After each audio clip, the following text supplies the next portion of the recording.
Time to go.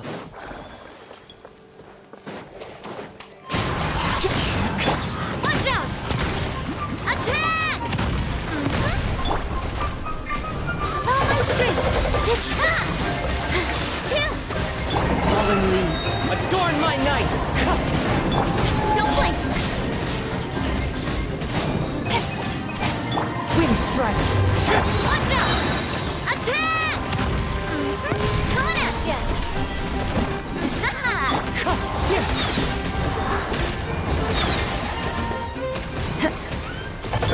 All eyes on me!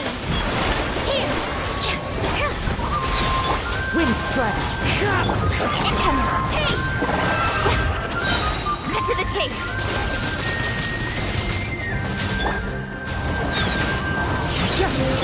Watch out! Coming at ya! Fire! Don't blink!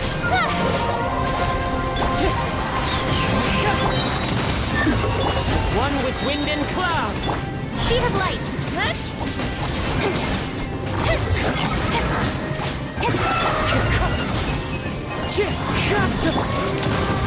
Hiya!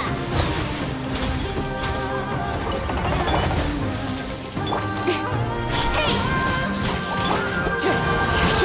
With swords and shadows! Hey there! Watch out! Attack! The wind knows me.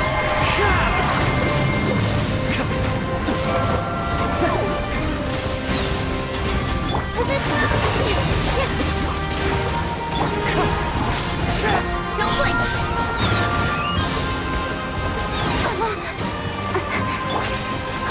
Hey there!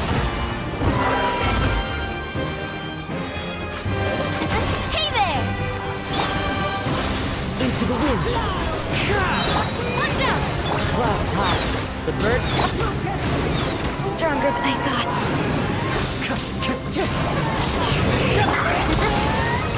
Hey there!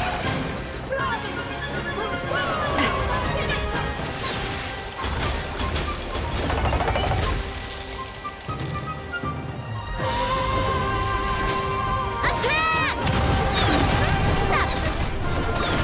Sorry, partners.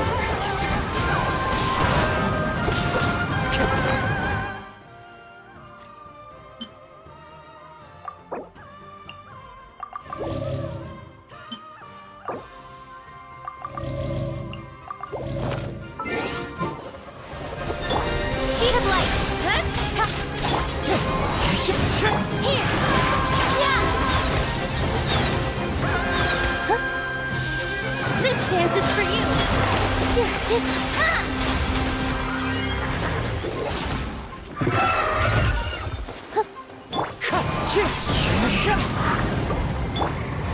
Don't blink. Wind strike! Fallen leaves, adorn my night! Speed of light. Got lucky that time. Positions. Yeah. Don't blink.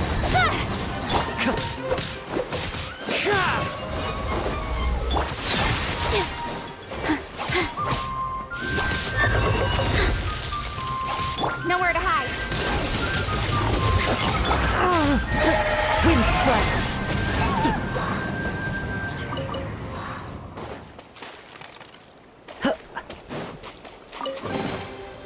says there aren't benefits to a life of wandering?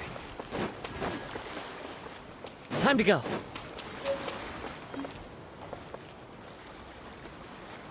Oh, do you think the others are making good progress? Hope it's all going smoothly. Oh, hey look! They made it back as well! Flint's! Llama! How did it all go? All is well, thank you. Nefer and Yehoda had to stay at the curatorium to wrap things up, so they won't be joining us for now. I ran into Miss Anefa and Miss Aino on the way back. Their work is still in progress, so I suspect they won't be back for a while either. You seem rather cheerful today, Mr. Flint's. I certainly am. I achieved what I set out to do and came away with more than I bargained for.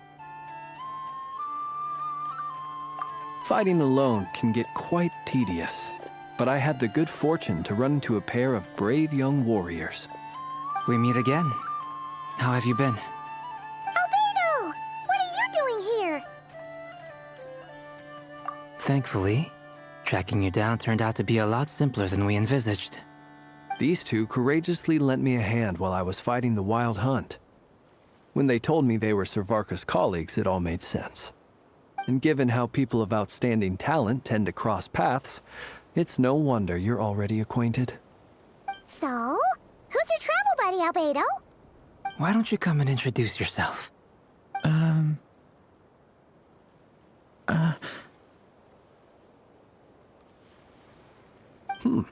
A gentleman of few words, I see. And a rather stern countenance. I presumed you were acquainted with him.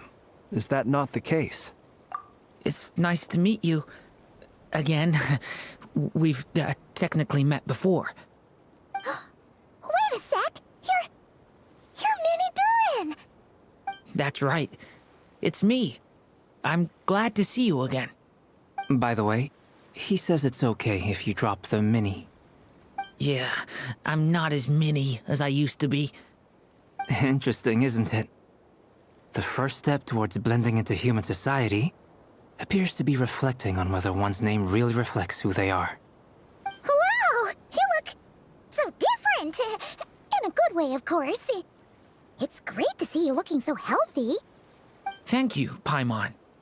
And although you're as mini as ever, I understand that diminutives don't always convey endearment. I'll be sure to simply call you Paimon as a sign of my great respect for you. Wow! You're such a smooth talker now. Paimon could get used to this. From now on, you may refer to her as your esteemed guide, Paimon.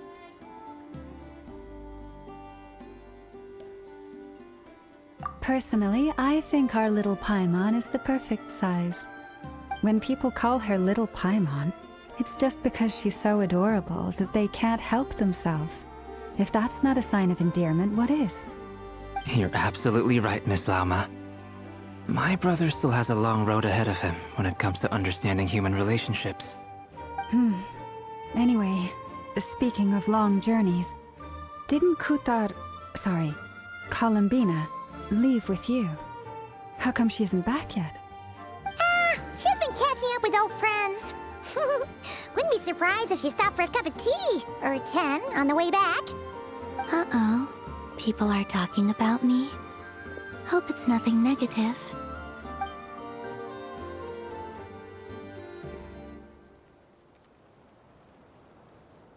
Judging from your expressions, I'm guessing it all went well?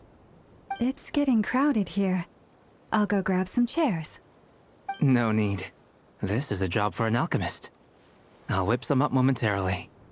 Thank you for your hospitality, ladies and gentlemen, but I was merely escorting my friends back.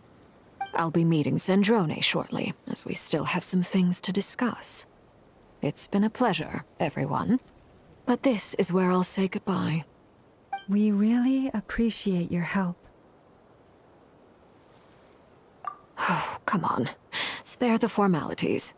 I'm just glad I could help out some true friends. I understand. Well, bye for now, Harlequino.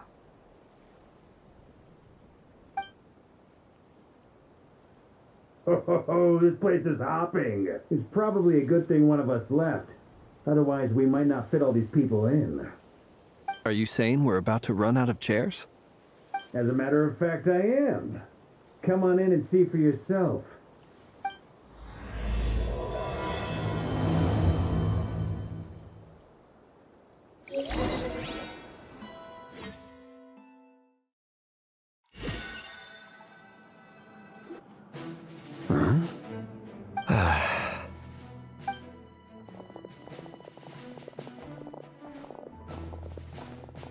I overheard your little chit-chat outside, by the way.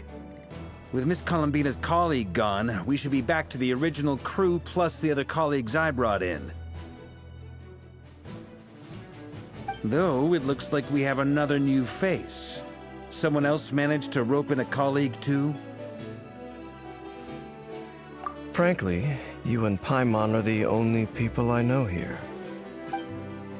This here is Deansliff, colleague of Tibet's greatest guide, Paimon, and greatest adventurer, the Traveler.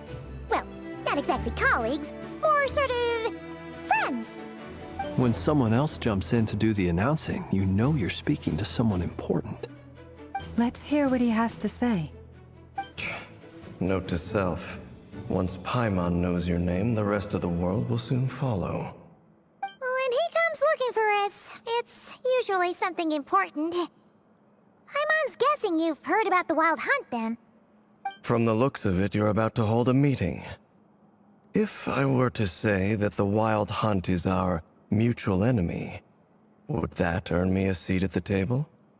As the saying goes, the enemy of my enemy is my friend. Mr. Dainsliff, there's a seat with your name on it. Though, I can't promise the same for everyone else. Hey, Albedo, think you can rustle up a couple more chairs? After all this time apart, Grandmaster Varka's first order is to rustle up a couple more chairs. I've missed this. Is he being sarcastic? Hey, he's your brother. Why are you asking us? I've still got a lot to learn about the nuances of human conversation. Trying to decipher Albedo's way of speaking has been like jumping in at the deep end. Oh, good point. Paimon gets you now. Don't sweat it. There are people who go their whole lives without getting the hang of it. You're ahead of the game already.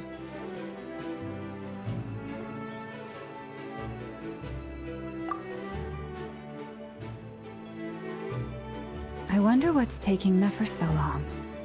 Perhaps you should go and check in with her. If anyone can hurry her along, it's you. I just got back from the curatorium. Besides, aren't you curious to see what's taking her so long? Miss Nefer doesn't strike me as the type to share secrets. And since gathering intel is her specialty, I'm guessing she'd prefer to keep her methods confidential. Under such circumstances, would it not be tactless for me to impose? Oh, but it's fine for me to impose. What can I say? You have an unrivaled ability to garner people's affection, Miss Moonchanter. Besides, you have far more in common with her than I do. All right, then. Impressive. She barely fought back at all. I admire your powers of persuasion, my friend. As I'm sure Miss Lauma will realize soon enough, the trick in life is to always pitch in with other people's responsibilities so that you can be selective with your own. Another trick is to simply hide in the background. Spoken like a true sage. Anyway, looks like we've got some time to kill before the meeting. Let's take a little breather, folks. And feel free to chat amongst yourselves. We'll get down to business once the other two arrive.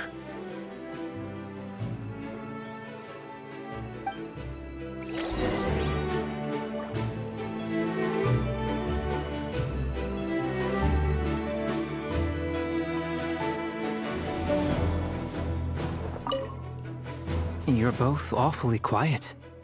Why don't I start us off with an icebreaker? Much obliged. Have either of you ever had your portrait painted? If not, I'd be glad to help. That sounds like a lovely idea. You know how to paint, then? I dabble occasionally. He's an excellent painter. Tables, chairs, people, dragons, you name it. He'll paint it for you. I'm flattered. If I ever get the chance, I'd like to give it a try myself. I'll bear that in mind. Anyway, how about you, Durin? What sort of portrait would you prefer? Oh, I'd be fine with anything. Whatever style feels best to you. Very well. Then I'll play it by ear. You can replicate any style I want? I can try. If you show me a sample, I'll do my best to match it. Thank you. In that case, I'll dig up some reference material for you.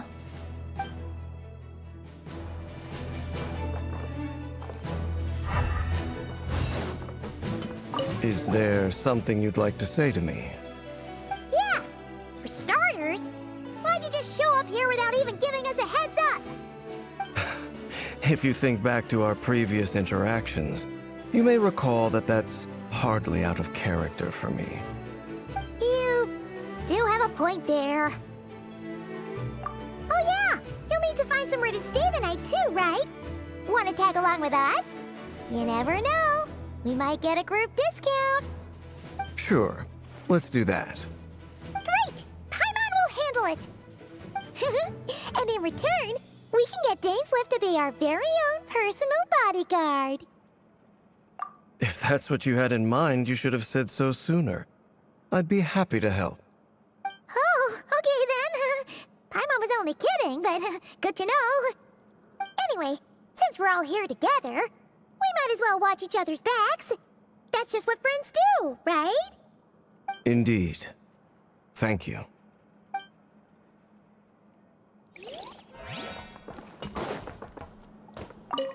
Truth be told, I can't remember the last time I was in a meeting with so many people. You're not alone there, my friend. The Lightkeepers also struggle to bring everyone together for a serious discussion. I don't doubt that. I've only ever met two Ratniki, one being you, and the other being that young guy, Eatlua. Eatlua is a good apple, I'll give him that. He's kind, honest, and regularly delivers supplies to my lighthouse. A true Ratnik to the core. In that sense, he puts me to shame. So you're what? A fake Ratnik? That's what it sounds like you're saying. But I get the feeling that's not quite what you meant.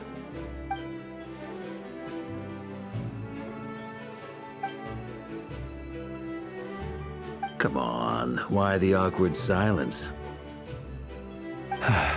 Sorry. I'm not even gonna bother trying to hide it. You've known all along, haven't you, my friend?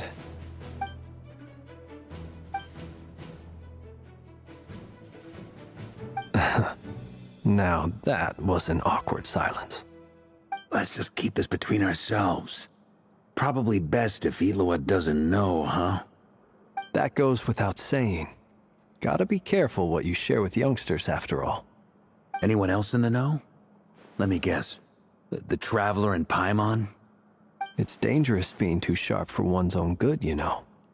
Then, in the name of the Animo Archon Barbados himself, I swear, your secret's safe with me. When we went for drinks, you said that you and Barbados were practically best buds. In the light of that claim, do you really expect me to take your oath seriously? Of course. Just as long as you don't go spreading around the fact that I'm close with Barbados, all right? Fair enough, then. Nothing like a bit of mutual leverage to seal the bonds of friendship.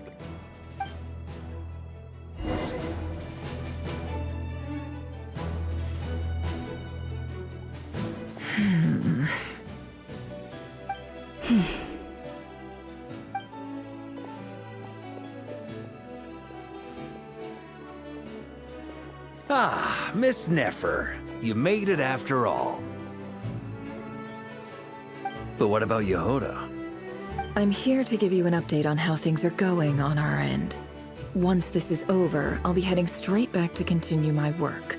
I left Yehoda back at the Curatorium to watch over things while I'm gone. Huh. So much for just this once.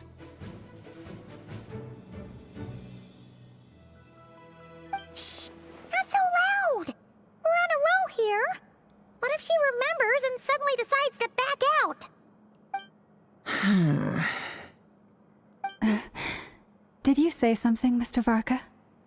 Huh? I didn't say anything. Right, Flints? Must have been a frog. They get so noisy around here at nighttime. It's like they're putting on a concert in the background. Anyway, before we begin, there's a few introductions to make. Let me start by saying that it's an honor to be speaking before so many distinguished colleagues and collaborators. First up, we have Miss Lauma. As Moon Chanter, she's the leader of the Frost Moon Scions, a local religious community in Nodcry. Then there's Miss Nefer, boss of the Curatorium of Secrets, an intel gatherer extraordinaire. Nefer is leading the investigation into Rerer's background, assisted by Yehoda and Lauma. From the little I've heard, they're making some great progress. Over here, we have Mr. Flints, a Ratnik and guardian of the abandoned lighthouse. In our last operation, he courageously distracted the Wild Hunt to buy time for the rest of us. For those of you who've never met, this is Mr. Albedo, a renowned alchemist and captain of the Knights of Favonius investigation team. By his side is a new face for us all, myself included, Mr. Durin, who has come to lend his aid. Next up, we have the Moon Maiden and former Fatui Harbinger, Miss Columbina. Then we have the Traveler, who's earned more titles than I could possibly hope to list out, so I'll spare you the rundown. And Paimon, the ultimate travel companion and quite possibly the best guide in all of Tevat. Wow! That's a lot of people! Great turnout! Miss Nefer, it looks like you might have another job coming your way, so, congratulations on the booming business, I guess. You think I haven't got enough on my hands as it is? Who's looking for me now? That would be me, Miss Nefer. I have a commission for you. And you are? Who I am doesn't matter right now. What does matter is that I'd like you to gather more intelligence about the Recher of Solnari. Well, it's not as if we never take on anonymous commissions. But in your case, I'll have to decline. I'm gonna take a wild guess and say your job's probably more hassle than it's worth. Something about you seems like bad news. It's my eyes, isn't it? Conrian, I assume. And what's with the mask? Are you trying to hide your identity? In any case, the fact that you're even still alive raises an awful lot of questions for me. My name is Dainsleif. And yes, I am from Conria. As I'm sure you're aware, the Recher of Solnari's real name is Rerir. He was once an acquaintance of mine. Really? Then you must have been quite an influential figure yourself. You flatter me, but none of that matters anymore. My point was simply to clarify why I have asked Miss Nefer to investigate Rerir's background. So you're both from Conria, and it sounds like you used to be friends? What am I missing here? Surely you already know how he became one of the Five Sinners. I'll tell you everything I know. The history of Conria, the names and identities of the Five Sinners. I remember it all like it was yesterday. I have never spoken openly of this before. But the truth was exactly as people say. The Five Sinners were each driven by their own desires, and it was by playing upon these that the Abyss tempted them to their fall, tearing Conria apart in the process. The visionary, Vedifenir, who wished to foretell the future. The wise, Haroptatir, who sought limitless knowledge. Gold, Rhindaughter, who desired to create life. The foul, Surtologi, who pursued supreme strength. And last, but not least, Recher of Solnari, Rerir, Ravager of the Moon. Of the five, Rerir is the only one who remains a mystery to me. He never harbored grand ambitions, so what changed in the space of a single night? How did he come to fall like the others? In other words, you're saying that his change came as a shock to you, and you have no idea what actually happened? That's right.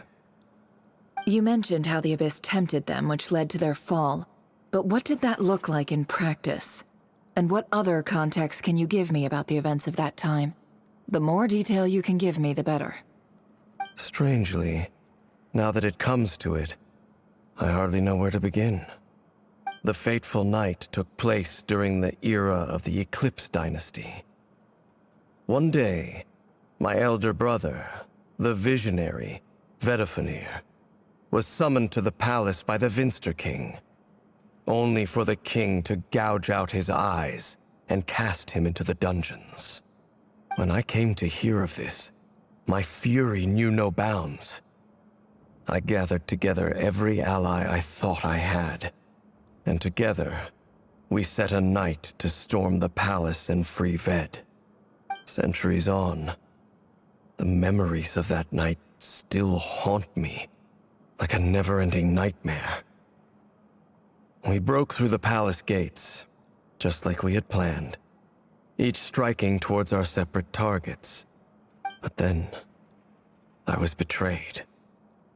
Even Vedifenir, the very person I had come to rescue, abandoned me and partook of the Abyss's power. So, it's personal after all. Then tell me, Mr. Dainsleif, what price are you willing to pay? You, of all people, must know that nothing comes for free. I cannot say what price would be worthy of such a commission. But know this. Rerir was not always a madman. Believe it or not, there was a time when he was just an ordinary man, working for the Conrian Intelligence Service. Uncovering the truth of Rerir's past is the only way to unravel this mystery. But before you decide if you will accept my commission, I will tell you more about him. Enough, I hope, to help you plan your next move.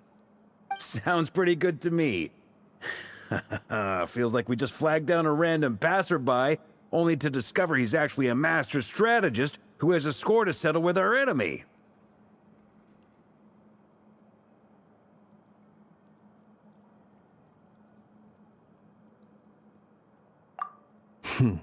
Can I borrow your halo? It could be useful in the lighthouse. Hey, enough with the wisecracks! Besides, isn't that lamp of yours bright enough already? Relax. It was meant to be a compliment. If that was a little over the top for your liking, I'll make sure to tone it down next time. I'll give your proposal some serious thought, Mr. Dainsleif. Let's speak in private once the meeting is over. Before that, there's a few things I'd like to share.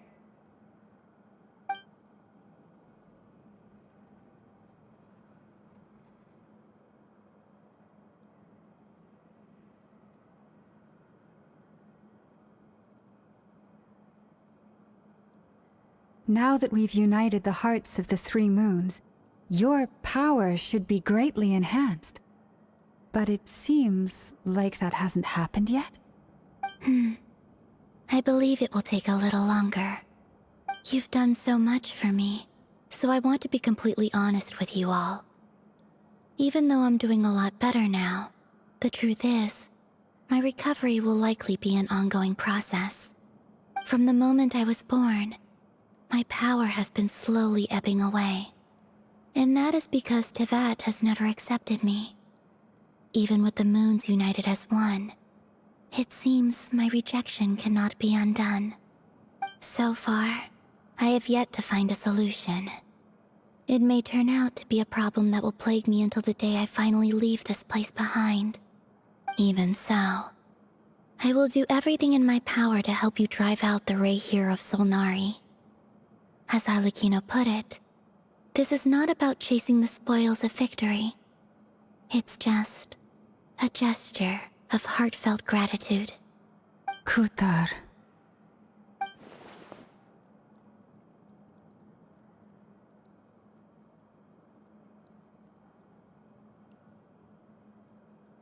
Defeating the Rahier of Solnari will be no easy task. While my strength slowly recovers, we'll also need to gather more intel. Naturally. We should take all the help we can get if we hope to defeat him. We've considered several viable plans now, but our choice hinges on the answers to a few key questions. Is it even possible to kill Rahier? What experiences shaped the person or monster he became? And what's he really after? Given Albedo's expertise in alchemy, I think we should leave him to try and answer the first of these questions. Understood. As for the other two, I'm afraid we'll have to count on you again, Miss Nefer. Believe me when I say it's not my wish to burden you. But right now, relying on your skills is our only option. So you're placing all your hopes on me, huh? We can't thank you enough for agreeing to help us. Honestly, I can hardly believe how lucky we are. You sure have a talent for changing your tune, Miss Moonchanter. Timid like Yehoda one moment, then flinches insincere flattery the next. Ladies, please. I must object to your portrayal of me. That's all. Feel free to keep bickering. Just pretend I'm not here. I almost don't want to leave this room. I'm curious to see how this plays out. I have faith in you, Miss Nefer. Something tells me you'll stand by us until the very end. Oh? And what makes you so sure of that? What if I suddenly decide that my compensation is insufficient? This isn't about the money. I can sense that you've got a deep-seated distaste for Rahier. And knowing you, that alone is motive enough. Look at them getting along so well. Like two peas in a pod. And I'm the one they accuse of insincere flattery. There is no justice. Miss Lauma, you have to understand something. Unlike you, I don't actually enjoy having everyone's hopes on my shoulders. Is that right? Well, maybe the fact that I'm willing to put my hopes in other people says more about me than you. But the fact is, I also trust you. And that's because I know that you're someone we can count on. Anyway, we've got our plan, so let's get moving. Mr. Dainsleif, let's talk. And Traveler, once we're finished, if you've nothing else planned, I'd like you to come with me. This whole experience is teaching me a lot. For instance, I now know that when other issues come up in the future, I'll have far more luck getting Lauma to convince Miss Nefer than trying to do it myself. Hate to say it, friend, but that's one of the funniest things I've heard in a while. Why? You think I've got it wrong? Quite the opposite. But what makes it so hilarious is how long it's taken you to realize.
Thank you for waiting. It's okay. We actually used the time to help Dainsleif get a room at the hotel. That's very considerate of you. Now, I trust you share my curiosity about Rahier's past. and you seem fairly familiar with Mr. Dainsleif already.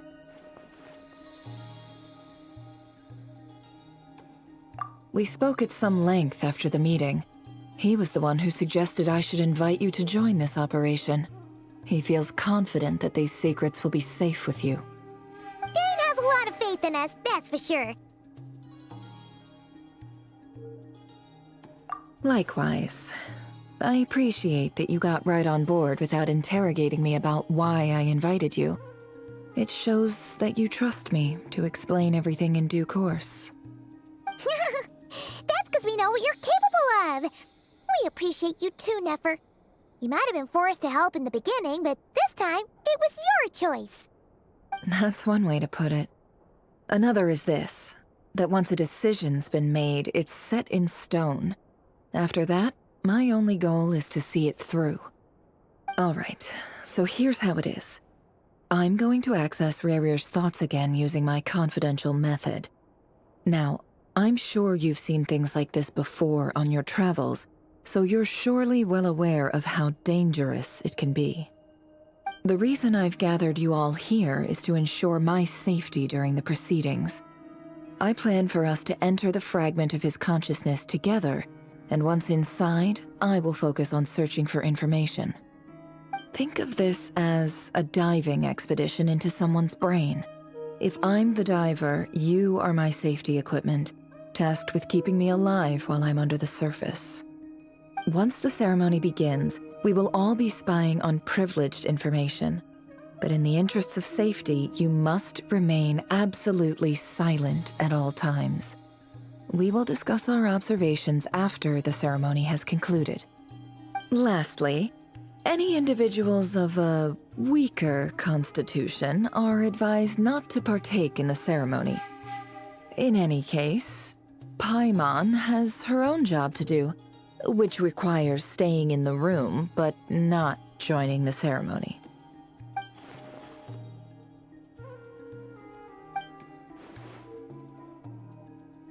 Well, good luck, everyone. Sounds like all Paimon can do is cross her fingers and root for you guys. There's a little more to it than that. I was being serious when I said you have a job to do. While the rest of us are inside Rarier's mind, it's imperative that we have a team member on the outside. In the event that something goes wrong, you will be our first responder. I don't anticipate any issues, but the extra level of safety will be greatly appreciated. I second that. This is a dangerous operation here, and you're our whole rescue team. That's pretty much the most important job in the crew. So, Paimon's like the lifeguard? Yeah, that makes sense. All right, got it. Good. Please, take a seat. We'll get started momentarily.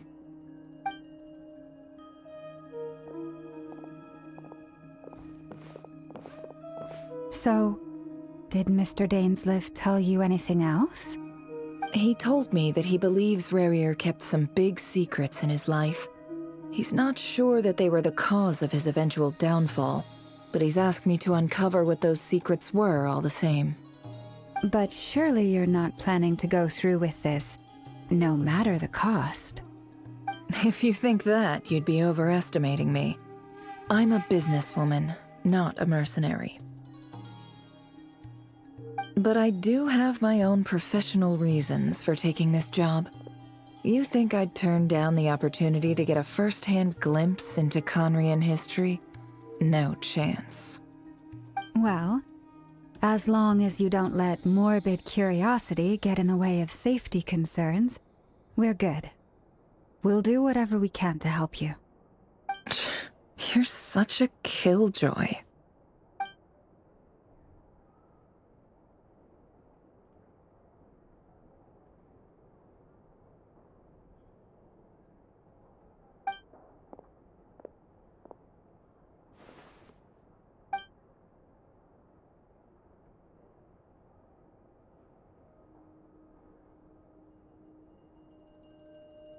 All right, I'm good to go. All set over here, too. Promise, Paimon, you'll be extra careful. All right. Let your whole body relax. We're about to begin. Close your eyes.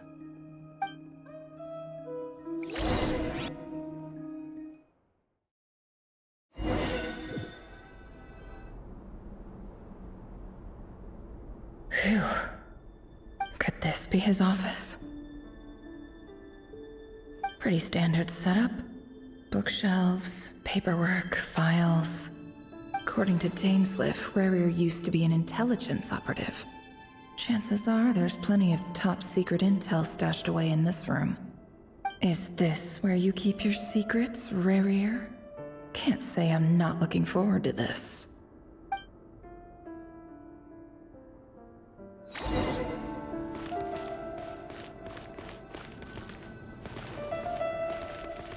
He looks even gloomier than last time. I wonder what's changed.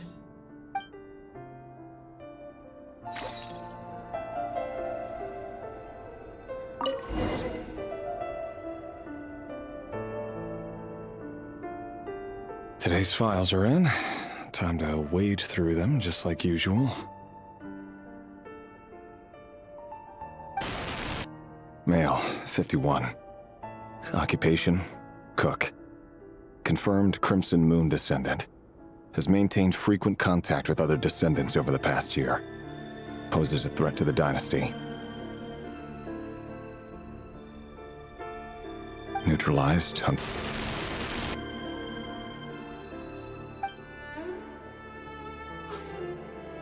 This one should be archived under purged targets.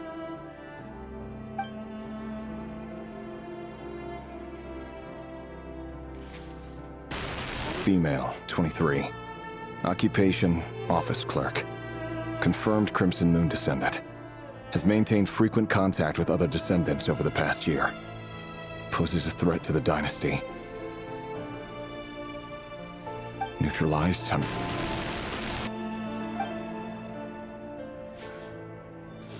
Another one for purged targets. Sounds like she was that other man's daughter. Never mind. What's it got to do with me?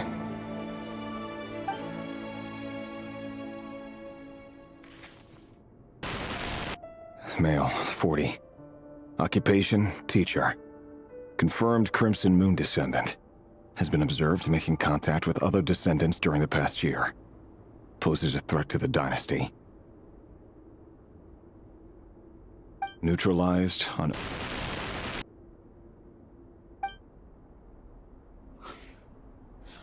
Just another nobody for the archive. Come to think of it, I remember surveilling this man. A case like his never would have been considered a priority in the past. Huh. He barely even interacted with other Crimson Moon descendants.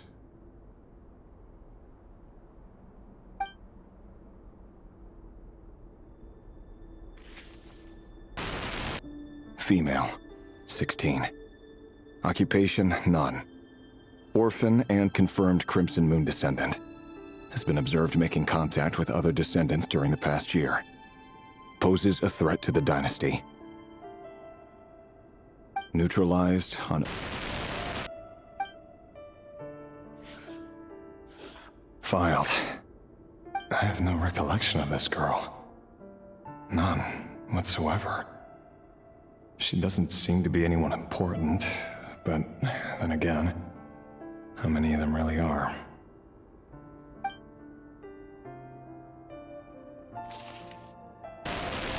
Female, 13.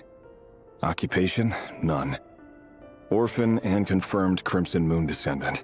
Has been observed making contact with other descendants during the past year.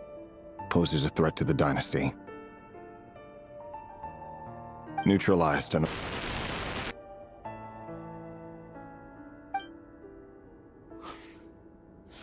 Filed.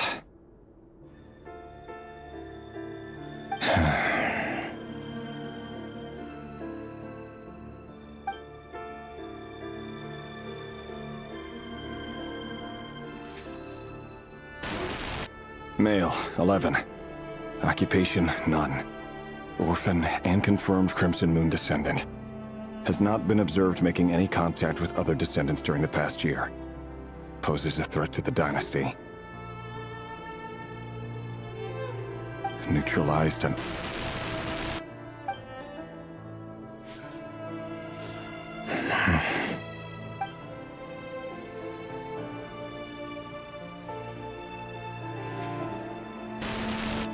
Male.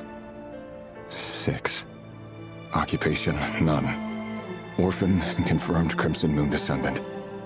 Poses a threat to the dynasty.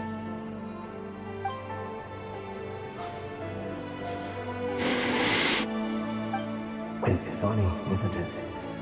Your job is becoming both harder and easier at the same time, depending on how you look at it. Sooner or later, the Crimson Moon descendants will be completely wiped out. But as their numbers dwindle, they become harder and harder to track down. That's not how it is. Fortunately, however, most of the able-bodied adults have already been taken care of. The remaining weaklings will be increasingly easy to deal with. No! No. My job is to ensure the survival of the Eclipse Dynasty. And the only way to do that is by eliminating any and all potential threats. It's a perfectly legitimate line of work. Every single one of my colleagues can attest to my fairness. And if my friends were aware of the facts, I know they'd back me up too. Assuming, of course, that they were aware of all the facts.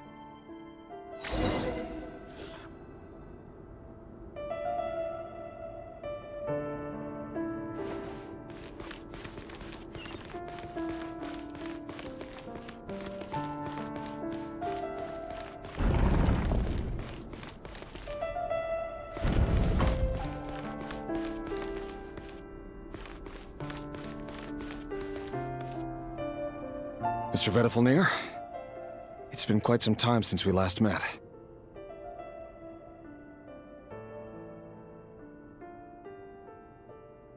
Revier, I trust you're here because you have something important to discuss.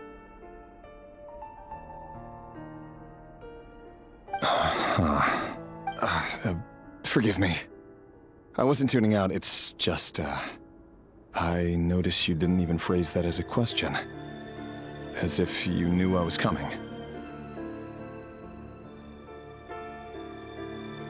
Tell me, does someone in your position ever feel the need to ask questions at all?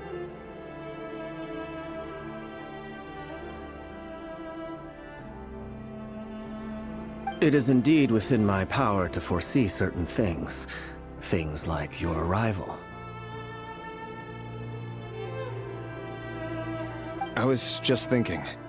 It won't be long before I'll be inviting both you and Dane to my wedding. That isn't a lie, but nor is it a fact as such. It's a wish, isn't it? No fooling a prophet, is there? Ever since that day we met for drinks, I knew it was only a matter of time before you came looking for me. Does it feel good? Knowing how the future will unfold. I'm afraid the notions of good and bad fail to capture the complexity of what such a power entails. Once you've seen what will come to pass, it can be all too easy to succumb to fear and melancholy. Unless, of course, you learn to abandon these feelings.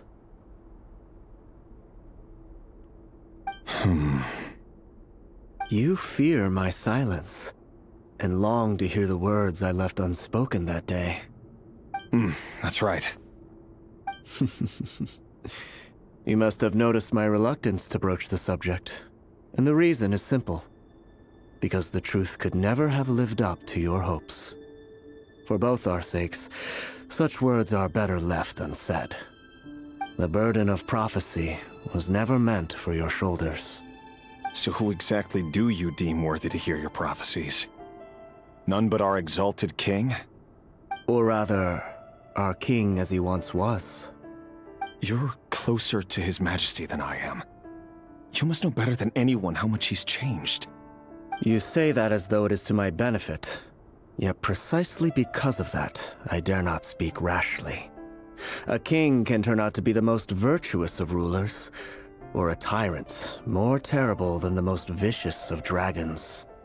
You are so wise and far-sighted, yet still you would have me live in fear of the unknown? You make a fair point. Especially given my silence alone was all it took to send you spiraling downwards. Very well then. Let me offer you some advice.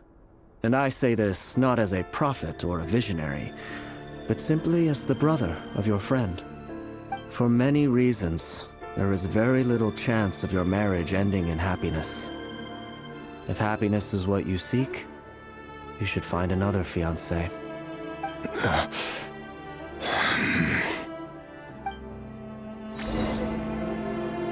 Hold on. There's that same black fog again. Could this memory belong to Thelindis? Guess I'd better tread carefully.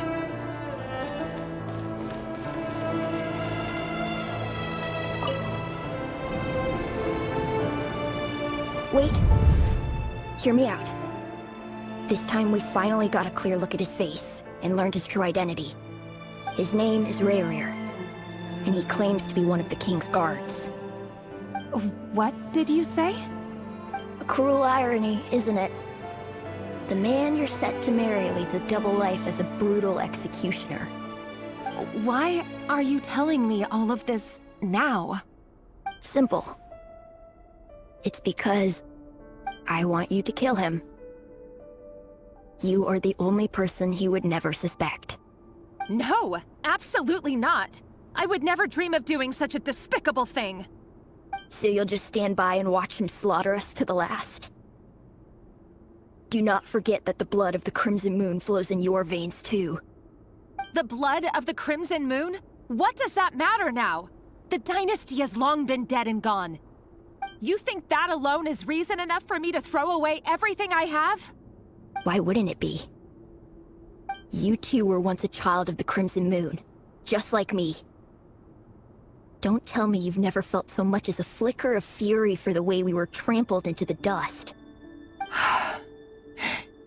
As long as you promise to abandon this pipe dream of restoring your dynasty, I can try to persuade him. Or have him persuade the Vinster King. Persuade the Vinster King?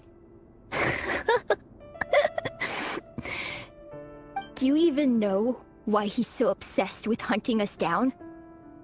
Why he keeps trying to force us to hand over our secrets over and over again? Or why we refuse to give up on restoring the dynasty? The Vinster King. A blind fool. His eyes clouded by powers from beyond this world.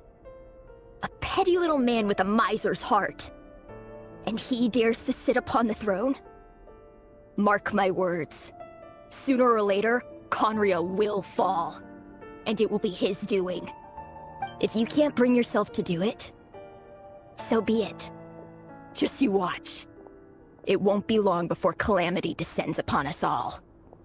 The Rayrir of Solnari. That really is quite a secret you've been keeping from me, Rayrir. But who am I to talk?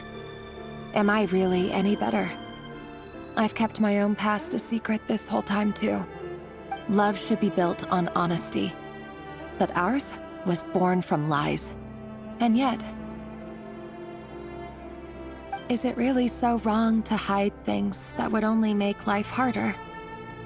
If we don't cover up the parts that no one else should see, how can we go on pretending to be normal? Vedifulnir must have known all this. And that's why he made his prophecy. In the end, nothing stays hidden forever.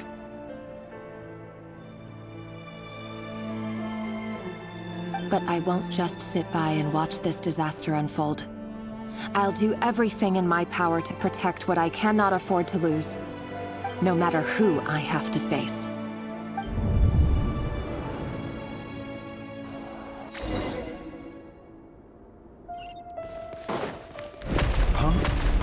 Was that Rerir who just walked past the window?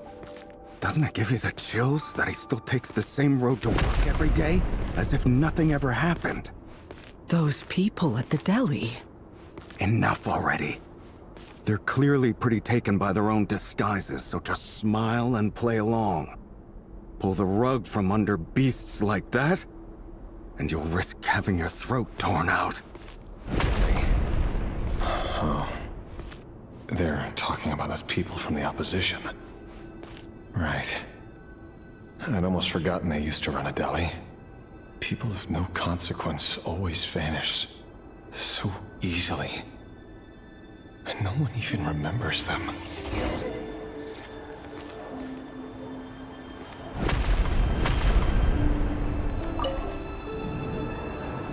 But surely you can see he's not the man he pretends to be!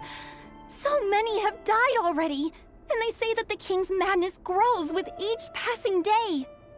We're not going to survive this, are we? But why does it have to be this way? Do we really deserve to die just because of the blood that runs through our veins? Thelindis, are you even listening? Sorry, Freether. My mind was off wandering. I heard you, though. You're talking about what Rerir said. He's just following the king's orders. He's a secret agent, and it's his job to hunt down rebels and dissidents. By the time you first met him, he'd already taken lives. Maybe he was using you from the very beginning. No. Rerir has no idea I have anything to do with the Crimson Moon. My family are only distant relatives of the main lineage, and besides, my eyes are perfectly ordinary. Truth be told, apart from my teacher, pretty much no one knows I have any connection to any of it. It's been a long time since my family severed ties. But as Orlog said, who could possibly talk sense into that raving lunatic of a king? No one! I'll work something out. Trust me, I'm with you all. But for now, you need to keep yourselves hidden. Don't let anyone find you, anyone at all. Don't forget that Rerir is an Eclipse operative. You need to be extra careful when he's around. And when I am too. For now, don't come looking for me. And if anything happens to me, just act like we've never met. If even you can't escape this, what hope do the rest of us have? But after all this time together, surely he wouldn't lay a hand on you. I won't speak in his defense, nor can I give you a clear answer to that question. But I'll do everything I can to put an end to this. Here, hold on to this. If an opportunity to escape presents itself, take it. You'll be glad you took some spare change. You call that change? But what about you? I've got a job, and there's still money coming in. But you can't go anywhere right now. Please think about yourself for once.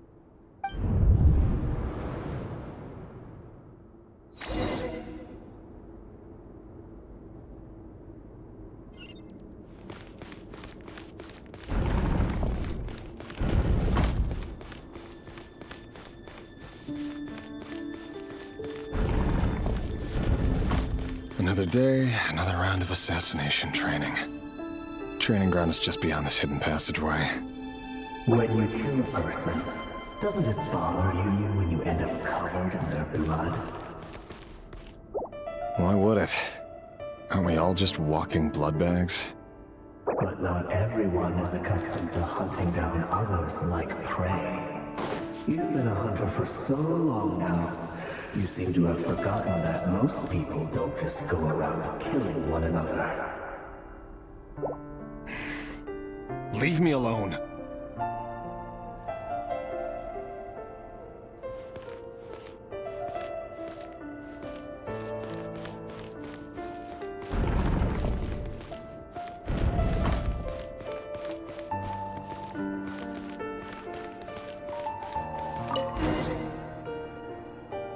Make sure you have a firm grip on the handle, then choose your angle well.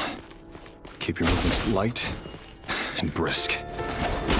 pray won't such a thing. I know that. I'll bet no one's ever died a quiet death at your hands. My work clean. No traces.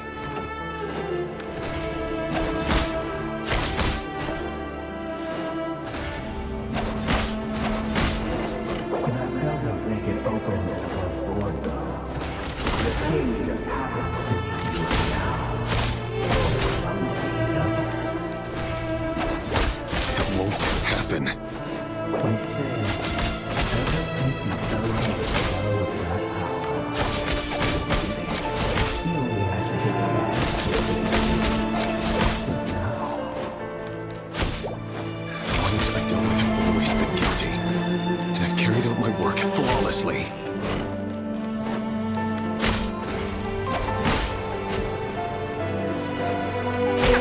It all adds up.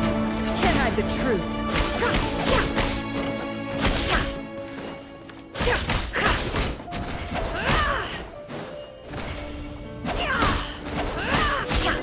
You know why Felinda didn't accept your proposal, don't you? Was it because she didn't trust you? Or something else? Enough!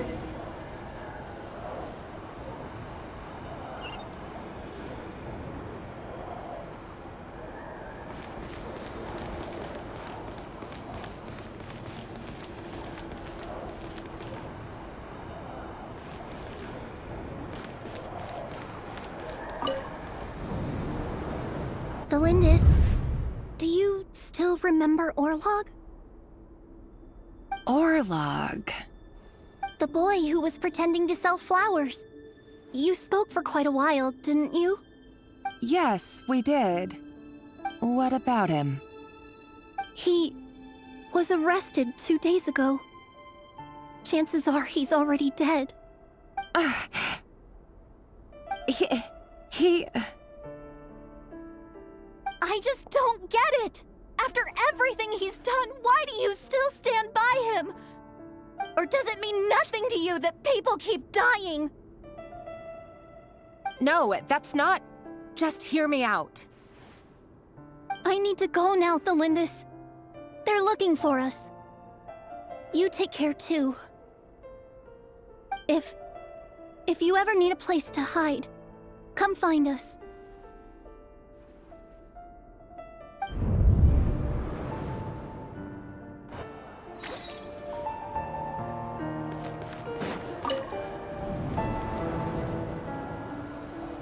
Author, Thelindis.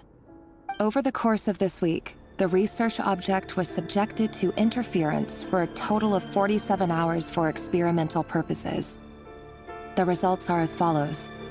All subjects of observation that were sent inside have now... The situation within is proving more problematic than anticipated. No progress whatsoever. What now? Won't you give me even a glimmer of hope? Things are getting worse by the day. I have to find a way or we'll all be in danger.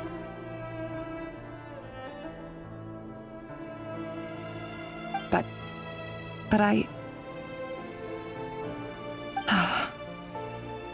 If all this research comes to nothing, what then? Sooner or later, it'll be my neck on the line. But could he really bring himself to kill me? No. Surely he wouldn't have the heart.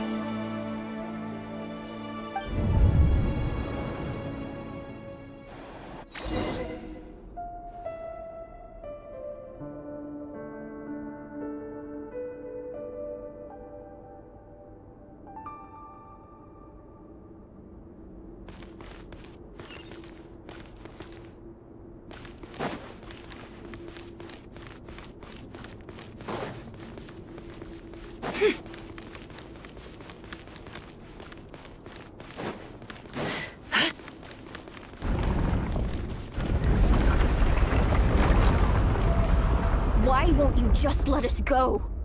We don't even know each other. All we want is to live ordinary, peaceful lives. You want... to live?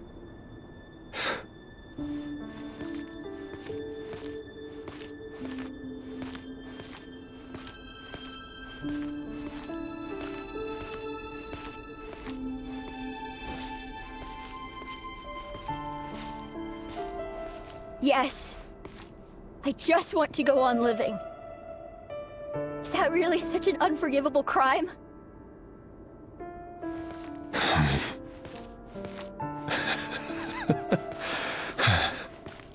You want to go on living. I want to keep living too. To keep living forever. That's why I have no choice but to continue on the path I'm on. If only some savior would suddenly swoop down and change the way the world is. Too bad that's not going to happen.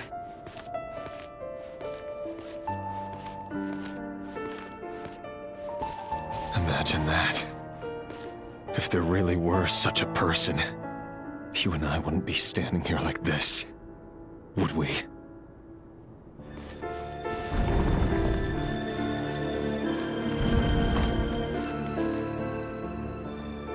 Today's files are in. Time to wade through them just like usual. No, I don't get tired of it. It's my job.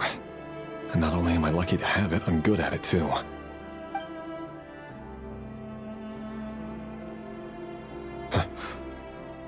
Wait. That's... Thalindis?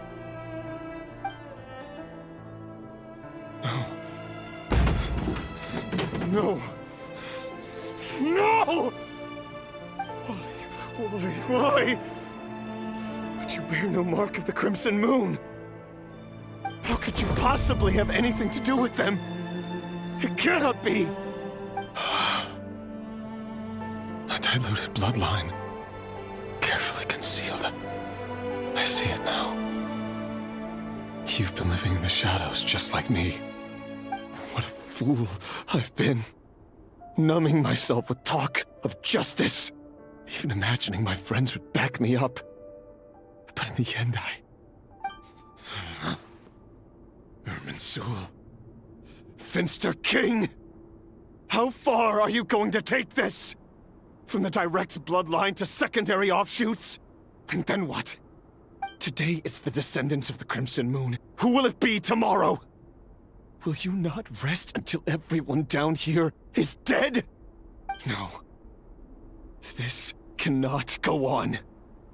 This is where it ends.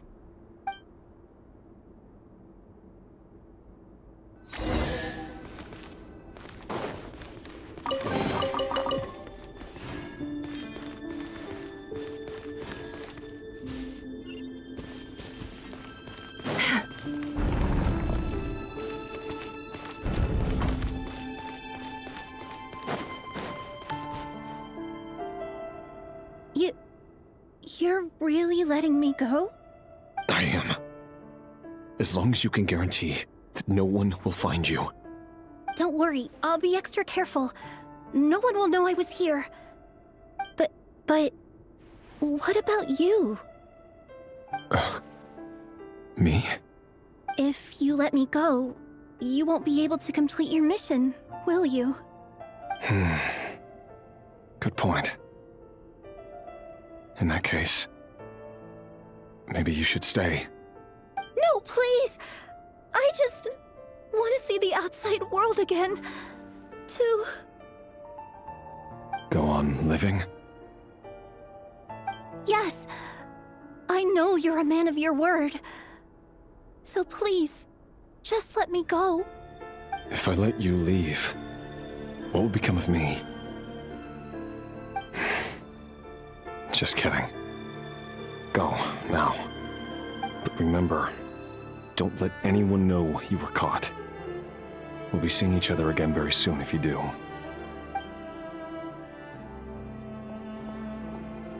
Even shadows in the dark must live by a code. But you can't save everyone. You've been whispering in my ear for days now, Vedifilnir. What are you trying to do? Break me down? I only say this because you long for an answer to your problems. Let her go, Rerir, or you risk losing everything. I will not abandon Thalindis. Then you'll need a little more vigilance and a lot more power. The world is changing, Rerir.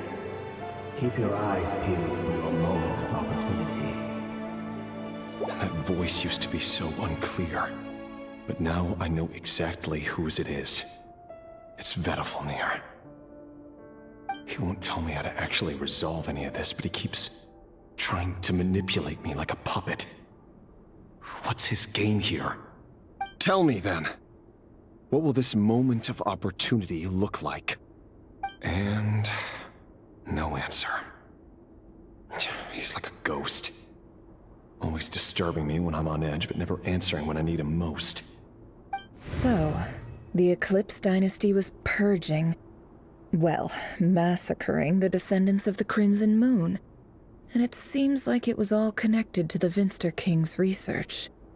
The King's obsession with abyssal power left the future of Conria hanging in the balance. No wonder every aspect of Rarir's life was so unstable. And it looks like this Thelindis, Rarir's would-be fiancée, herself belonged to a sub-branch of the Crimson Moon Dynasty's descendants. It almost defies belief that a couple like them could hide the truth from each other for so long. If the Vinster King hadn't intervened in such a drastic way, they might have gone on deceiving each other for the rest of their lives. And why does Vedalfnir, Dainslif's older brother, keep talking in Rarir's head? This guy kept more secrets than I ever imagined.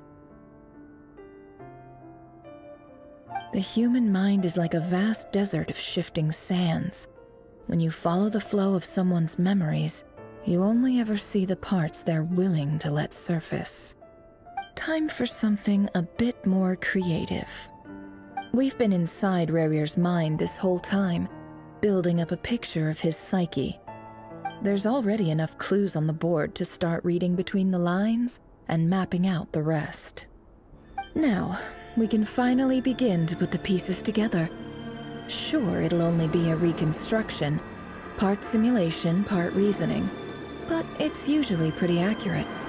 Once we've built up a cognitive profile, we just need to cross-check the logic behind his actions. And then we'll be able to take a sneak peek at whatever it is that Rarir has really been hiding.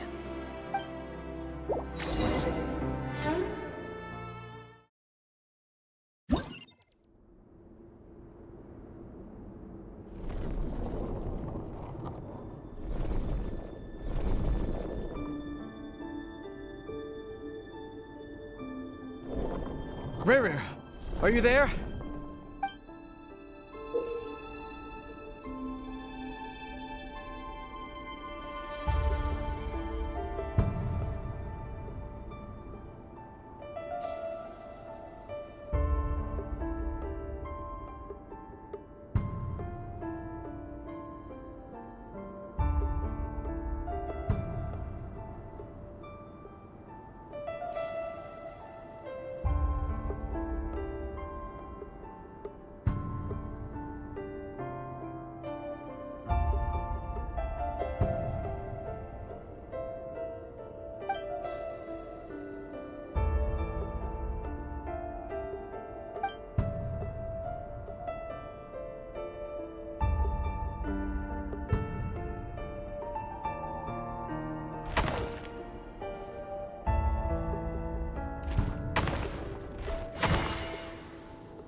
Hey, Rarir!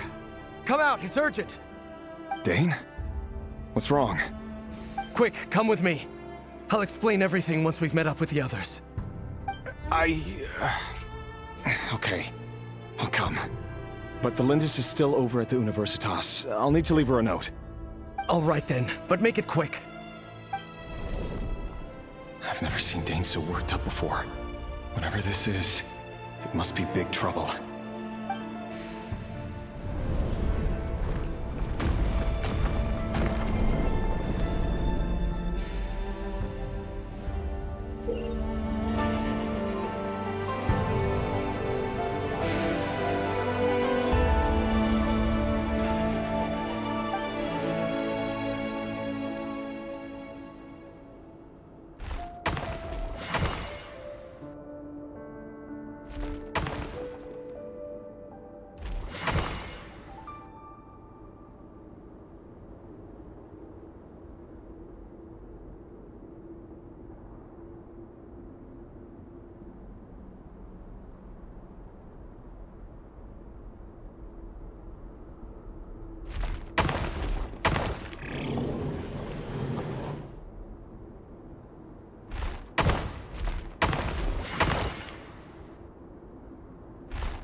Well, this is a nice change, meeting you all at this hour.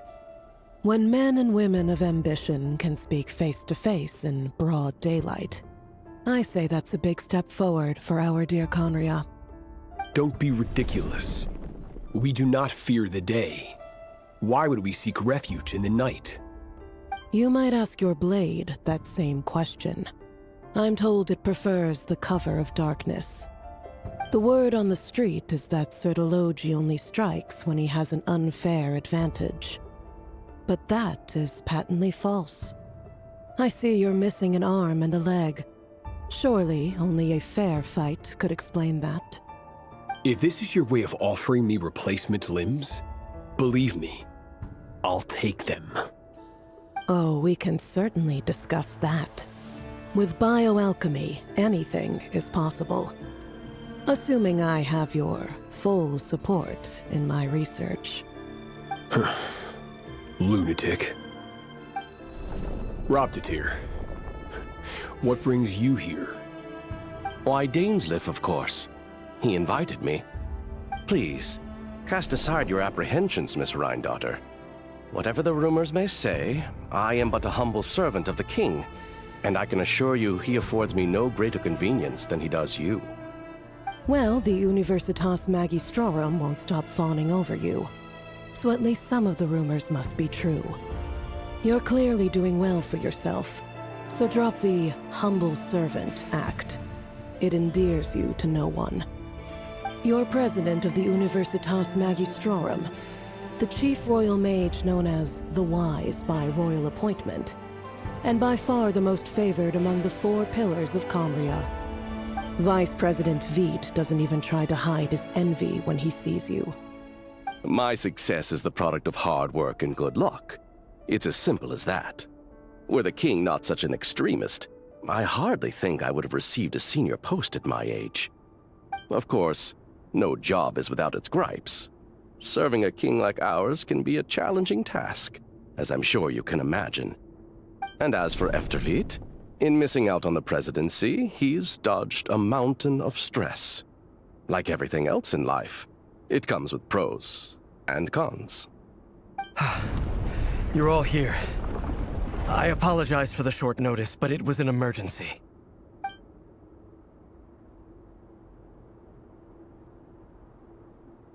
You must be Rarir.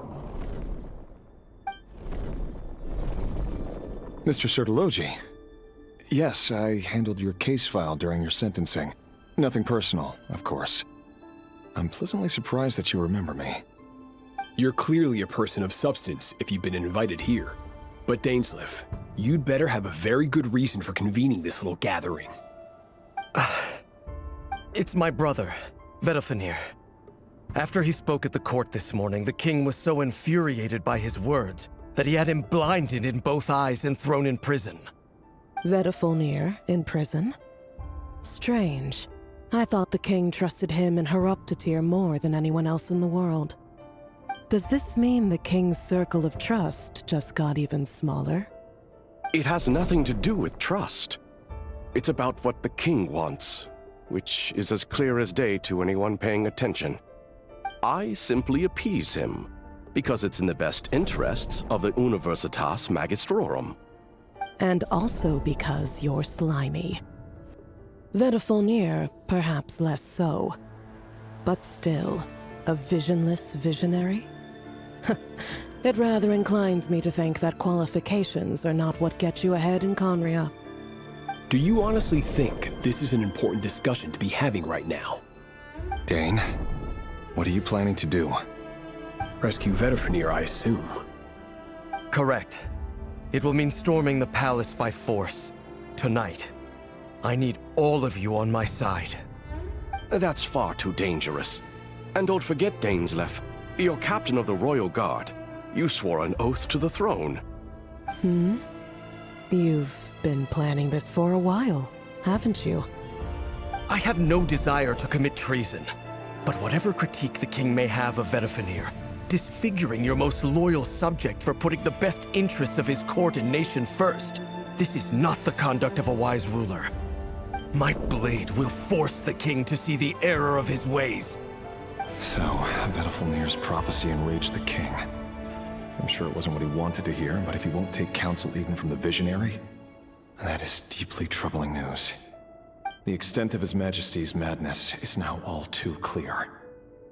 The question is, how does a man like me get out of this situation unscathed? You have noble ambitions, Dane, but I'm afraid they don't do much for a guy like me. I'm not interested in saving the world. All I want is a letter of pardon. A letter of pardon? For whom? Thelindis? The chances of the Vinster King issuing a pardon for anyone connected to the Crimson Moon seem vanishingly slim.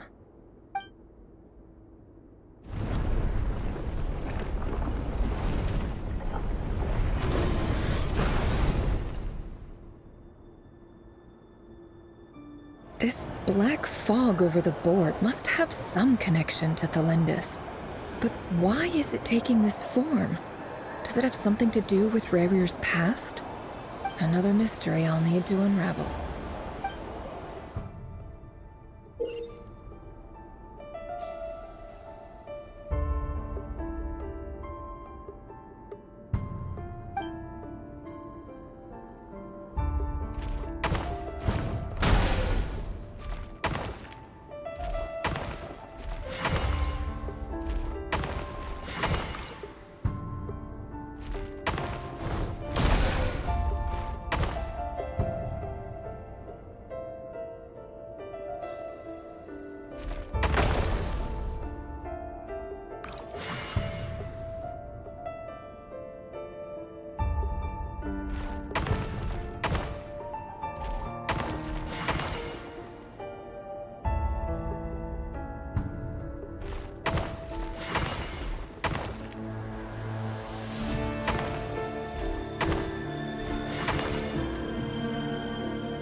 Author Thelindis.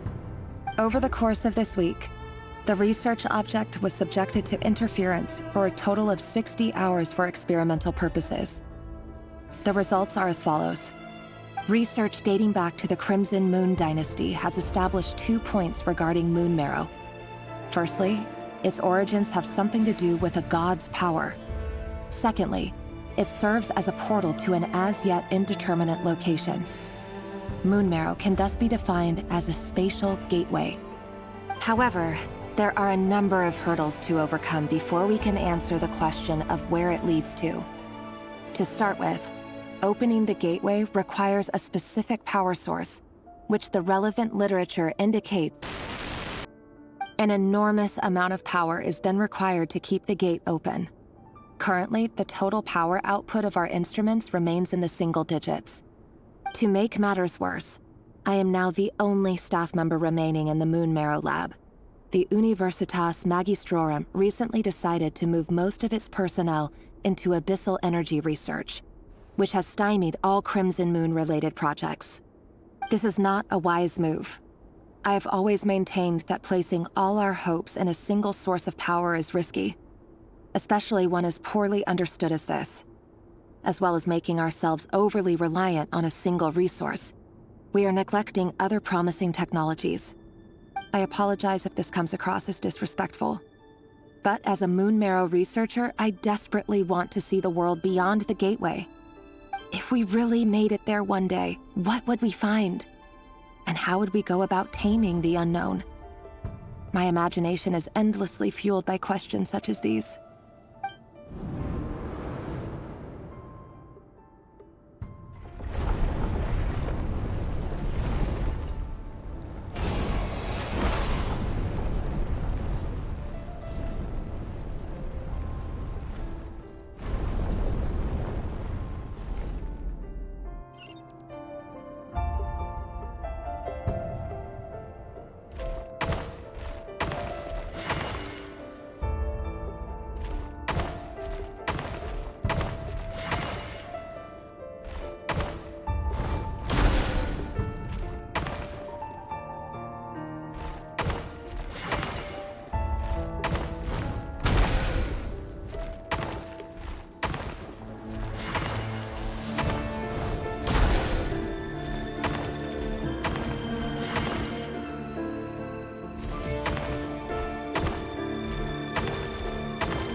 This is for you. I heard you're gonna leave the city with your parents. Thelindis, did you hear about what happened? I've heard nothing. Rerir got back very late last Friday, and he was acting a little unusual, but he slept pretty well, so I'm guessing whatever he did was a good deed.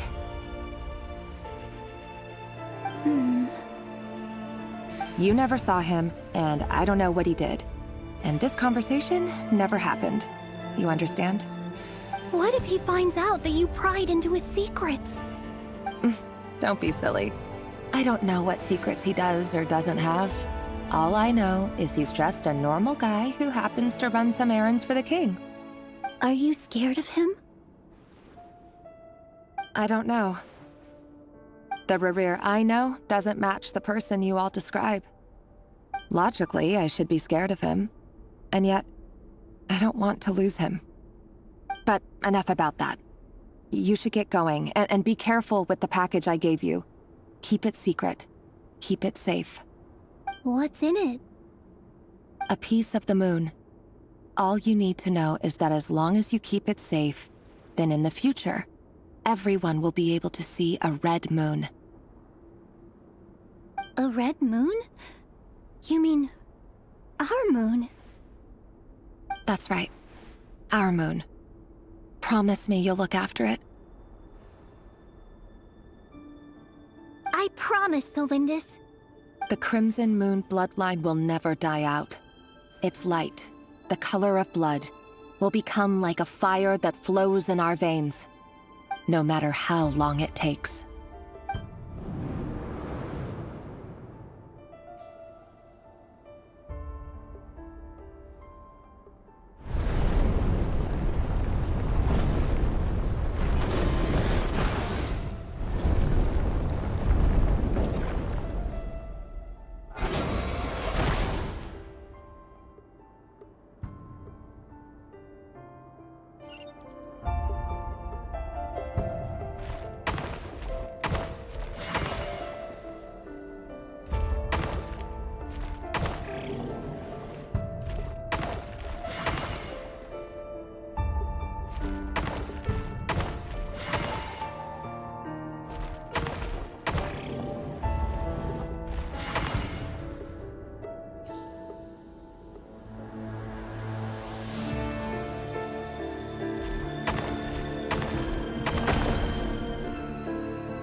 everyone, and stick to the plan.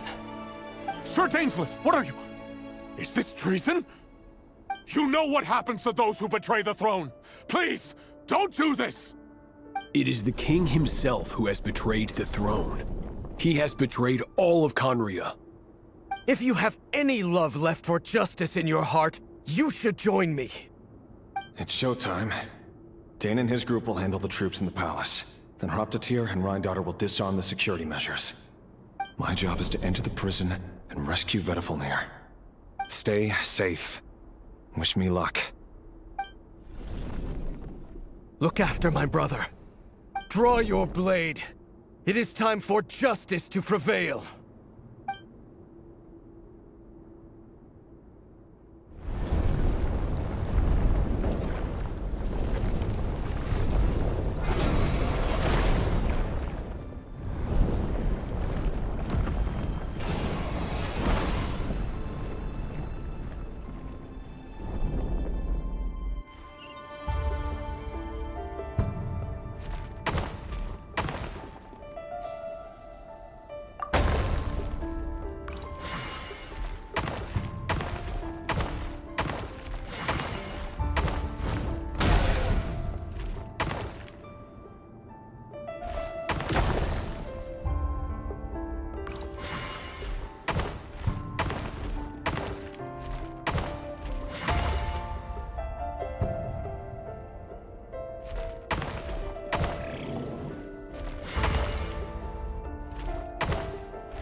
And the smell is abominable. Clearly, the king doesn't allow his prisoners a single shred of dignity. This is dire. Found you.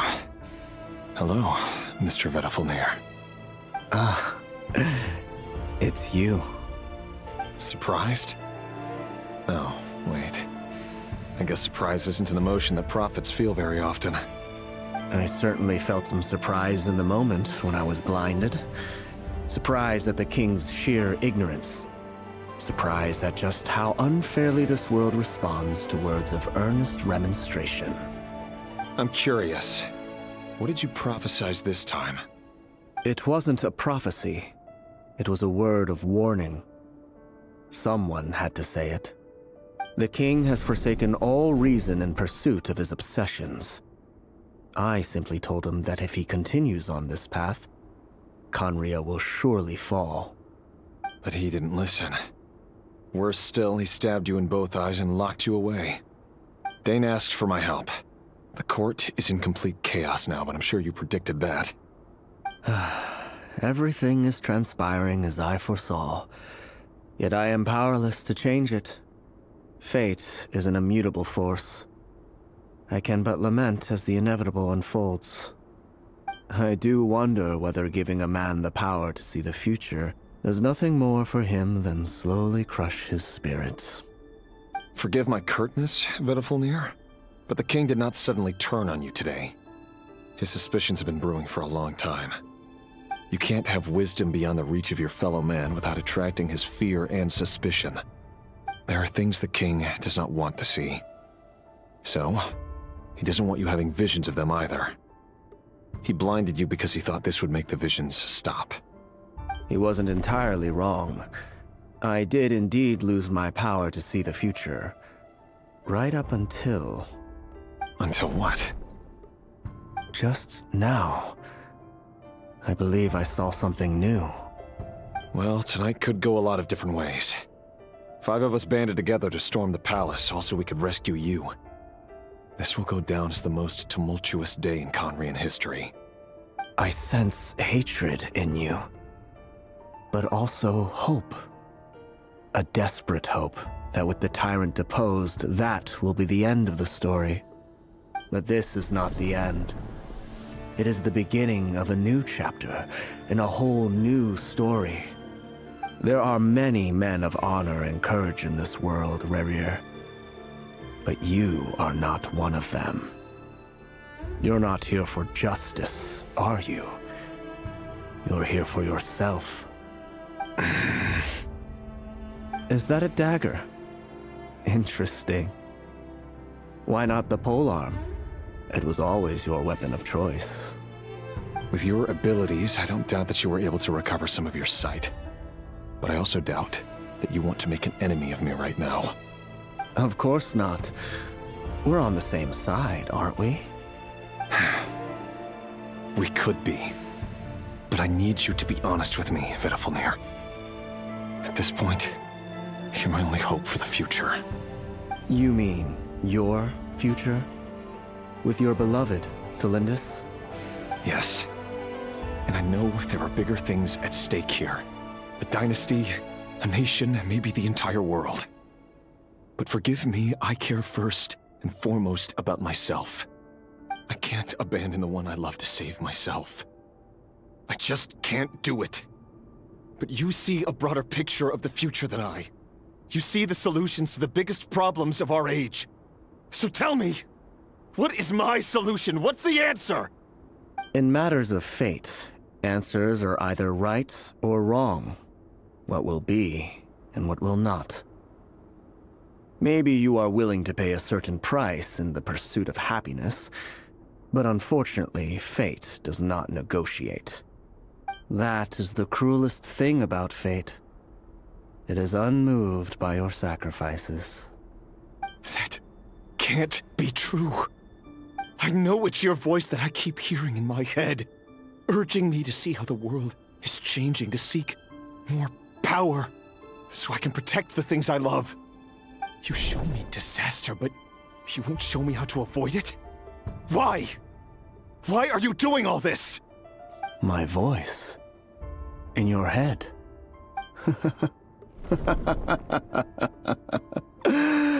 So, you hear it too?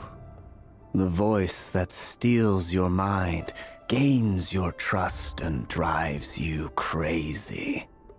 It turns out that we are not so different, you and I. Vedafalnir just broke into the strangest smile I've ever seen in my life, as if he'd discovered some monumental secret. But then he suddenly switched to looking extremely weary. Very well then. My advice to you is as follows. You must persevere. Whatever trials and tribulations you may face, be steadfast in the belief that they are your path to the future. For as long as you live, your story with Thalindis shall not come to an end. That is the only chance you have of fighting back against fate. It is up to you whether you believe my words. Regardless, that is all I will say on the matter. I have no right to intervene any further. I will hold you to your word.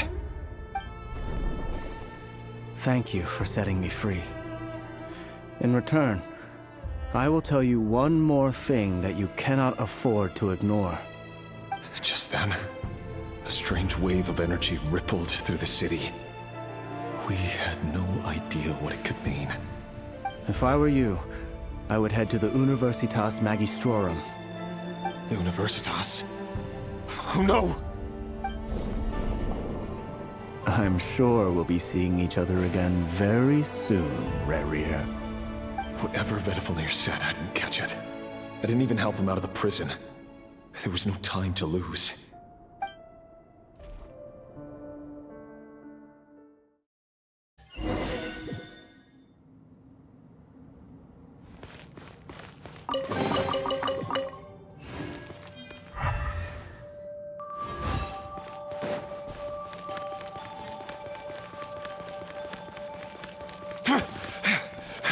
Monsters? Is this Rhindaughter's doing? By the Universitas Magistrorum? Out of my way!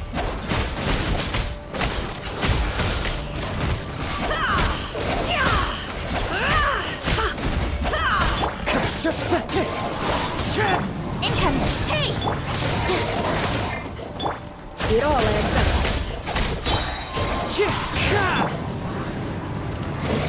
With all my strength! Seek within. I better wrap this up.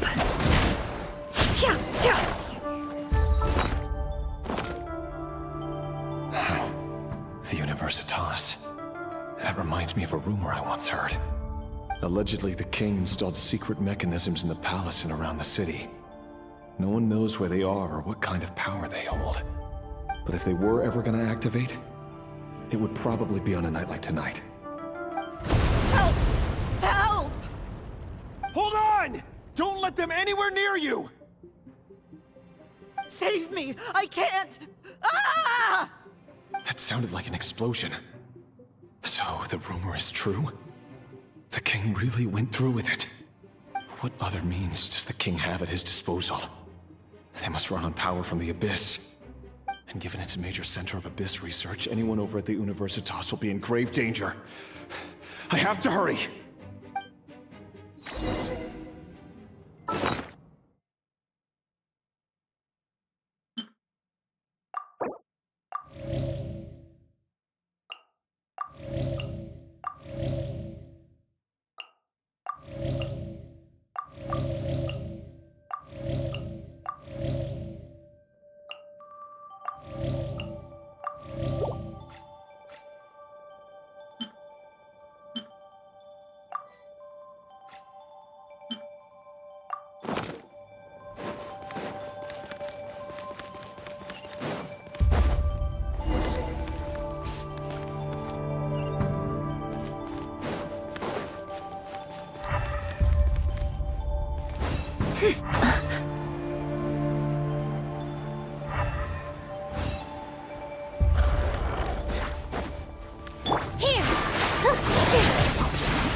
Clouds high.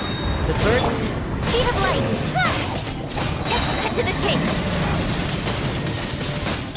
Watch out! Watch out! Can't hide the truth. Attack! That's the way. Dance with the waves. No more lies. The deception ends here.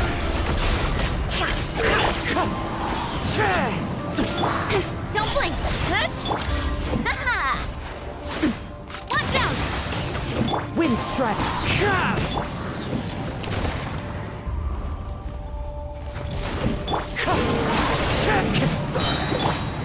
Coming at ya! Fallen leaves, adorn my night! A proper send-off! From the speed of light! Hey! With sword comes shadow. Can't hide the truth. It all adds up. Seek within. With all my strength. Hey there! Hey there! Wind strike! A proper send-off! From the Spina with love.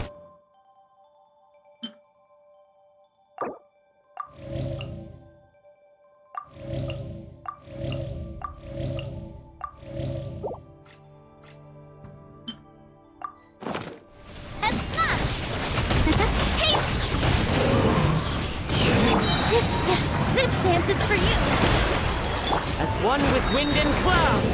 Don't blink! Nowhere to hide! Hey there! No more lies. It all adds up. The mystery unravels. The riddle remains unsolved.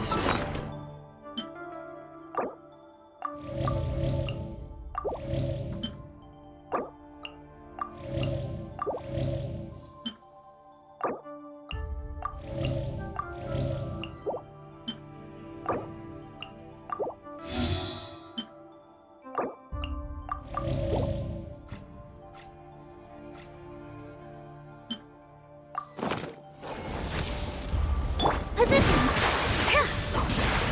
Can't hide the truth. Fire! Well, Hey! Wind strike! Hey there! With sword comes shadow.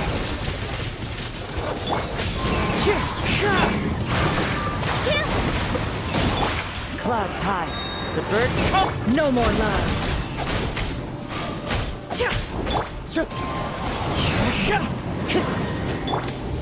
Watch out! The deception ends here. Here! Yeah! All eyes on me! Ha! Attack! Watch out! Speed of light! Ha! Watch out! Hiya! Ah! It all adds up.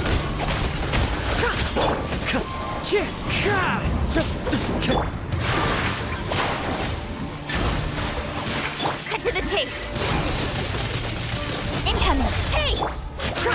No more lies. Seek within.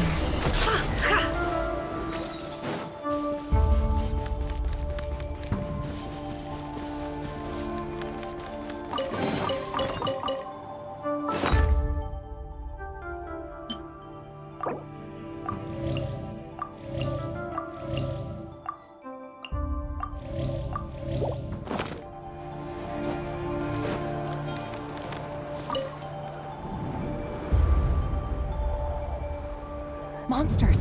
At the Universitas Magistrorum? Why now?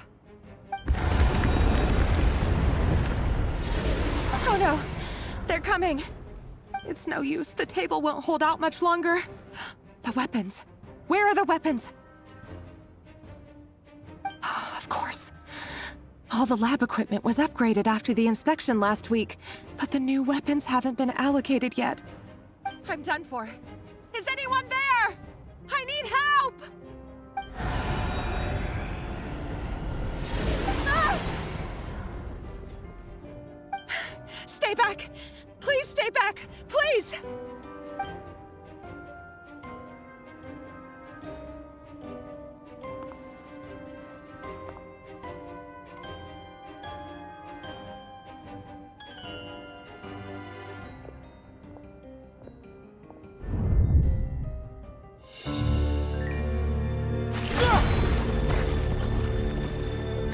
What's that? Reverie! So the rumors about your work are true. What? No! Listen, something happened at the palace tonight. We have to leave! You don't need to lie to me anymore. What do you mean? I know why you're worried, and I will respect the decision you've made. But it's okay, because I found a solution. I know how to end all this. You can have it back. The normal life you so desire. But until then, I'm afraid our wedding will have to wait. Cylinders? No, don't do it! Cylinders! Cylinders!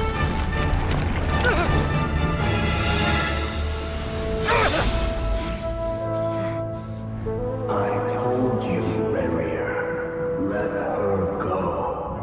You will find someone better. No! No, I won't do it! I have to save her! By what means exactly? A lowly pawn. You lack the power and the strength of will. Do you know a way? Tell me! Come to the palace. Join us.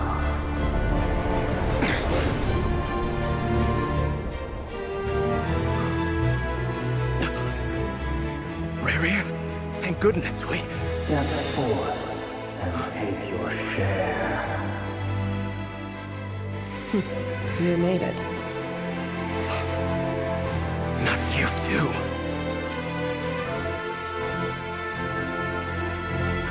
Hatred or grief, despair or desire.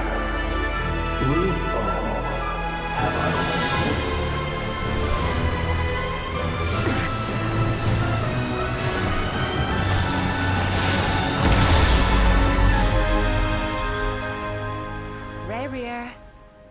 Rerir. Lindis? Were you daydreaming?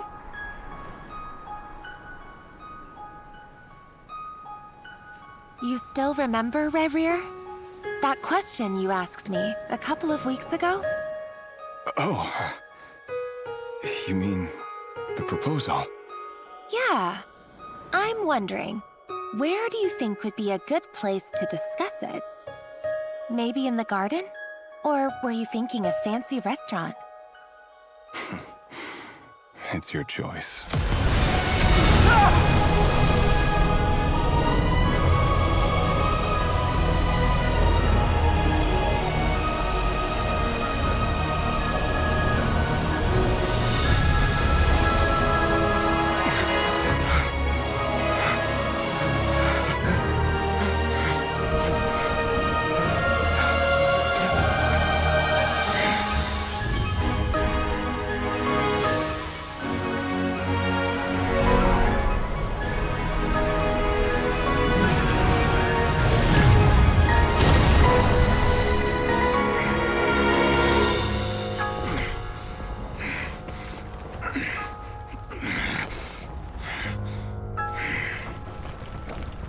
I will find you.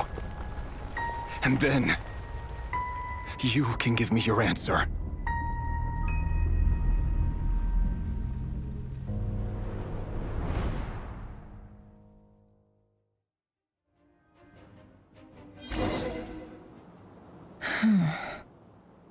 So that's how the Raker of Solnari was born.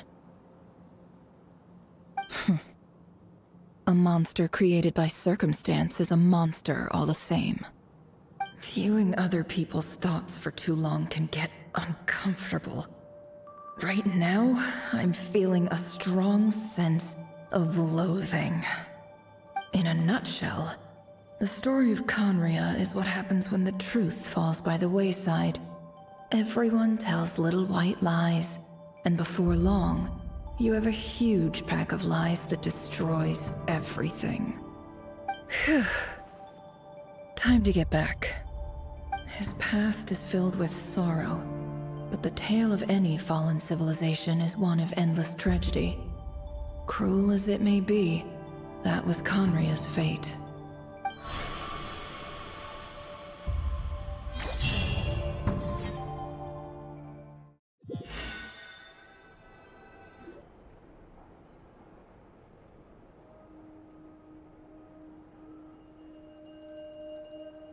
Everyone, I'm back. Can I get a standing ovation? Never! How are you holding up? Feeling okay? She's fine. Boss is a pro. Yes, I'm fine. You will have seen the events of Rerir's life through my thoughts. It's now clear that he is just a regular nobody, driven by personal tragedy, as he said himself. I mostly agree. There's only so much we can know about him from his memories alone, but they did give us a clear glimpse into his life in Conria. However, I would not consider Rerir to be a nobody. He was deeply involved in the events of that era. Yet, when the catastrophe of a generation strikes, nobody is safe. Sounds to me like you're speaking in riddles again. Is this you urging me not to abandon the people of Nodcry in their hour of need? That's not what I meant. Although I do hope you choose to remain a part of the plan. Without you, the mission ahead will be all but impossible. Then try to remember that I respond better to the carrot than the stick. And I don't appreciate being bossed around. Now, as for you, Missy, you were excellent. You stuck to the rules of the ceremony and kept your mouth shut the entire time. Bravo. Cool. So, can you fill me in on the deets now? Most of what I saw went right over my head. Patience. You'll hear the whole story, don't you worry. But let's meet up with the others first. It will save me narrating it twice. Yehoda? Yes, boss! Let me get that door for ya. That's more like it. For a moment there, I was worried you'd forgotten about the first clause of your employment contract. Forgive my curiosity, but what does the first clause say? It says I gotta do the annoying stuff that boss is too lazy to do for herself. Like opening the door, pouring the tea, yada yada. Is that right? If something is in the contract, it's because she willingly agreed to it. Rest assured that the Curatorium abides by the very strictest of labor policies. You don't seriously think I'm cruel enough to treat her like my slave? In any case, I've hardly shied away from my share of the work today. Hope I don't catch Flintz and Varka lounging about in their chairs, enjoying a leisurely cup of tea. There's nothing I dislike more than other people enjoying themselves while I'm hard at work.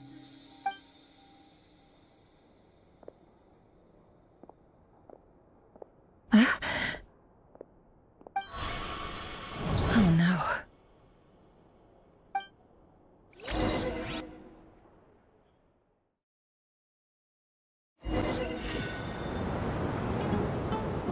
Sorry to disturb you, but we seem to have run into some trouble.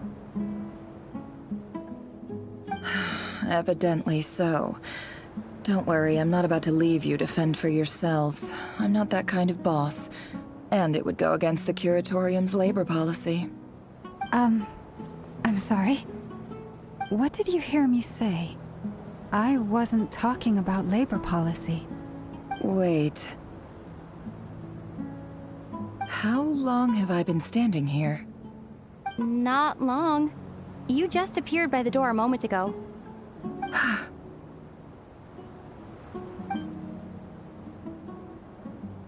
Boss, what's wrong? You look like you've seen a ghost. We've been tricked. We never left at all. Somehow I hallucinated that whole scene back inside the office. Hallucinated? But how? How indeed. This place should heed my will alone. All thoughts and actions that occur in here are just a result of pawns moving across the chessboard in a carefully calculated manner. And nobody has access to this chess set but me. So you control everything in here? More or less. But yes, it's a special technique of mine. Has anything like this ever happened before? Only once.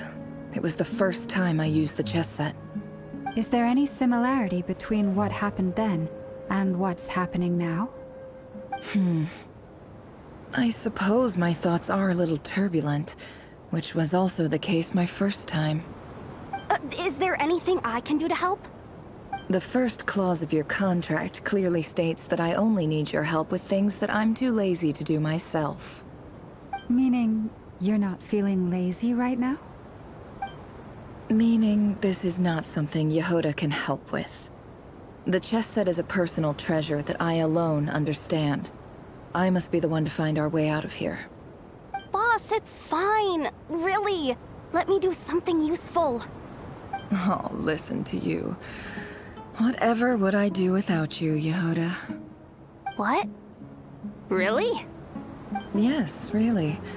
Where would I ever find another employee as obedient and servile as you? God forbid anything ever happens to you. Oh, okay. Well, anyway, I was thinking of fetching some water. There's gotta be a source around here somewhere. I suggest everyone finds someplace comfortable to take a rest. We gotta conserve our energy.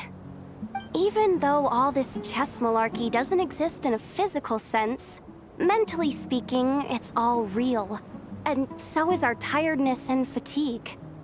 You don't want to dismiss mental fatigue. Just because it isn't physical doesn't mean it's any less serious. But anyway, I got your backs, so don't worry about a thing. Don't I have the best employees? Jealous much? If we can find a suitable time, I'd love to borrow Yehoda for a day to help out at the Frost Moon Scions. Would you be amenable to that, Boss Nefer? Oh, Llama. Have I ever told you just how pretty you are? Beauty runs from the tips of your antlers to the depths of your imagination. Time to rally, everyone. Follow me. As we continue our journey, the same rules will apply.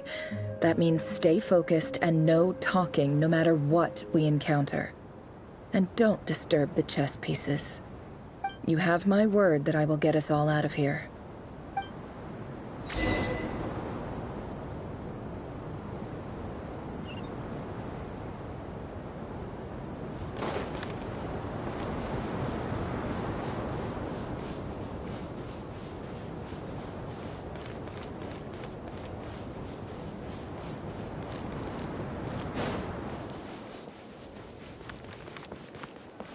This place looks familiar. That's not a good sign. There's someone up ahead. Time for a... I wasn't expecting visitors at this hour. Wait, is that? Oh, it's him. There you are! Sinue's been looking for you all day. I think he has some news for you. Oh yeah? What were you doing just now, Uncle Retinue? Hiding away some more loose change? I know I saw some Mora. What do you mean loose change? Oh, come on, I'm too old for this. Just pretend you saw nothing.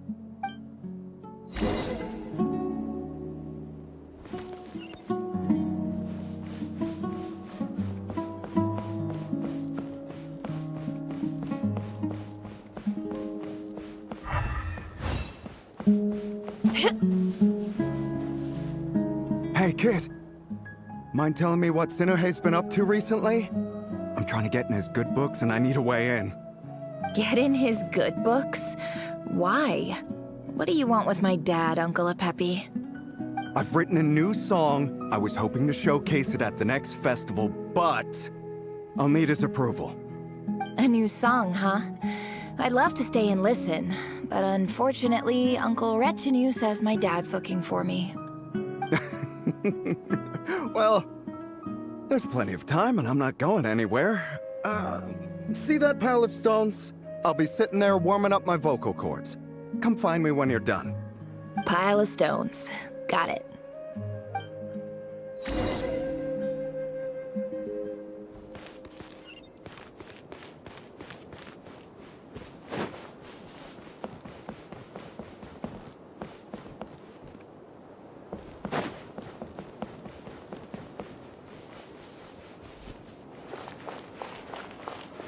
Hi, Dad. Uncle Retinue said you were looking for me. Ah, there's my little princess. If you'd gotten back just a little sooner, you could have shared the spoils of war with me. Spoils of war? Who were you fighting against, Dad? It was just a figure of speech. The aftermath of a sandstorm is no time to be waging war. I was talking about our war against thirst. I went out to fix our water supply problem, and now I'm back. Which means...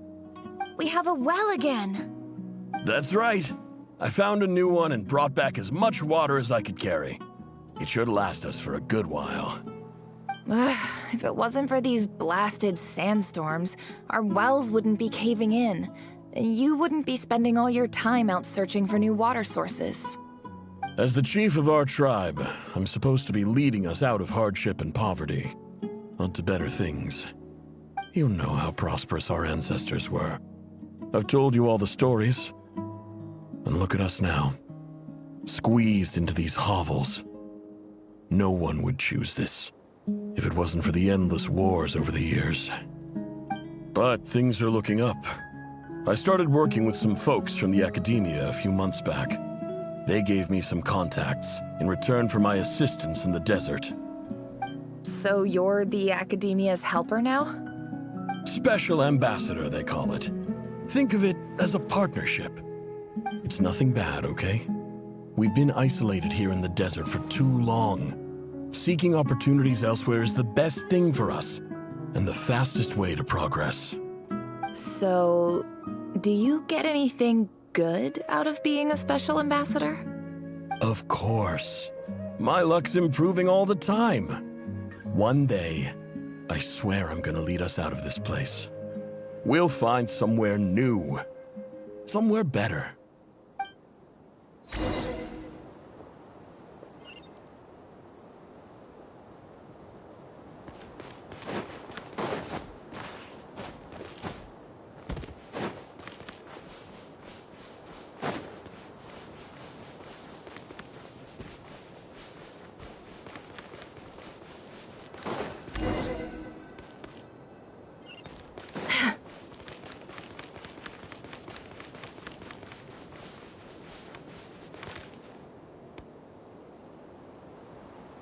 That's our well, and you know it! You stole from us! Well, you've gone from chief to thief, and now you have to face the consequences! Did you really think you could take our water without permission and get away with it? You're either brave, stupid, or both. And that Special Ambassador Act? Yeah, nice try! We spoke to the Academia. They said it was all news to them. You're a liar and a cheat!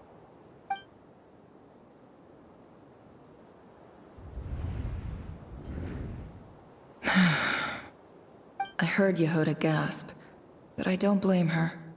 Most people are terrified by the sight of blood. Corpses strewn across the ground. The wounds are clearly from scimitars and daggers. The desert dwellers' weapons of choice. There's a handwritten note on the ground. Let's see what it says. Halil, this is Sinuhe, chief of the Shimti tribe. Surely you remember me. I was the one who helped you and your colleagues avoid the quicksand in the desert. This is my second time writing to you.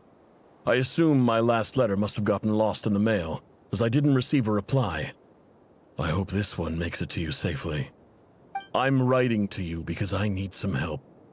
That sandstorm the other day completely blocked up our well, forcing me to look for another water source in Iab and Unut territory. It was a matter of survival. Praise the gods. The well of the Iab tribe was intact. It was my last resort. I drew what water I could and left, but not without being spotted.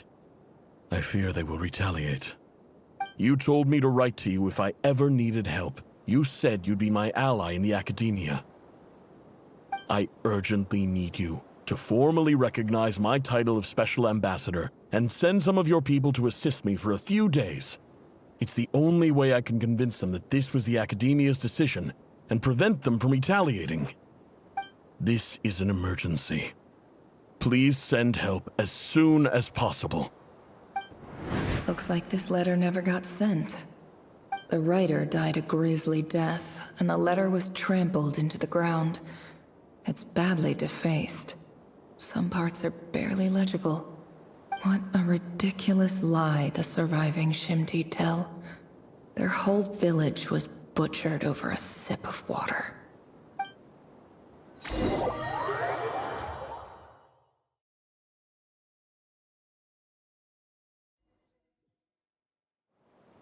Ah, officer. Welcome. Welcome to our humble village. I thought you would at least have the courtesy to provide some respectable libations. This is the finest wine Aru village has to offer. I promise.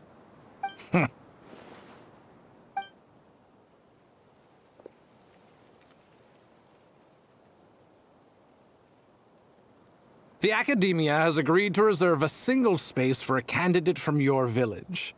But I remain skeptical of this entire endeavor. I highly doubt anyone in this desert possesses serious academic potential.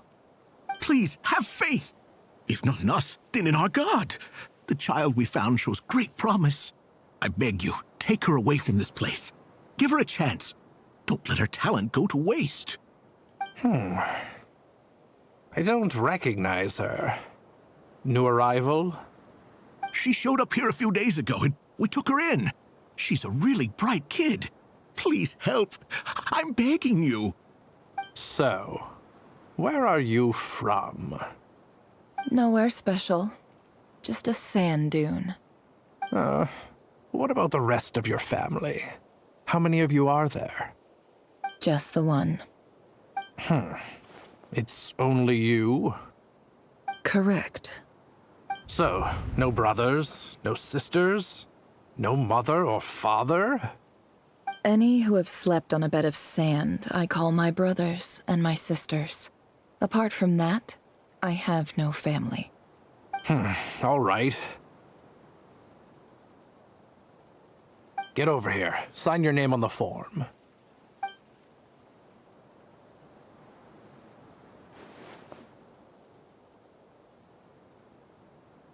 Never?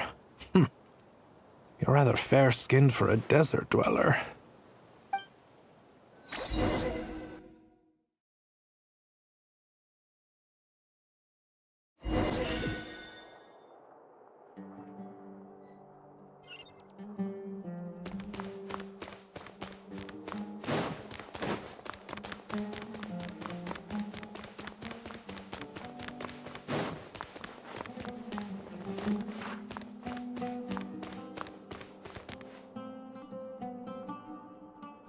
Nefer, this term's assignments have been issued already. Please read through the materials thoroughly, conduct your own additional research, and then write an essay on the topic. Yes, Professor, I'm aware. I just had a couple more questions I wanted to get your perspective on. Oh? Please, ask away. Well, I saw the other students' problem sheets, and I couldn't help but notice that my assignment is much easier than theirs. Do you really think I'm a weak student? A weak student? Goodness, no. Quite the opposite. You have a sharp mind. Almost too sharp. I think what you're saying is, a weak student wouldn't have noticed the discrepancy. And if they did, they certainly wouldn't complain about the lighter workload. You see, sharp as they come. You see things the way they are. And I'm sure you know why they're like that. Because of where I come from. Because I'm different. I'm sorry, Nefer. I don't like it any more than you do. It's just... Anyway, you said you had a couple of questions. What's the other one? I wanted to check... If someone sent me a letter to the academia, where do I go to collect it? Ah, your family wrote to you. As long as they put your name on the envelope, someone should hand it right to you. Not exactly. It's not even a recent letter. I was just curious where the mail would end up if no one collects it. The House of Dana, I expect. I know there's a box for unclaimed mail somewhere in there, probably sitting on a shelf. Whatever you're looking for, that'd be the place to start. Okay, got it. Thank you, Professor. Oh, don't mention it. Honestly, I feel like I failed you. I'm supposed to be your teacher, but I haven't taught you anything. Hey, don't say that. You're a great teacher, and you do your best for all your students. But the rules are the rules. You're not allowed to teach students like me. It's not just the academia, either. The whole world bends over backwards for the successful, and leaves the losers to suffer and die. Oh, my dear child. Don't tell me you've given up on life already. I haven't. I just think that if you want to make it in this world, you have to find a way to become successful.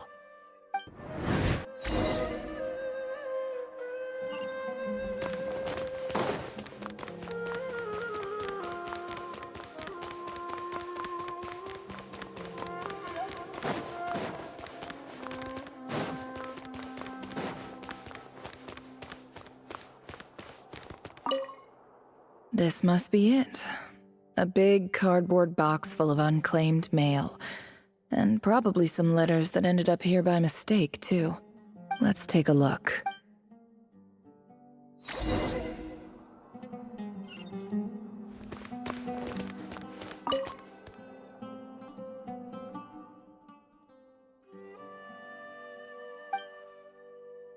A dilapidation survey from Port Ormos. Looks like it's from a Core of 30 representative. What a strange thought. A bunch of mercs losing sleep over rundown buildings. This one was never even opened. I guess the recipient didn't care what the Core of 30 had to say about anything. Who was it addressed to? I don't recognize the name, but it must have been a Kasharawar professor. This one is addressed to the Immorta Sage. The title is Changes Observed in Satyavada Life Symptoms. Why do all these letters read like full-blown dissertations? Guided by the incense, we became lost somewhere in the forest. All the barriers between levels of consciousness disappeared as our minds soared around in circles, looking for a branch to seek refuge on. In clinical terms, these symptoms fit the description of incense poisoning.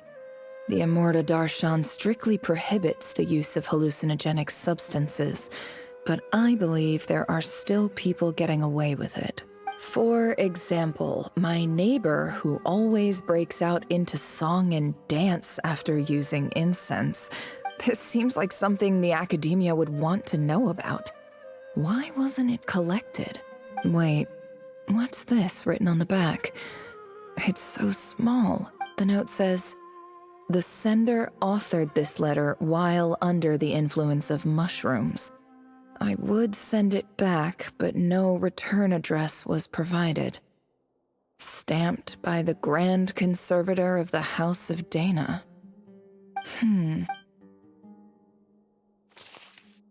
This next one is addressed to Grand Sage Azar.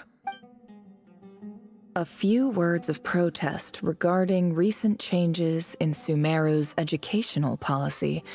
In recent years, the academia has taken on a small number of students from the desert region, as per the policy to this effect. However, it appears to me that these students have not, in fact, been provided with educational opportunities that are, in any meaningful sense, equal to those enjoyed by their peers. As well as receiving dumbed-down assignments and perfunctory tutoring, they do not even have full access to the Akasha system. Education is the fundamental purpose of this institution, which should go without saying in a nation whose founding virtues are knowledge and wisdom.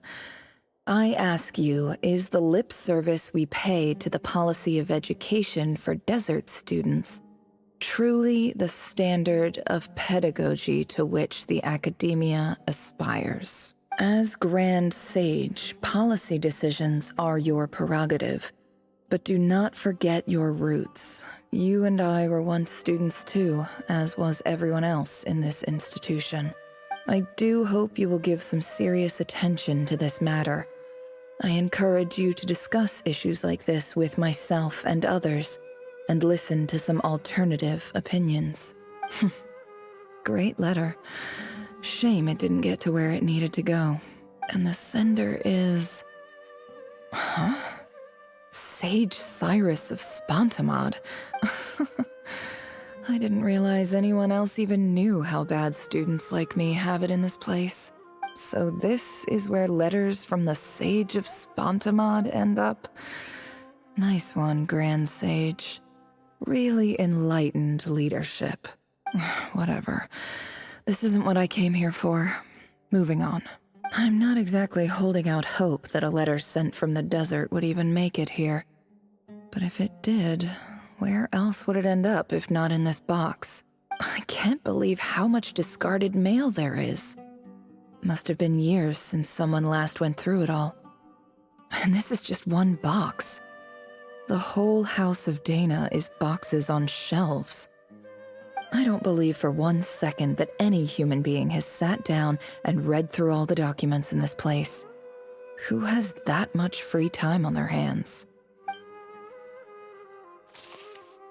Wait, could this be it?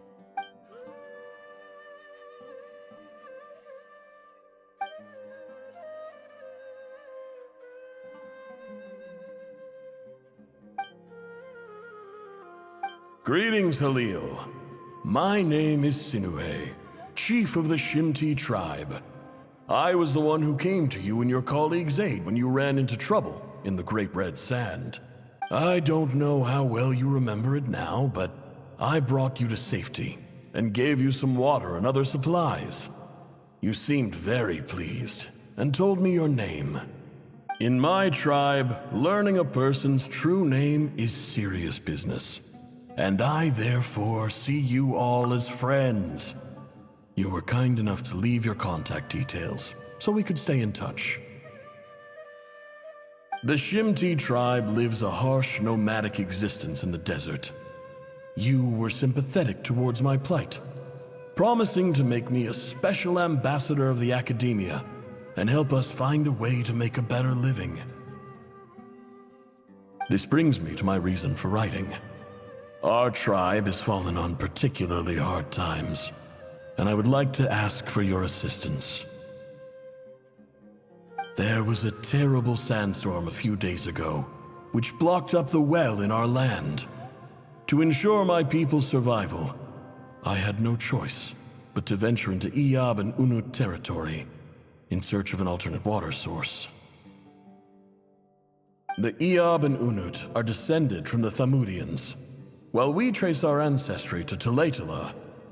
We worship the Lord of Flowers and have had relatively good relations with our fellow tribes up until now. I found a well belonging to the Iyab tribe. They declined to help us, but I really had no other option, so I took some water to keep me and my tribe alive. My actions are certain to incur their wrath. When we met, you assured me that you would be my ally in the academia. I would like to take you up on that offer, because I really need your help. I wonder if you could send an academia representative to meet with me. That aside, the last time you were here, you mentioned that the academia had started accepting students from the desert, and I told you a little about my daughter, Nefer. We have next to no resources here in the desert, and my power and influence are limited. Would you consider enrolling my daughter at the academia? She is a smart girl. I know she won't disappoint you. From the outset, the academia never took you seriously. Those things they promised were just empty words. I doubt they even remember the name Sinue. And you were so emphatic that your luck had finally changed for the better. You swore you'd lead us to a better place one day. You spoke with such conviction, like you were the most powerful chief in the whole desert. You liar. You lied about everything. You promised the world and delivered on none of it. And who fell for it? Just me, by the looks of it. Despite your best efforts. Which makes you a pathetic liar. You weren't even any good at it. I think I'll take over from here. Let me show you how it's done.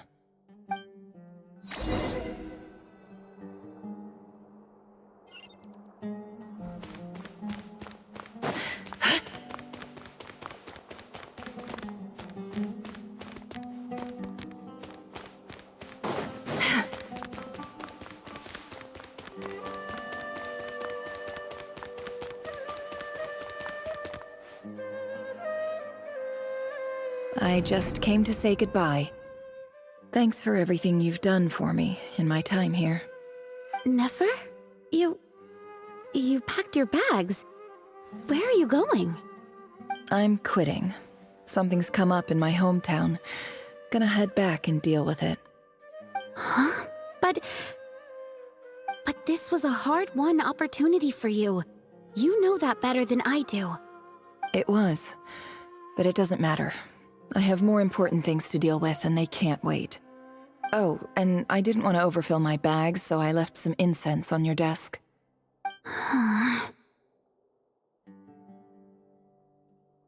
What's wrong?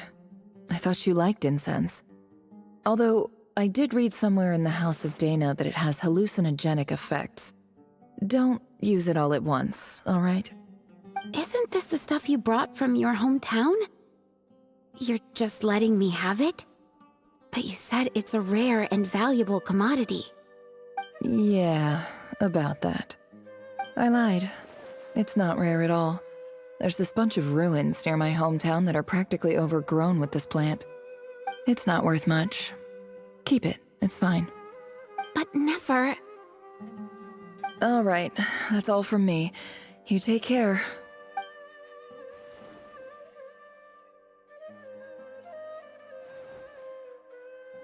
Don't forget me, okay?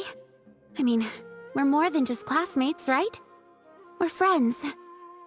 Yeah, I'll remember you. I lied again. That incense is worth a fortune, and it's a rare find even in those ruins. And as for remembering her, I have far too much to do when I get back. No time to reminisce. I'll be lucky if I even make it through this alive. But either way, I expect I'll forget you pretty quickly.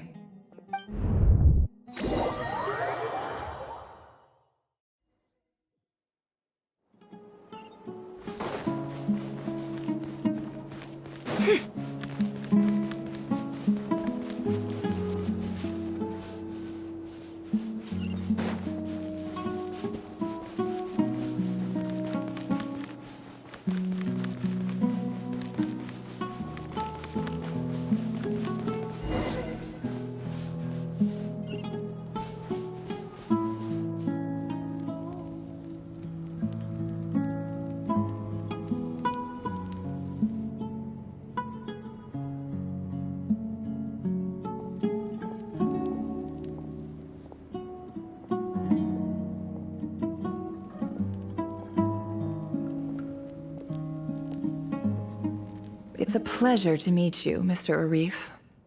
So, what does the Academia want? Since they've sent their special ambassador, I assume there's a big business deal to be made. If not, I'd be very disappointed. Please, sir, lower your blade. You're lucky I'm the one they sent. Not all special ambassadors share my admiration for the Iab people. The ever-shifting balance of power in the desert reduced the once great civilizations of this region to rubble and sand. But the story of the Iab has a very different trajectory. Others grew weak, but you grew strong, beginning in obscurity and moving to prosperity.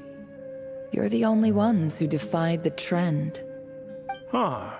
So, you do know who you're dealing with? This well is the perfect symbol of your strength, is it not? It used to belong to the Unut, but it looks like you have control over it now. You're not wrong. But I'm sure you didn't come all this way just to flatter us. Of course not. I came to bring you some very good news. Some information that recently came to light, which might just be your ticket to freedom. Records uncovered by the Vahumana Darshan show that a certain well currently under Iab control is built on top of some ancient ruins. These ruins are of great archaeological interest to the Academia. I checked the map carefully on my way over here, and I'm confident that this is the well in question. The Academia is offering 50 million mora in return for excavation rights. 50 million? No, wait. If these ruins are as important as you say, 50 million's a little low, don't you think? Don't get greedy, Iab. We know far more than you think. We know that you seized this well by force. Wasn't that the first step in your rise to power? To drive away the Unut and steal their water supply? So what if it was?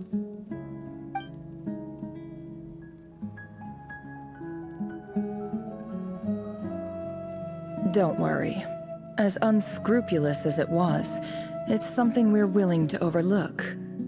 The Academia is only interested in dealing with the de facto power holders in the region. I hope I am making myself clear. And I hope your words are the truth. If I find out the Academia is trying to play me, I'll hunt down every one of your people and make you watch as I cut their heads off one by one. I assure you, Chief, that would not be in your long-term interests. You don't want to make an enemy of the Academia. You see how I'm dressed, don't you? I appreciate that you've never been to the rainforest, but surely even you recognize an ambassador's attire when you see it. And what does a barbarian like you have to lose anyway? You really think the Sumeru Academia would bother to come all this way just to lie to you? We have more important things to worry about. All right, I take your point. The Academia is the highest authority in the land. I'm sure you're trustworthy people. In that case, we have a deal. We will sell you the excavation rights. I'd like to thank you, Ambassador. This is good news indeed. Excellent news. In fact, it calls for a celebration. Would you do us the honor of staying a while and enjoying some Eab hospitality? Gladly. I am partial to wine myself, and I trust you are as well. So let's indulge in a few drinks together, in celebration of this momentous occasion.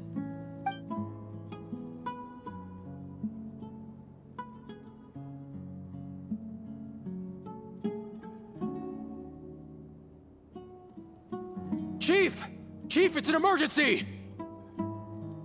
It's the Unut. They've taken the well. What? Well, don't just stand there. Take it back. Yes, Chief. I have every confidence in the Eab's military superiority, and yet... Well, what is it? The Unut's response was alarmingly fast. The day after we reach a deal, they seize the well. This can't be a coincidence. Perhaps there is a traitor in your midst. I don't think so.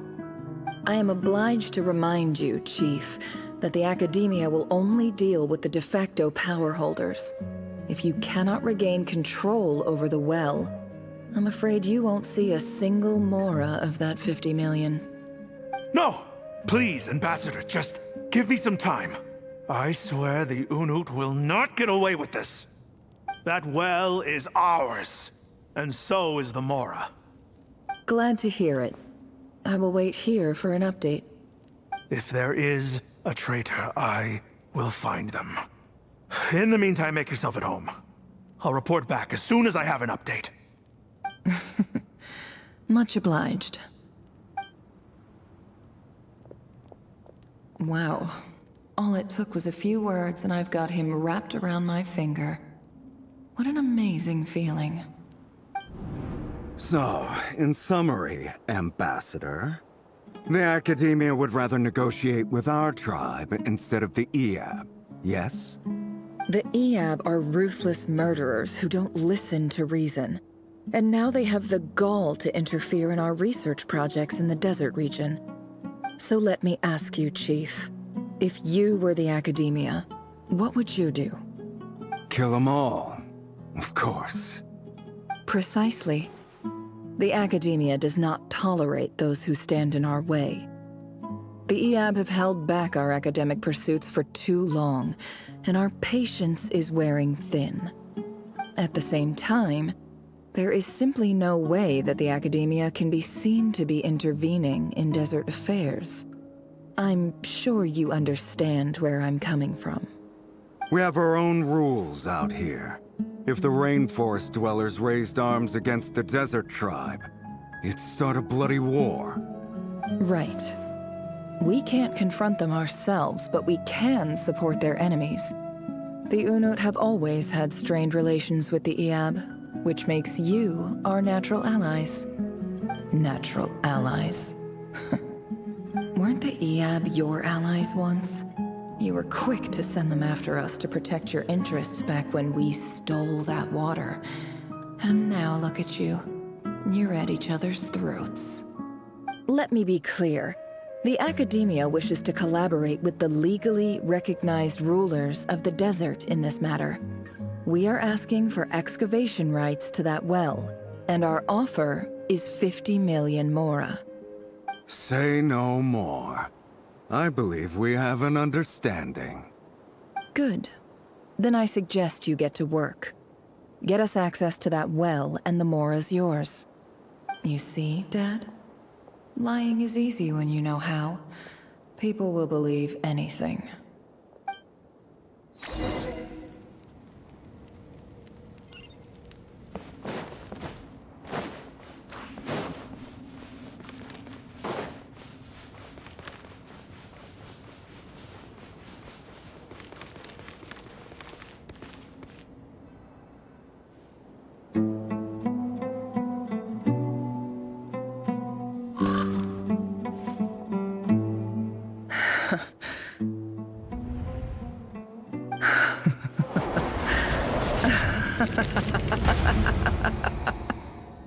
Look at yourselves. You may be vile, savage monsters, but your butchered bodies bleed like any others. You're no different. You're nothing special at all. The monsters who destroyed my home, they're just ordinary, petty human beings. What a joke. I think we're even now. Maybe I've even done the desert a favor. It's a better place without all these people around. Oh, Sinuhe, my gullible fool of a father. Perhaps if you'd been as ruthless as I was today, our tribespeople would still be alive.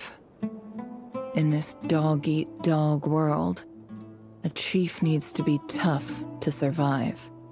But you couldn't do what had to be done. So I did it for you. Nefer, it's okay. All of this is in the past now.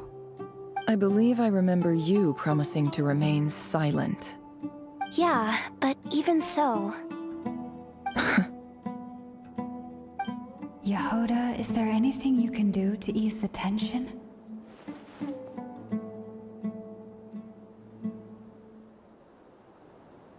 Alright, time for a sharp turn onto a completely different topic.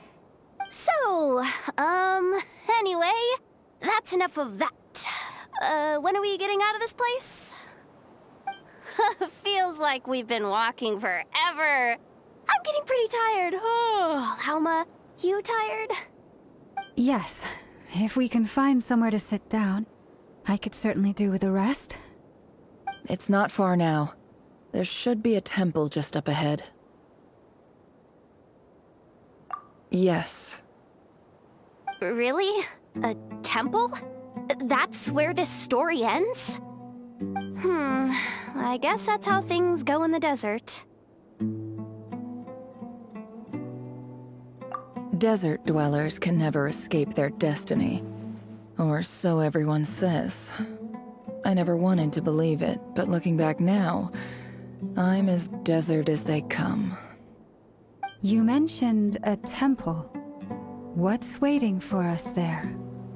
My biggest trade secret of all. Ah. Then I'm guessing it's where you got your power from. The power to peer into other people's minds. I didn't know you were clued up on any other religions. I'm no expert in the history of Sumeru, but since you come from the desert, I would imagine it has something to do with King Deshret. Sounds impressive. Ah, I know who you mean. General Mahamatra Sino. The spirit of Hermanubis dwells within him. That's Boss Neff for ya. She knows everything. Sino's hardly a figure of obscurity, but I know about Sethos too. What about him? Is he a big deal or something? Well, He's not a small deal, let's put it that way. Please, this is the bare-bone basics. Save the flattery. Thanks for your patience, everyone. I'm sure it's been a lot to take in. With any luck, that's our exit just up ahead.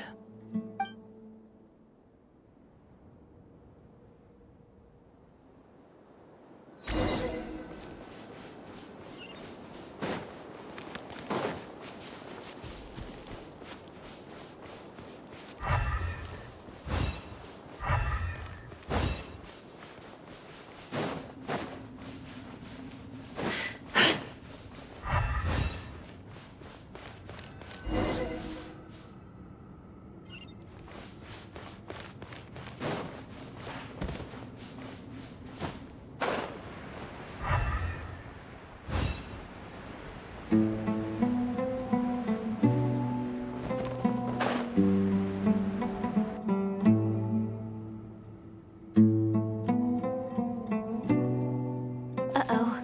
Uh-oh. Uh-oh. I'm totally out of my depth here. I don't have anything to add about any of this stuff.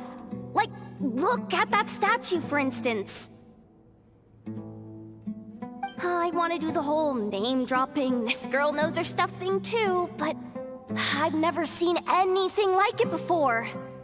A statue with the head of a bird. That's Thoth, the Ibis King, one of the 7 pillars of King Deshret. The legends say that he, the Crocodile King, and the Goat King were the 3 retainers of King Deshret. Let's take a look.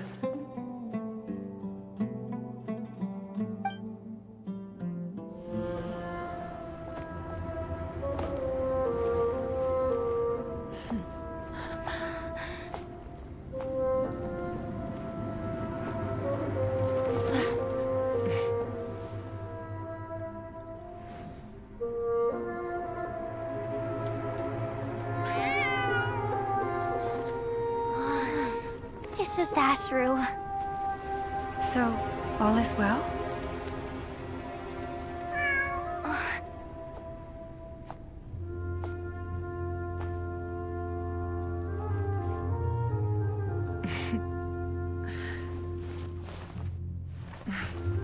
Typically speaking, at this point, the world disintegrates.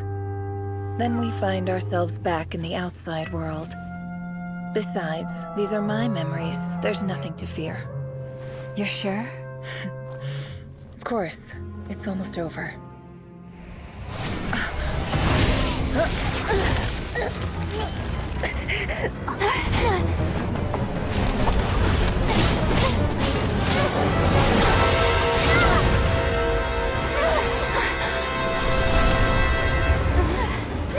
Hold on!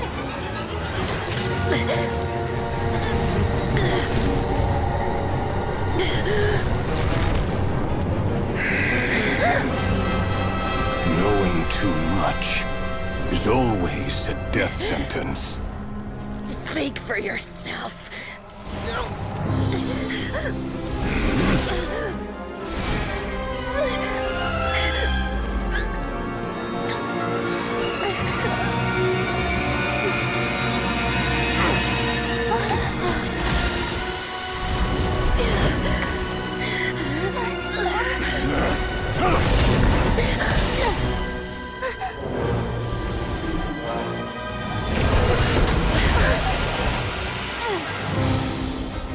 How repulsive.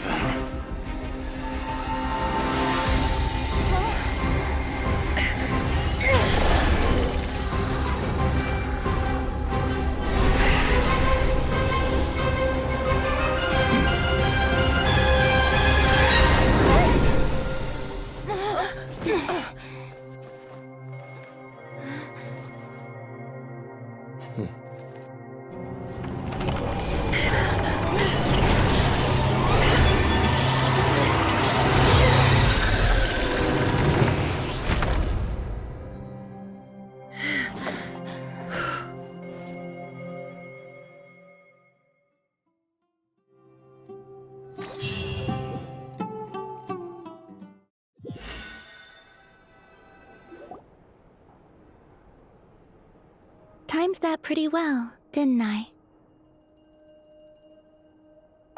It's okay. I'm just glad no one was hurt. Paimon noticed you doing something too, Dainsleif. Were you helping get them out? Of course. When I asked Nefer to conduct this investigation, I was not naive to the dangers involved. I had a duty to ensure your safety. Good to know your sense of justice is still intact after all these years. I take that to mean that you saw the truth. That comes as a great relief. I certainly did. And thanks to your help, I also managed to trap Rerir inside the chess set. Whoa, really? How'd you manage that? Well, to be honest, I sensed that something was wrong long before we made it to the temple. By using this fragment to probe into Rerir's past, well, the monster formerly known as Rerir, it seems I alerted him. I was tracking him, then he caught on and started tracking me too. Can't say I'm surprised. But how did he track you through your thoughts alone? That shouldn't be possible. Rerir was a secret agent who reported directly to the Vinster King. He is an expert at finding a trail and hunting down his pursuers. No wonder. He infiltrated the chess set, read my thoughts, and built a new virtual chess set inside of it. That's why we weren't able to leave at first. Speaking of your chess set, it's quite a remarkable item. Would I be right in thinking you have some connection to King Deshret? You overestimate me. I only have a connection with one of his underlings, the Ibis King. You all saw how this came to be. A long time ago, the Iab massacred my tribe, the Shimti, in our home village. A few years later, I enrolled in the academia, where some new information came to light. The Unut and the Iab fought a bitter battle over the rights to a well, all for the sake of a non-existent 50 million mora. The Iab ultimately won that confrontation, but their victory came at the cost of almost every warrior in the tribe. The final blow to the Iab came at the victory feast, when an Unut assassin beheaded their chief right before my eyes. The remaining Iab fled and have been scattered to the winds ever since. Having gotten my revenge, I returned to my hometown, where to my surprise, the nearby temple was still standing. There it was, seemingly immune to the relentless hostility of the desert, while my tribal home lay in ruins. As I stood there gazing at the temple, I noticed a cat just outside. This cat, as it turned out, was home to the spirit of the Ibis King. He led me to a gate deep inside the temple, and there he made a deal with me. This chess set is my gift from the Ibis King. The chessboard within is made to the same specifications as the one in the mausoleum of King Deshret, and represents his power of piercing analysis. With this chessboard in its container, I gained a certain ability to perceive hidden secrets. Now, you could conclude that the Ibis King simply wanted to give the people of this world the power to seek the truth, but I don't believe that's the full story. Every god plays favorites. Their hearts are as fickle as any human's, full of secrets, perversions, egotistical tendencies. But precious few gods are willing to admit this. It is the same with all powerful forces, including fate itself. Their gaze falls preferentially upon a select few. As you rightly point out, this is an act of favoritism. If you're alluding to the Abyss, then yes, I agree. Gather the others. It's time to share everything I've learned.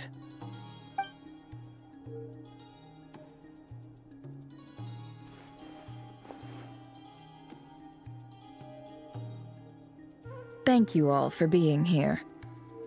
As promised, I did some further investigating into the Raker of Solnari's background. I am pleased to report that the investigation has been most fruitful indeed. The Raker of Solnari, real name Rerir, was once a Conrian subject who served the Vinster King. I will now share the important details of his story. Please save any questions or comments for the end.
So that's why he's so obsessed with the moon.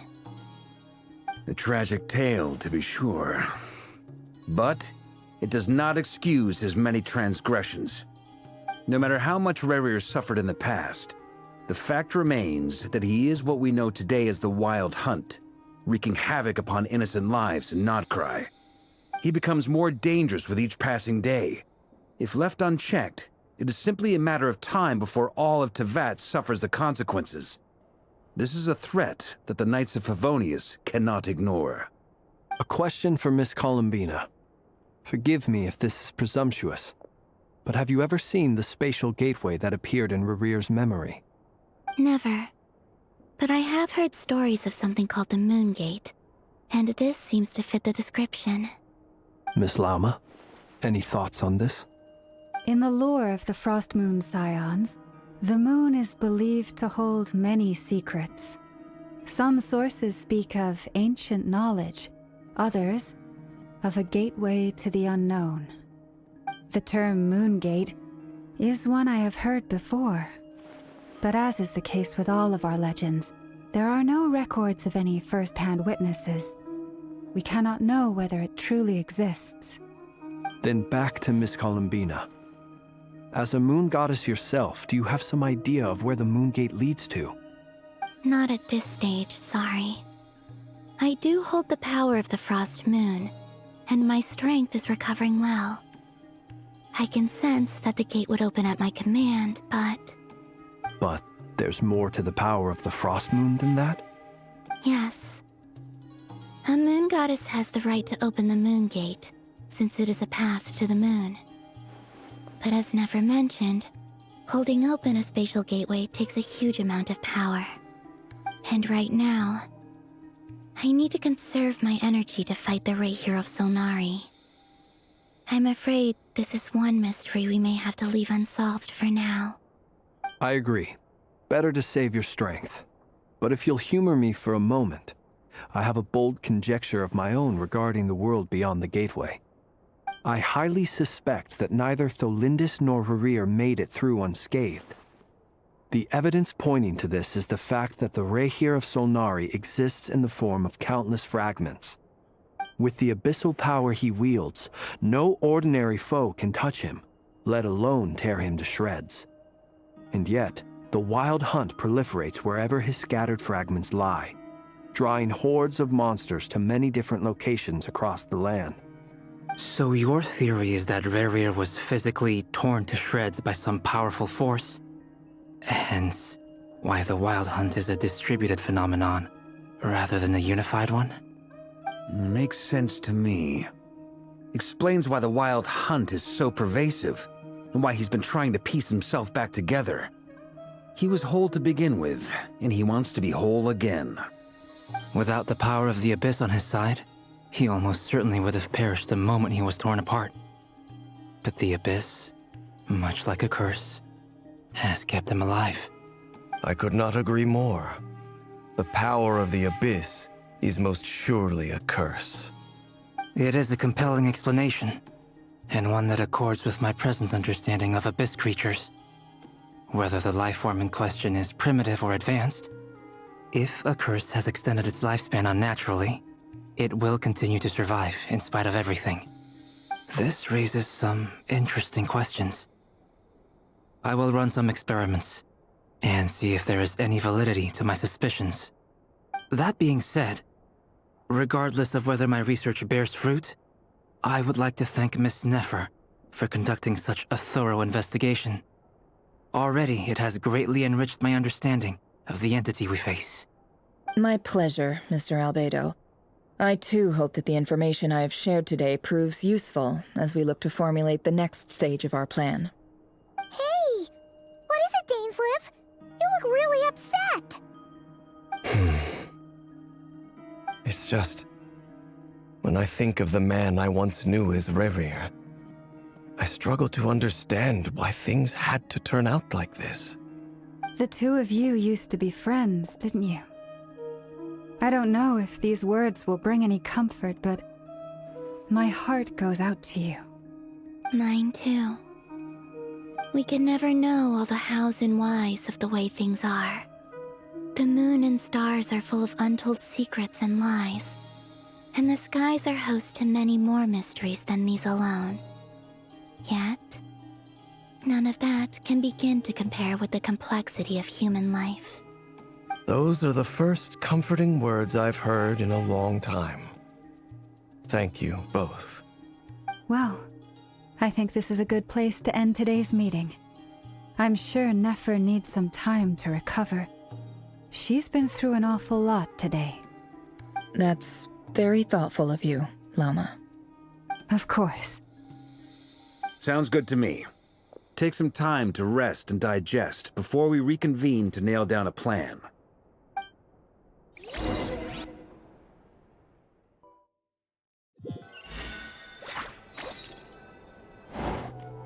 Hey, is this a bad time? Hope I didn't kill the conversation.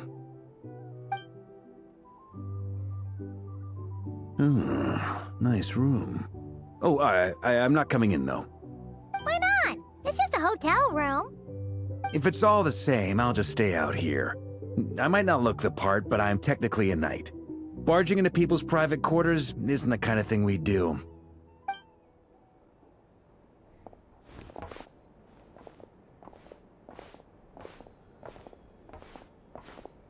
Anyway, Nefer went back to the curatorium to get some rest. But before she left, she shared some things with me that I thought you should be aware of.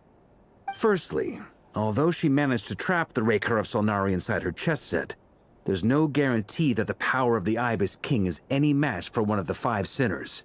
Their powers are beyond our comprehension. It's only a matter of time before he finds a way to break out. We have to come up with a plan and take care of him before that happens. Honestly, Paimon figured that might be the case. So, how long have we got? Well, I asked her that same question. She talked for a long time, but for the most part, it seemed like she was trying to convince me how precious her chess set is, and what a long and storied history it has. It felt like some kind of sales pitch, you know? The kind where you end up handing over Mora against your will? Anyway, after all that, she finally answered the question. 2 days, at most. 2 days? Holy moly! Can we even recruit enough help in that time? That remains to be seen. Which brings me to the second issue. Dainsleif is obviously conflicted about this whole thing. But given how little time we have, there's no way we can pull this off without his help. You have some history with him, right? Do you think maybe you could talk to him for us? Great. I appreciate it. All right, on to item 3. So, Albedo, Duran, and I put our heads together and came up with a plan. Can't promise it's gonna work yet, but at least it's a start. We figured we'd bounce the idea off you first. We'll explore it further once everyone's recovered. Oh, Paimon's dying to hear this. All right, so here's what we're thinking.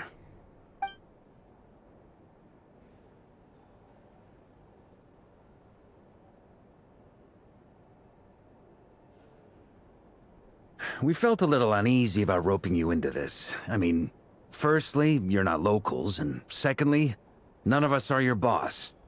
You're well within your rights to refuse if you so choose. Roping us in? Why would you even say that? We know the stakes here. It's all of us against the Rayher of Solnari, or none of us stand a chance. I choose my words very intentionally, I'll have you know. I like to think there's an art to striking a down-to-earth tone even when the stakes are through the roof. Sir Varka, I have a few thoughts about this plan. I'm all ears. I think we can be more flexible with how the roles are allocated. In my view, the most sensible lineup would be like this.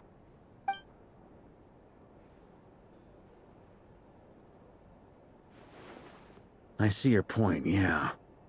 But if that's how we're going to approach this, you'd better make sure you're ready. To be clear, I don't doubt your abilities. Far from it. I just want to make sure. Are you really willing to take all this on? I want to do everything within my power. The Rayher of Solnari is a truly fearsome opponent, and if I do my part, it'll greatly reduce the risk for everyone else involved. Well, that tracks with what I've heard. Jean's mentioned in her letters that you're so diligent it's almost abnormal. As in, most people weigh up the risks and rewards in situations like this. But you seem to just march towards danger without a moment's hesitation. Of course, everyone appreciates a fearless pioneer.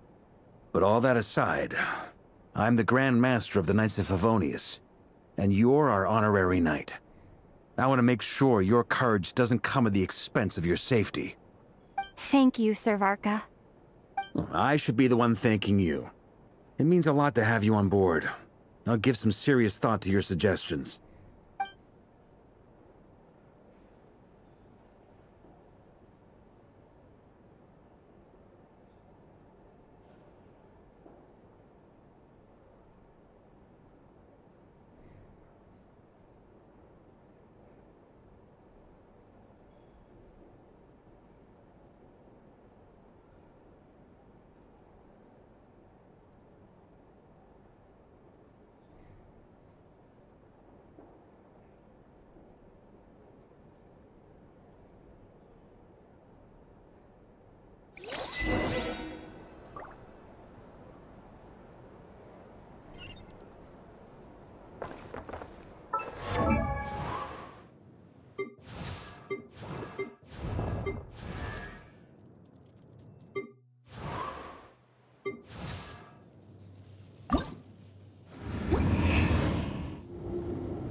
This is a thorough plan, but I do have one last question before we take action. How can we be sure that our enemy won't leave the designated area? Great question. Albedo's been hard at work analyzing Rayher and the Wild Hunt's behavioral patterns. His conclusions are as follows. Firstly, from the earliest known confrontation until now, Rayher has never displayed any ability to manipulate the dimension of space. So it's unlikely he has any power in that domain. Secondly, he seems to have a particularly strong vendetta against our group. If we put him in a fight-or-flight situation, he'll choose to fight every time. Thirdly, finally, and most importantly, he is consumed by hatred, both for the moon and for his enemies. Turns out, we tick both of those boxes. We have a reincarnated moon in our ranks, and a spy who accessed his private memories without permission. He'll be baying for blood, not looking to escape. As someone who's had their fair share of interactions with the Wild Hunt, those all seem like valid observations to me. Understood. Then I will defer to the verdict of the group. Well, everyone, That's the plan in full detail. Albedo and Durin are carrying out their part as we speak. Plan approved. Scheduling. Okay, any firepower you need, I got you covered. Let's light this baby up. The Frost Moon Scions are behind you as well. And the rest of you?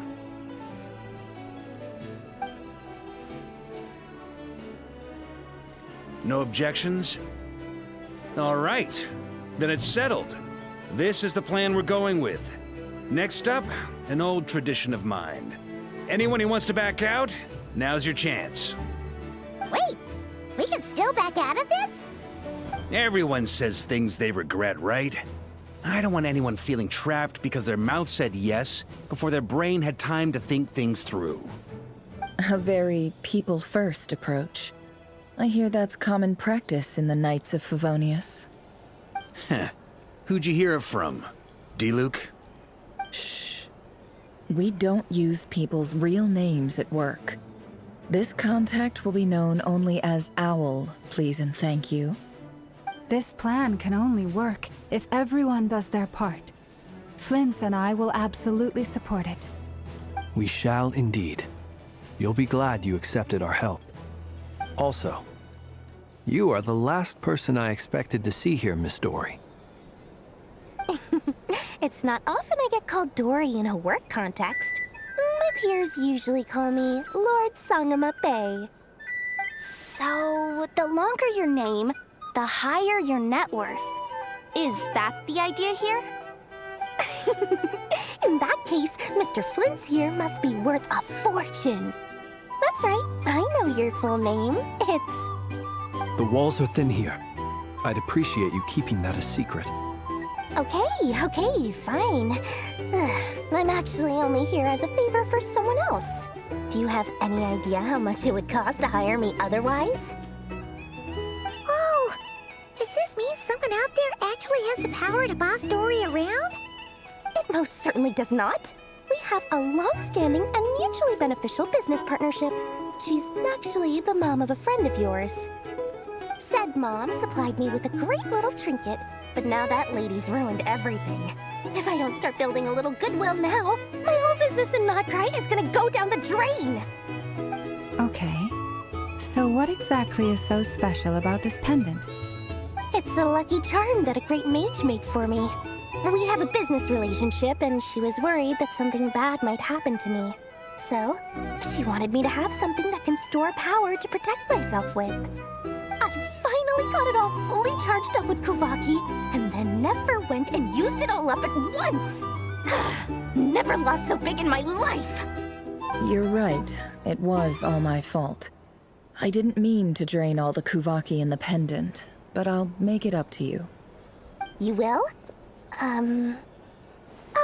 Well, in that case, how about you give me your chess set, and we call it even? I knew you'd say that. Well, it's yours if you want it. In fact, take it now, and I'll even throw in a free Raker of Solnari. Deal? You're putting me in a difficult position here. It's a very useful thing to have around. But I have a funny feeling it won't be around much longer. I guess we'll see in a couple of days.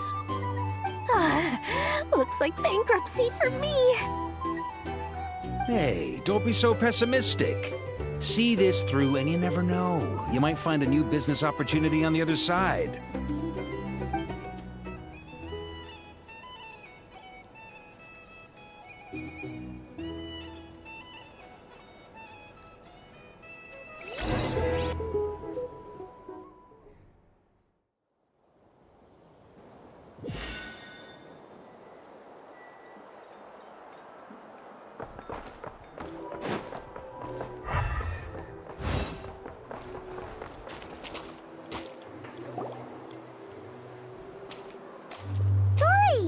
How are things going? Feeling ready? Oh, I was born ready. We only have 2 days. You think Lord Sangama Bay would let an opportunity like this slip by? Don't forget, when something's in high demand, the people with the goods on hand get to charge the highest price of all. even higher than the sellers taking advance orders. Ta-da! See? It's right here! Oh, it's so pretty! Did you make it? No, I have a supplier. We go way back, so he made me a very attractive offer. Aha! No wonder you were talking about Lucky Charms at the meeting. You've been getting Kaveh to make them for you. That's not the full story. It actually started a while back as a project between me and the Dendro Archon. Mage Alice once warned me that this world won't stay safe forever. There may come a day when everyone faces a great crisis. I passed this on to the Dendro Archon, and she secretly brought together a research team made up of Sumeru's top scholars to invent a technology that could keep people safe. I won't go into the details because it's all very complicated, but if you want to know more, you can ask the Dendro Archon about it sometime. Anyway, point being, it was the Dendro Archon who asked Kaveh to build this little contraption. As one of the top Kashara War talents, he was the obvious choice. Took him long enough. He stressed over it for ages. Must have gone through at least a dozen designs before producing a final product. But that's Kaveh for you. Marak delivered it to me a couple of days ago, along with a letter from Kaveh. Could I ask why I'm sending this technology to you? And what's your proposed use case? Has it been approved by the relevant authorities? So nosy. My fault for sending him the research permit to begin with. Surely Nahida must have told him you were involved in this project. He was probably just nervous because you're always so secretive about your business. Could be. Anyway, I just replied, let's hope there never has to be a use case, because it would involve grave danger. Fair enough. But it sounds like he was just being cautious. He probably felt responsible as the one who made it. Or maybe he was asking as a favor for his housemate. He's done that before. Not sure why, though. His housemate doesn't seem to really care that much about this kind of stuff. Either way, all's well that ends well. I'm just glad to finally have my hands on the product. I wouldn't want to be without it, given the potential dangers that lie ahead. Huh? What does that look mean? Paimon's just super surprised. This must be the first time we've ever seen you actually get serious about something. Well, a long time ago, I made a promise to myself. I promised that I was gonna live every day of my life with a big beaming smile. Obviously, Mora plays a big part in that. But there are always gonna be times in life when you have to give something back. That could mean paying back a debt, returning a favor, or showing some kindness. Alice has been a huge help to me over the years. She was the first investor I ever had. And I want my investors to know that Lord Sangamabe is the best in the business. And more than that, no one knows what the future will bring. Whatever happens, I want to make sure the Dendro Archon and all of Sumeru is prepared to face whatever comes.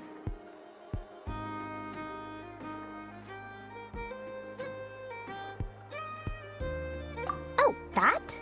I was just making sure Nefer and I are square. Don't be thinking it was some sort of benevolent act. I'm no saint, so don't treat me like something I'm not. My priority is doing the business that I want to do, so long as my conscience lets me, but it usually does. That's the Lord Sangamabe business model. All right, if you say so. I do say so, and that's the whole point. I'm a businesswoman. Don't go trying to figure out what kind of person I am. You'll exhaust yourself.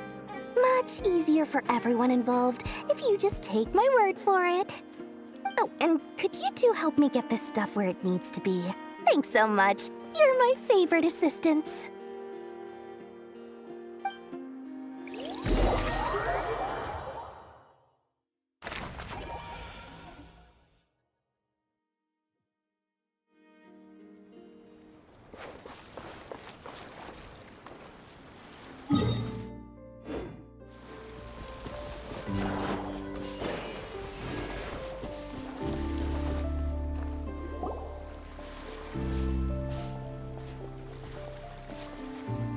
traveler, Paimon.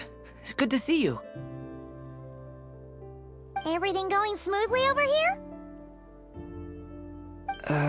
Sort of. As you're probably aware, Varka, Durin, and I captured some abyssal creatures from the Wild Hunt. Per the plan, we dissected and analyzed some samples of these creatures. The process went very smoothly. The findings, however, come with some troubling implications. What? You can actually dissect the Wild Hunt? That depends on your definition of Wild Hunt and dissection. Harmless, lifeless. These words are accurate descriptions. The Wild Hunt is an interesting phenomenon. In and of itself, it doesn't seem to possess anything akin to a human personality. But taken as a collective, the medium through which the Wild Hunt is summoned does appear to have a soul. Master griped a lot about the wise Horoptotire, and seemed somewhat fascinated with the Faust Certology. But she barely mentioned Rerir at all. I don't think that was because of his lower social standing, though. Anyway, it's a pity. I should like to hear her thoughts on the nature of the lifeform he has become today. It's a strange mix. The furious energy of an abyssal being channeled through a fractured physical existence. A consequence of being torn apart by an unknown power.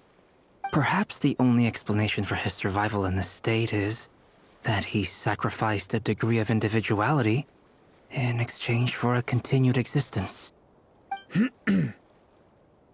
Oh, sorry. Once I get talking about interesting research, I have a tendency to go on indefinitely.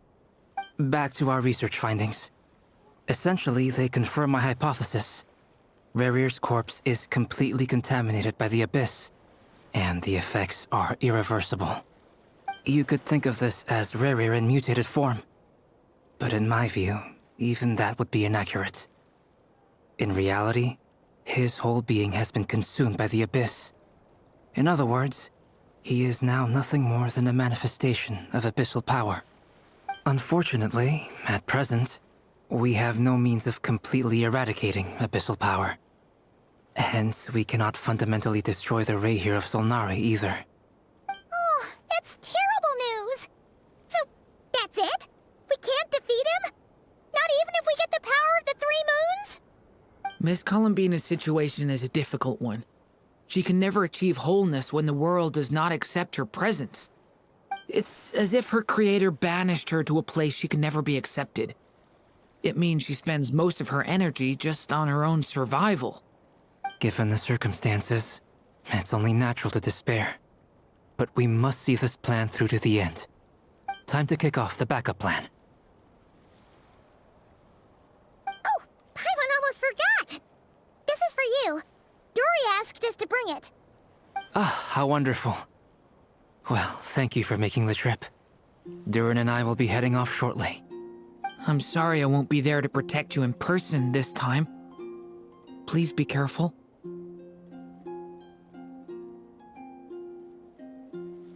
All right then. Stay safe.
Miss Lauma, is everyone here? Yes.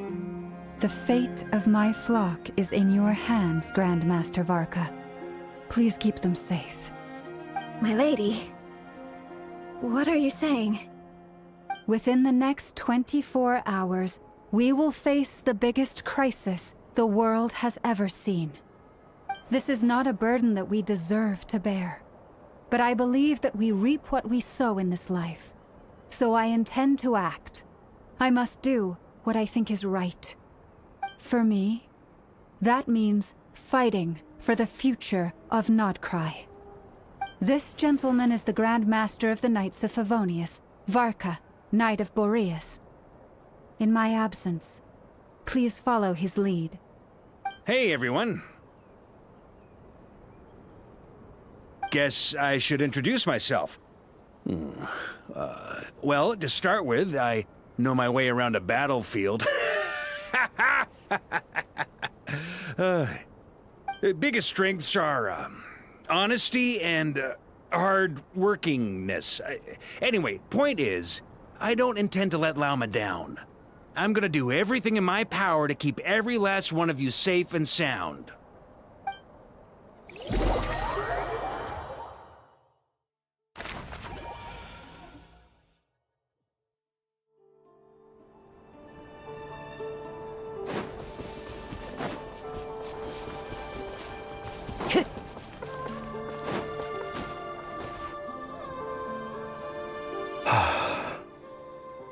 Something on your mind? Miss Columbina, was it? I believe that's how the others addressed you. That's right. Names are funny things. Have you always been called Dainsleif? Yes. I take it your own name has a more complicated history. I have a different relationship with names than other people. To be honest, I'm not even sure that Columbina is my name. At least, not in the same way that Dainsleif is yours. But it's what everyone calls me, and I go along with it. A lot of my life has been that way. I get so used to things that I forget to question why they are so. I never used to think much about where names come from, or what they mean to people. Maybe something's wrong with me. You're different from other people. I sensed it the first time we met. You're more perceptive than most. I'm sure your long life and rich range of experience explains that. Do you ever find yourself missing Conria, Mr. Dainsleif? Difficult to answer. I have dreamed of the past many, many times. Sometimes I'm fighting tooth and nail. Other times I'm lying on the ground, defeated. I don't recall any happy moments from that time. It has been too long. Is that because hatred survives longer than love and affection? That would not be for me to say.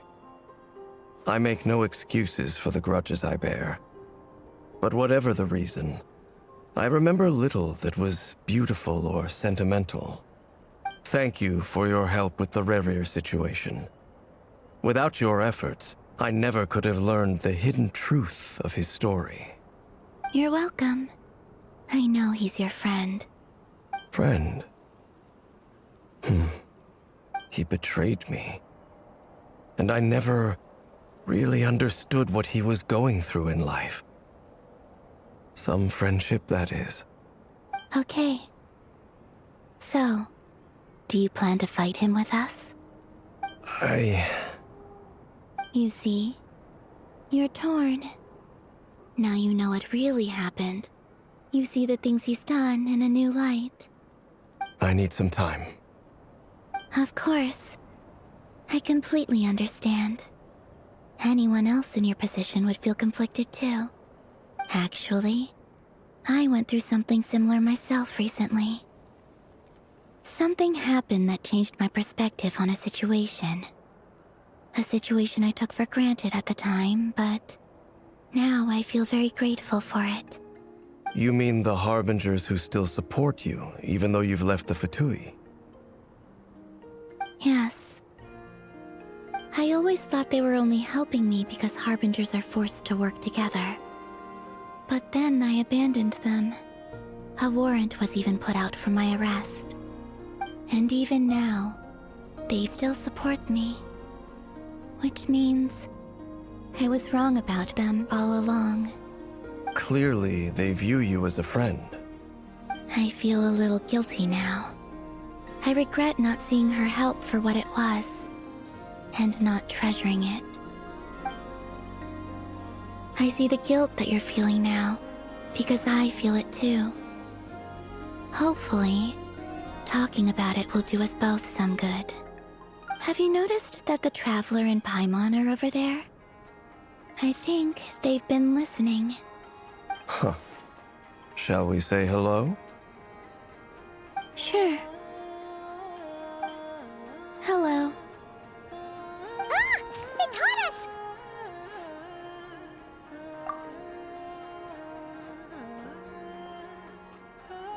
I apologize for making you worry.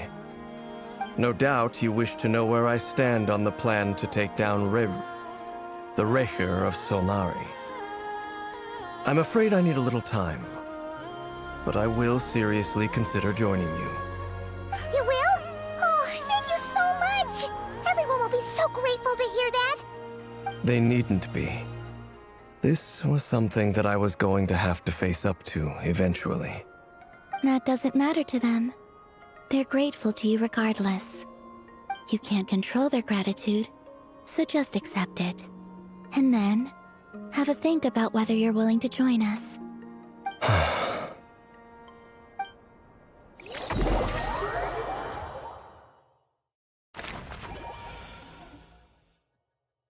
It's nearly showtime! Let's go rendezvous with the others. You know the place. Time to go.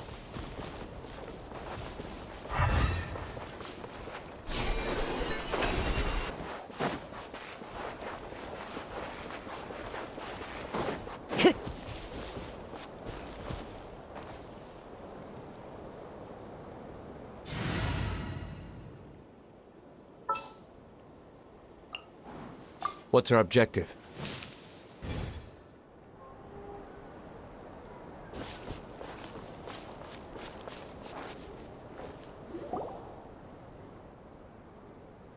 Ah, you're earlier than I expected. Hey, Flint's! Been waiting here long? Not too long. I came a little early so I'd have some time to think. Are you nervous about the battle? Quite the opposite. I'm reminiscing on my past battles. When I was awakened by the Ratniki, I had not touched a weapon in many years. I felt like the battlefield was not where I belonged. But after waging war against the Wild Hunt for so long, I came to realize something. A life of absolute peace is simply not a possibility for me. My restless flame indicates that somewhere inside of me, there is a deep yearning to root out the evil in this world. Oh, that doesn't sound like such a bad thing. Well, in the past, when I was a Fae whose primary concern was hibernation, it was hardly ideal. But it certainly serves me well here in the present. And I am delighted to be able to join forces with you in this endeavor. Looks like I'm not the first to arrive. Ah, Miss Lauma. Did you sleep okay last night? I struggled to settle down at first, because of the nerves. But don't worry. I got enough sleep in the end. I'll be just fine. Please, I'm just doing my part. Never! Over here!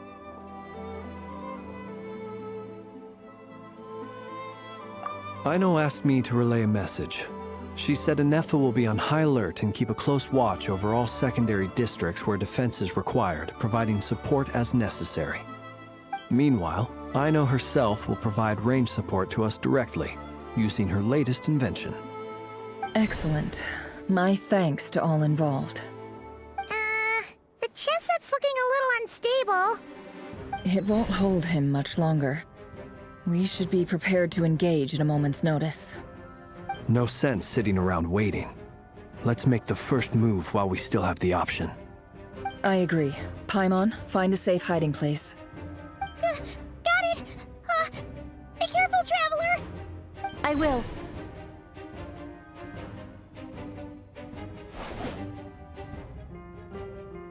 Everyone, take your positions as soon as the battle starts.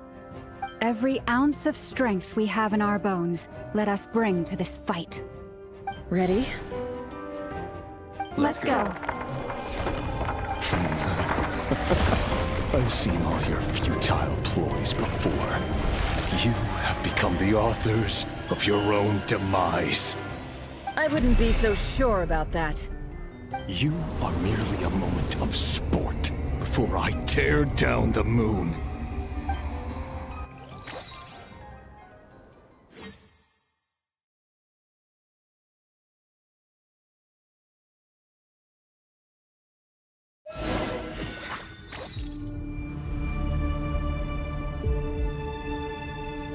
Stay on your toes.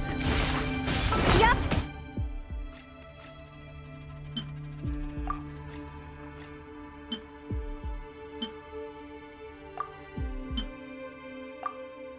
You too.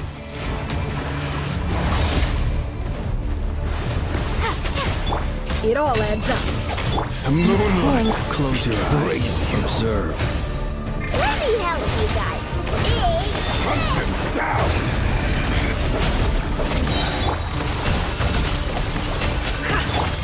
Go! For the everlasting forest, leave this. The mystery unravels. Futile! Be silent. Fear the dark.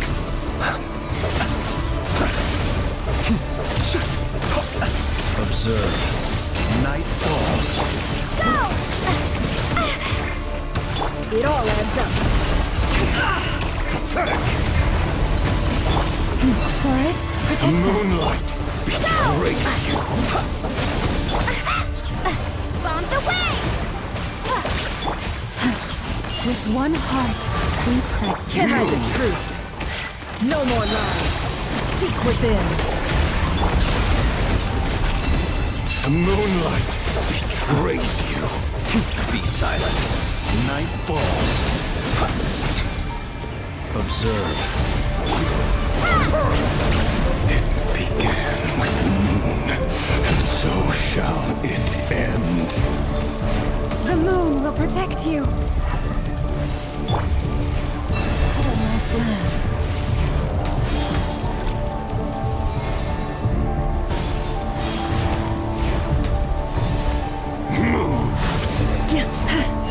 Leave this. Stay your hand. Steady now. Close your eyes.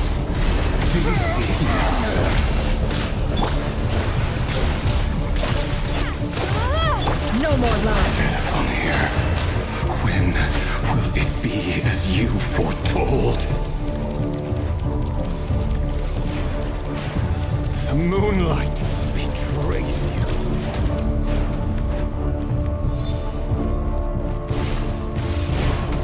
Move! No more lies.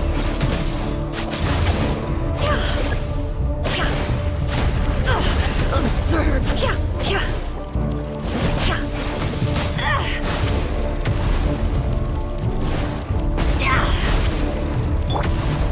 Be silent. Welcome here. It all. For the everlasting forest. Forest, protect us. The long sleep beckons. Are you quite finished? The moonlight is all futile. Can't hide the truth. It all adds up. Seek within. Hunt him down.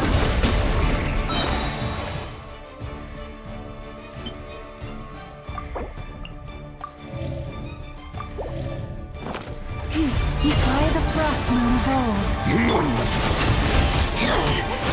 How unfortunate. Moonlight. Pathetic. Keep it observed. Be silent. Futile. Observe. Can't hide the truth. No more lies. The mystery unravels. A grave transgression. Forest, protect us. A grave transgression. For the everlasting forest. Bombs away! futile! Close your eyes. Observe. To dust. Be silent. Are you quite finished? You pull. Hunt him down! It's all futile! Close your eyes. Be silent. To dust.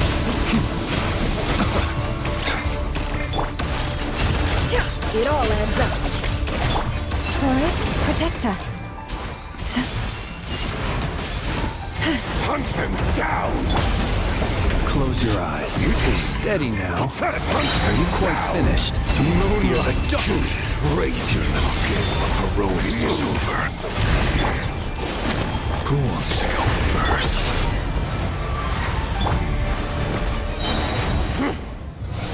No. Get out of my sight! No! Death is We've been within my separated. grasp! You okay? Nessa, where are the others? Stuck outside the barrier. I guess he really doesn't like us. I told you before. Knowing too much is always a death sentence. Be careful what you wish for.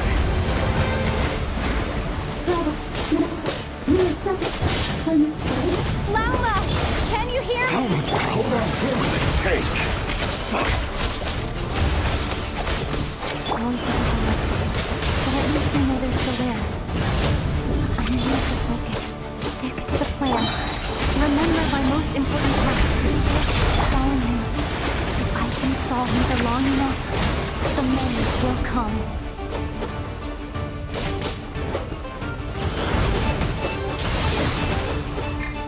Can't hide the truth.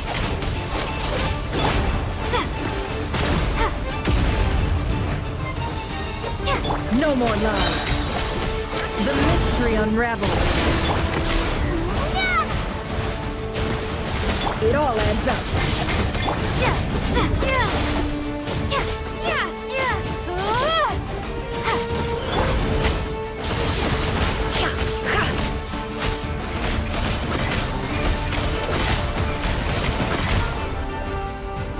No more lies. Seek within. Time to come clean. Bombs away! Can't hide the truth. Absurd.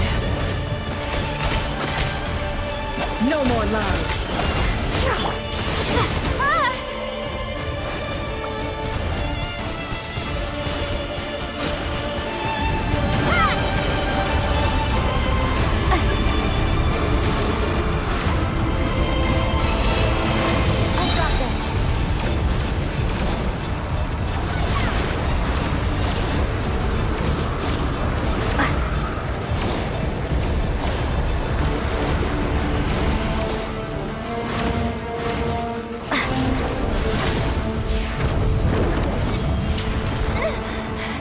Death is within my grasp!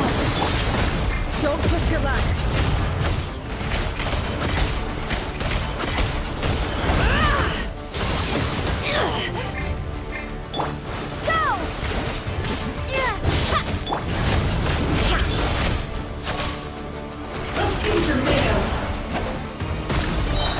The mystery unravels.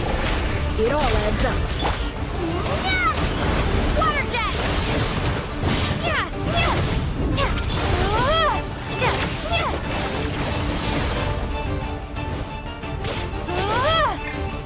Water jet! Can't hide this.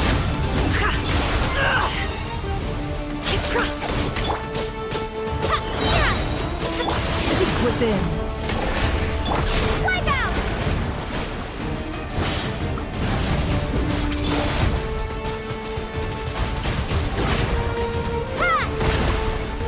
No more lies.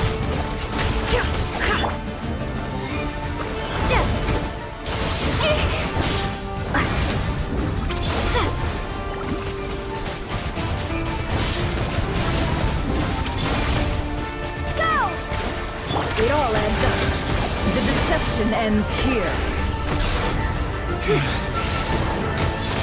Can't hide the truth. Water jet!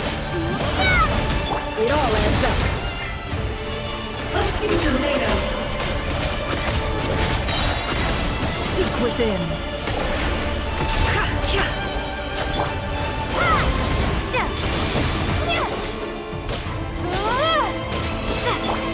No more lies.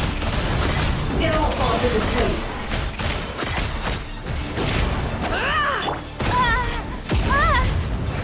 Wipe out!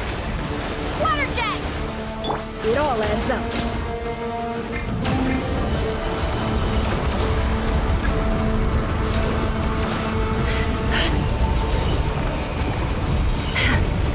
Curses. There's no other way.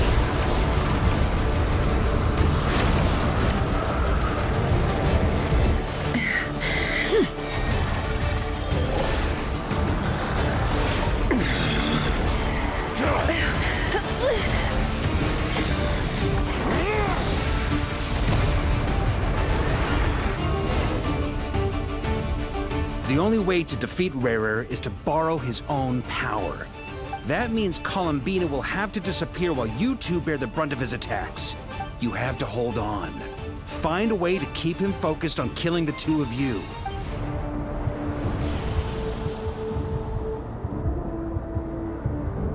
Never! Your eyes are bleeding. Soon you will be powerless to resist. And then, I will reduce you to dust. But that dust will plague your memories. Come on. Keep holding on. Any other tricks up your sleeve? Let's see them. As entertaining as they are, you've backed yourself into a corner. You don't fool me. I see your fear clear as day. I have to stoke his rage. Make him unleash everything. You fear what you could never defeat. You fear the thought of never being able to save your beloved. You cannot win the fight against fate, Rarir. Is that what you think? Well, now it's your turn to feel afraid!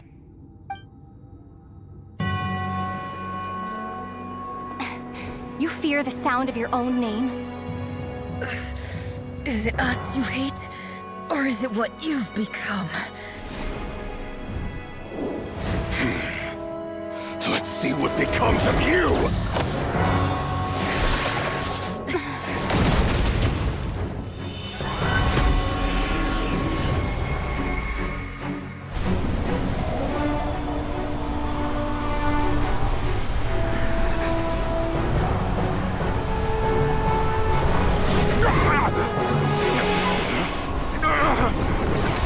What's happening?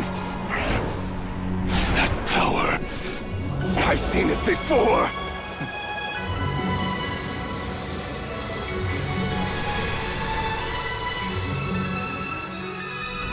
His power is on another level. We'll need to use an alchemical array to convert his power into a usable form. Then quickly channel it into Columbina, rendering her powerful enough to compete with him. I'll join you. I can help. If I release enough abyssal energy into a confined space, it'll create a potential difference, allowing us to extract a huge amount of elemental energy. Next, I'll synchronize with everyone's minds using Pyro, then give you temporary access to their abilities and fields of view. But it won't last long. Can you see? Well enough. So, we have a student of Gold Rhine-Daughter in our midst. How about that?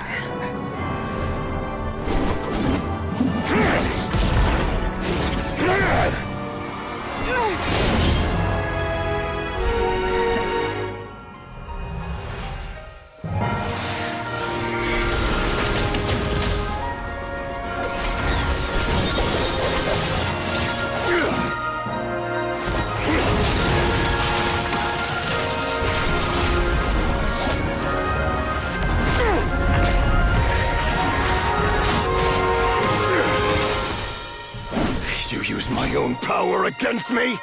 Just like how you stole Kuvaki. Look familiar?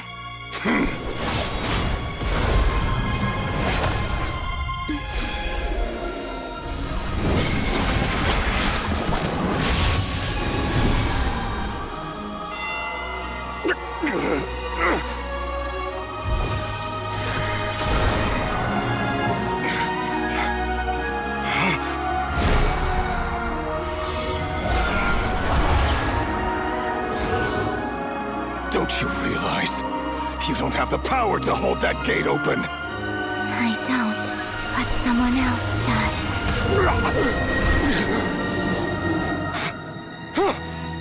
Goodbye, Rerir.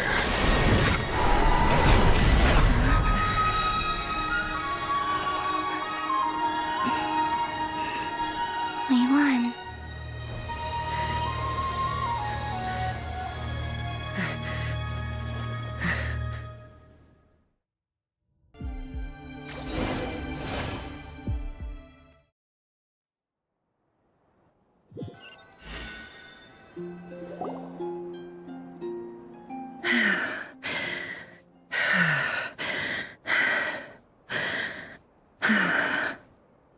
Nefer, how are your eyes? They're fine. Apart from the blindness, of course. It's not too late. Let me handle it.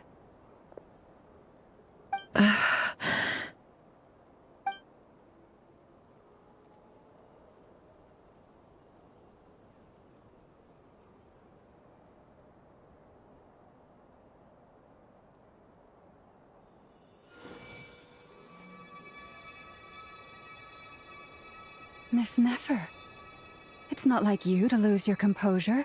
That was the most reckless thing I've ever seen you do. Reckless how? The situation was critical. Our lives were at stake. We had to do something. Even so.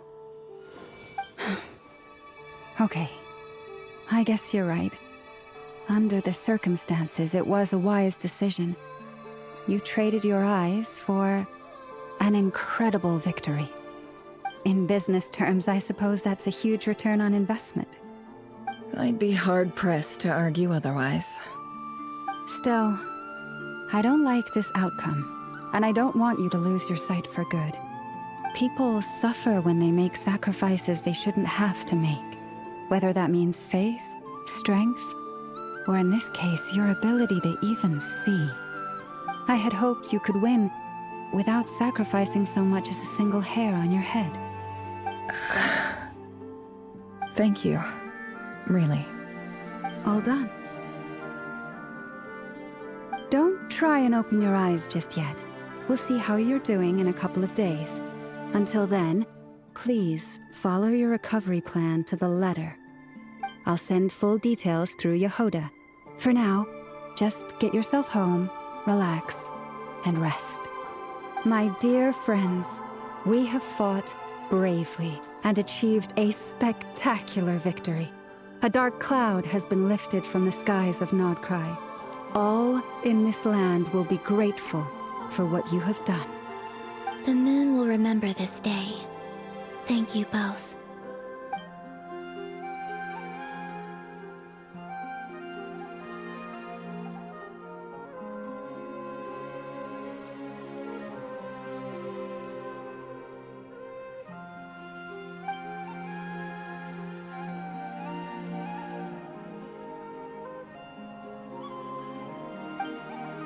There's something I want to let you know.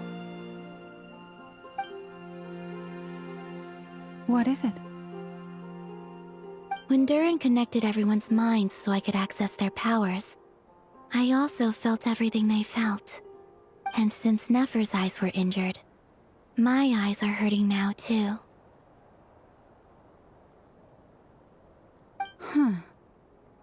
Hold on. Let me try. I only feel the pain. There's no actual damage. I just thought I should tell you. You're right. There's no damage. That's a relief. But I must say, I'm surprised to hear the Kutar share something like this with me. In the past, you never used to open up about yourself. Things are a little different now from how they were. I'm learning to share how I truly feel with my friends. Friends? You have no idea how glad I am to hear that.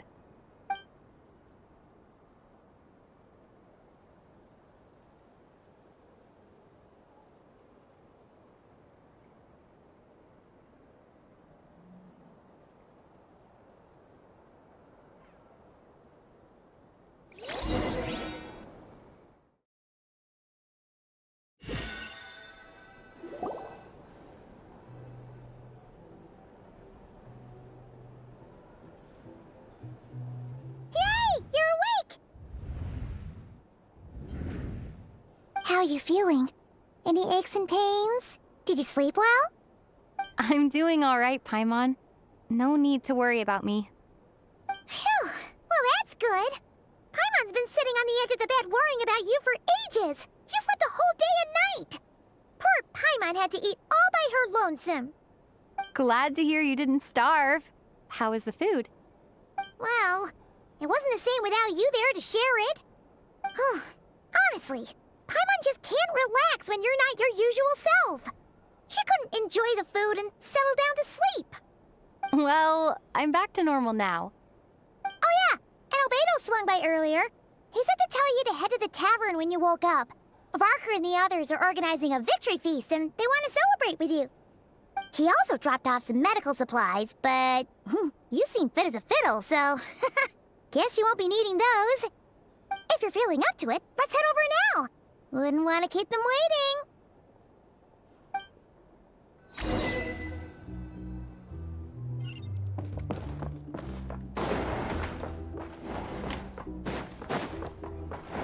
Time to go. We're here! Oh, Traveler and Paimon!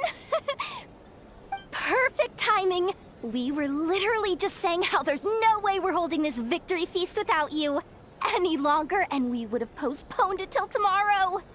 How are you feeling today? Much better, thanks. Don't worry about me. Relieved to hear it. If that changes, just let me know. Happy to check you over at any time. Yep, we're here for you. Anything you need, just let us know. Oh wait, where's Nefer? How are her eyes doing? Nefer's right over there. I'm sure she'd love to catch up with you.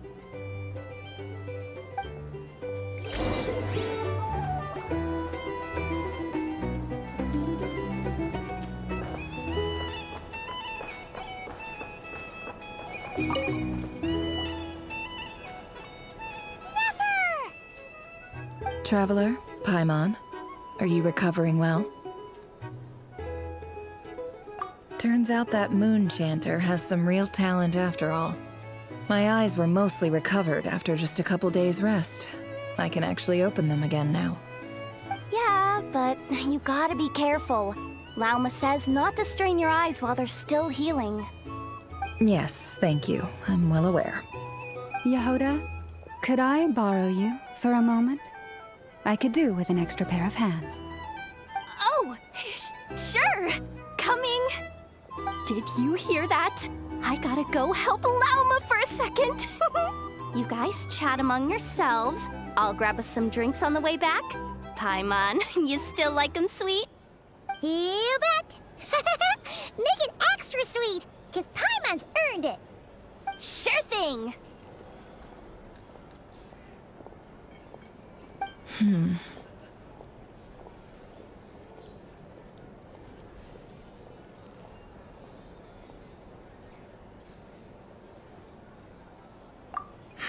The Raker of Solnari.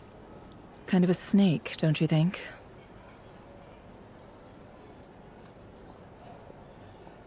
No, definitely a snake. A poisonous one who spewed his venomous hatred everywhere. Anyone who seeks revenge out of hatred for other people has become a snake. That's something my dad used to say.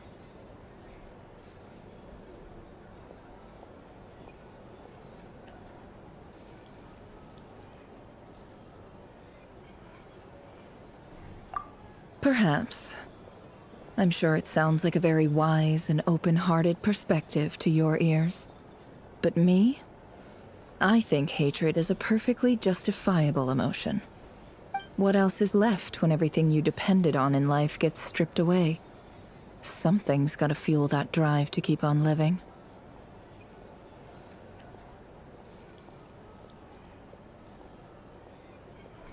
If you're worried about me, you can nip that in the bud. I'm not someone who gets stuck in the past. It's just... I suddenly feel like I was wrong to call my father a liar. He was just a fool. That's why the Academia turned their back on him, and why the other tribes ganged up on him. Oh, Father. How much better things could have been if you were a skilled liar. Look at the Ibis King. Thoth is a fiendishly cunning liar. And yet, strangely, he feels more like a father to me than my real dad ever was. He's never brought it up, but I'd bet he feels the same way. Why else would he give me the power to perceive the truth, while at the same time training me in the art of deception?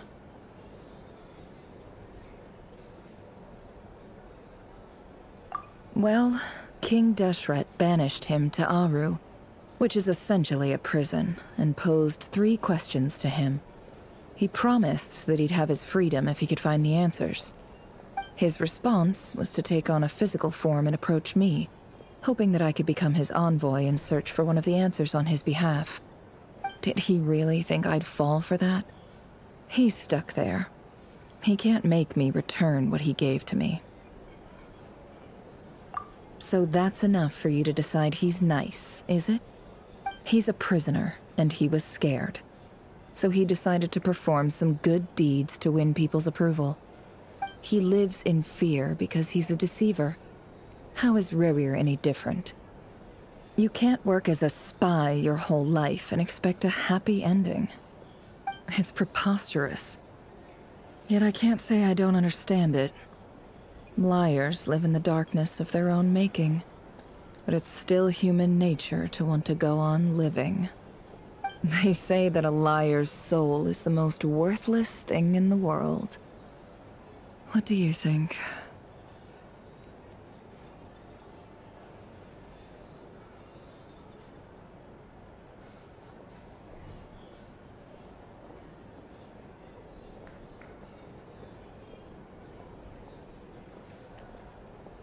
Good. If you understand that, it means you're smart, and you see things objectively. If you ask me, the soul of a liar really is worth nothing, because all they care about is themselves. For example, when something good falls into my lap, I don't go sharing the news around. Stops other people trying to steal it from me.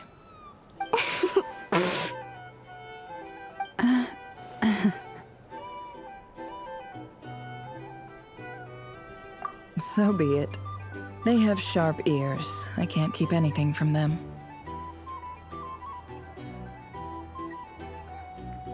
Oh, is that what it looks like?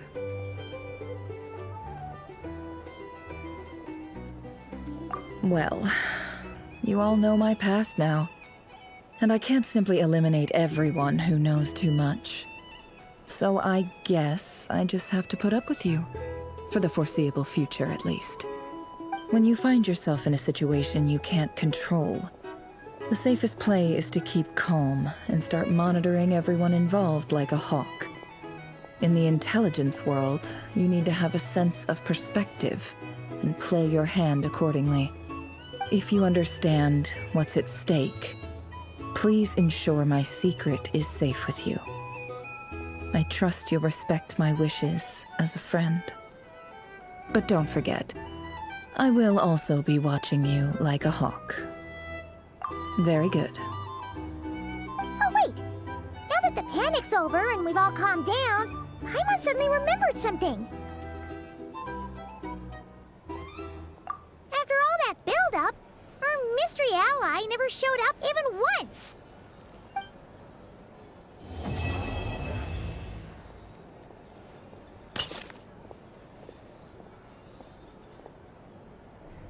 Huh? imagining things?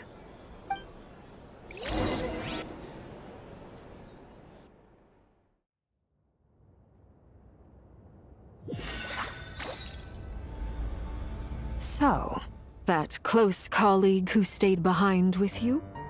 What's he been up to recently? Don't know, don't care.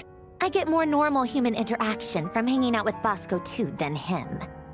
Although, now you mention it, he hasn't bothered me in a while. I wonder if... If he's disappeared without a trace, it's the biggest gift he ever gave to the world. But I somehow doubt that's what's going on. He won't lie low forever. So we'd better stay on guard.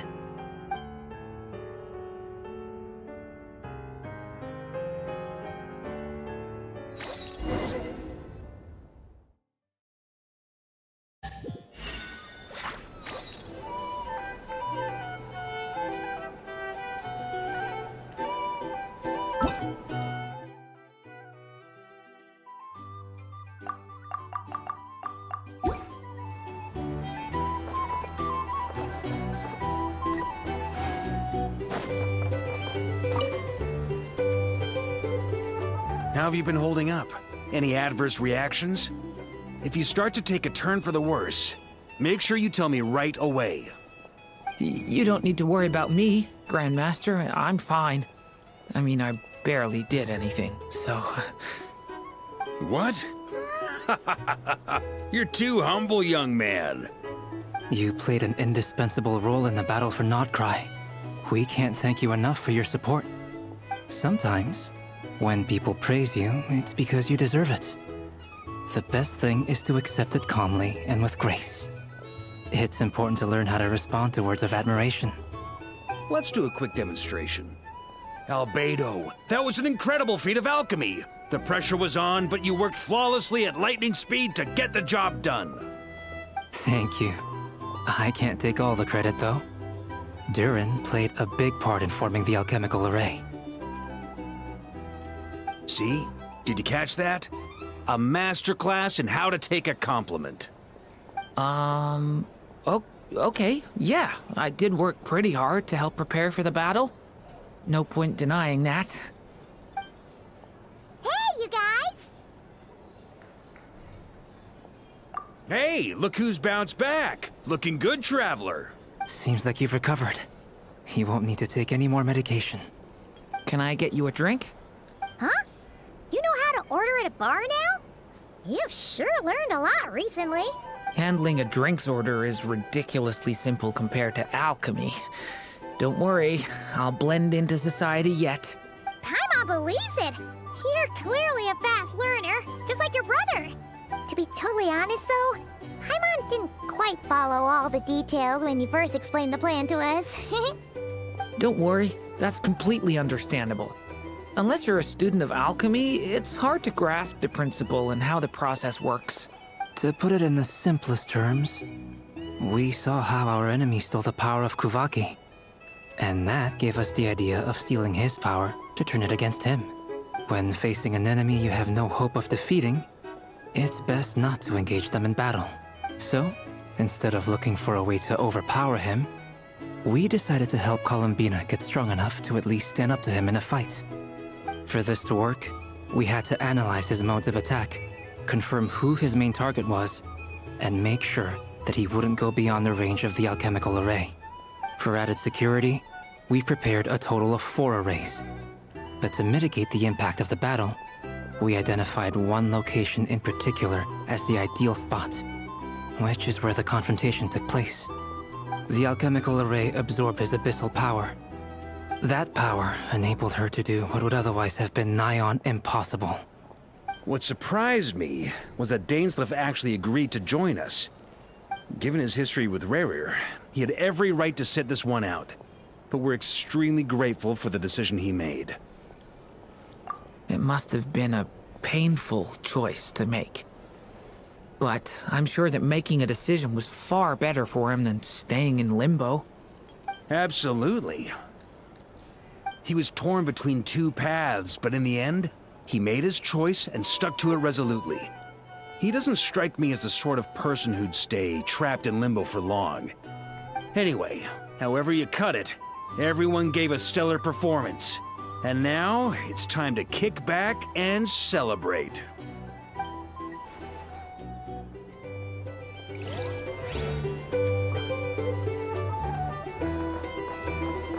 there.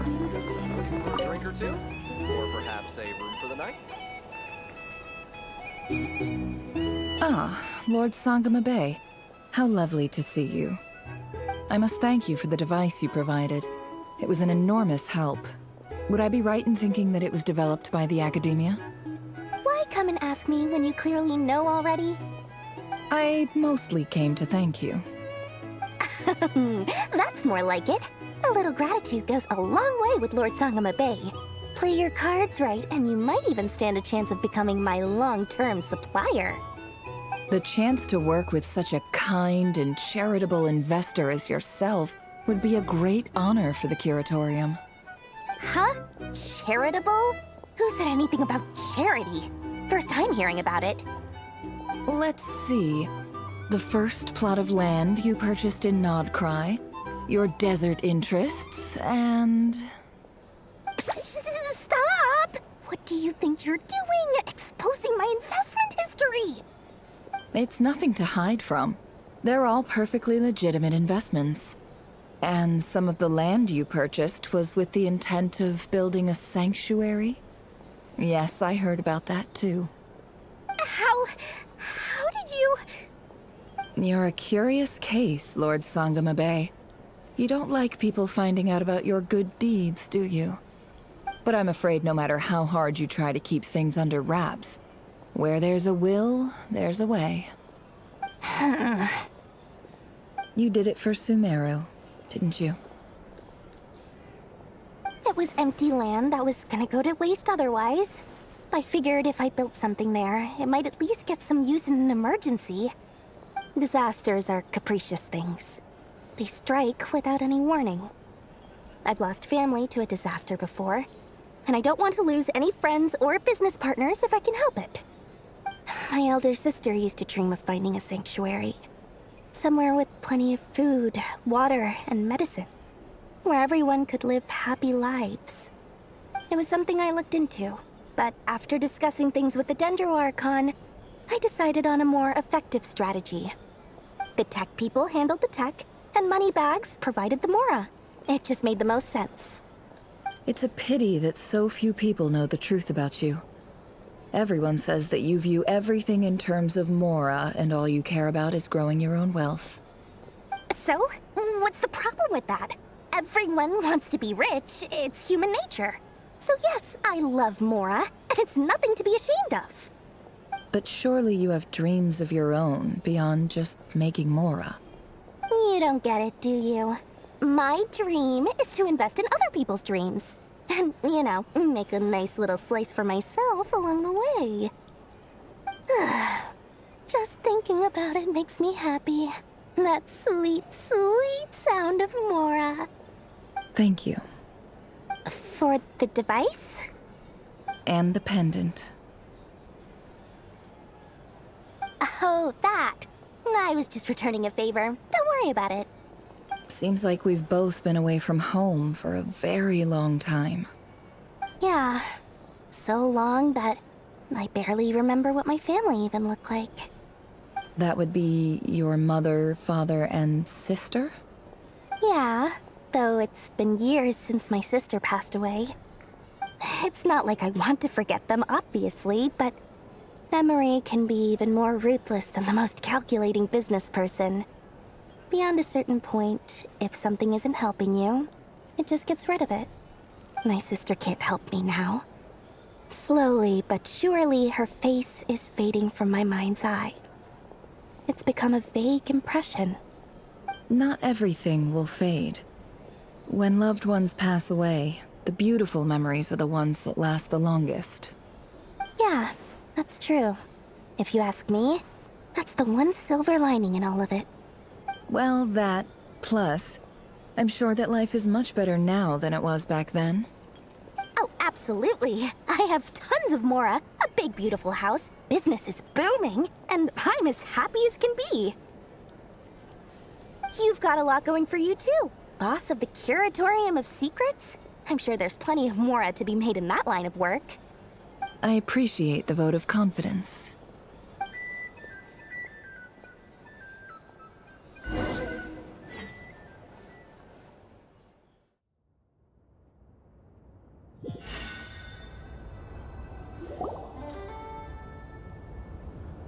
That's the only reason you're here.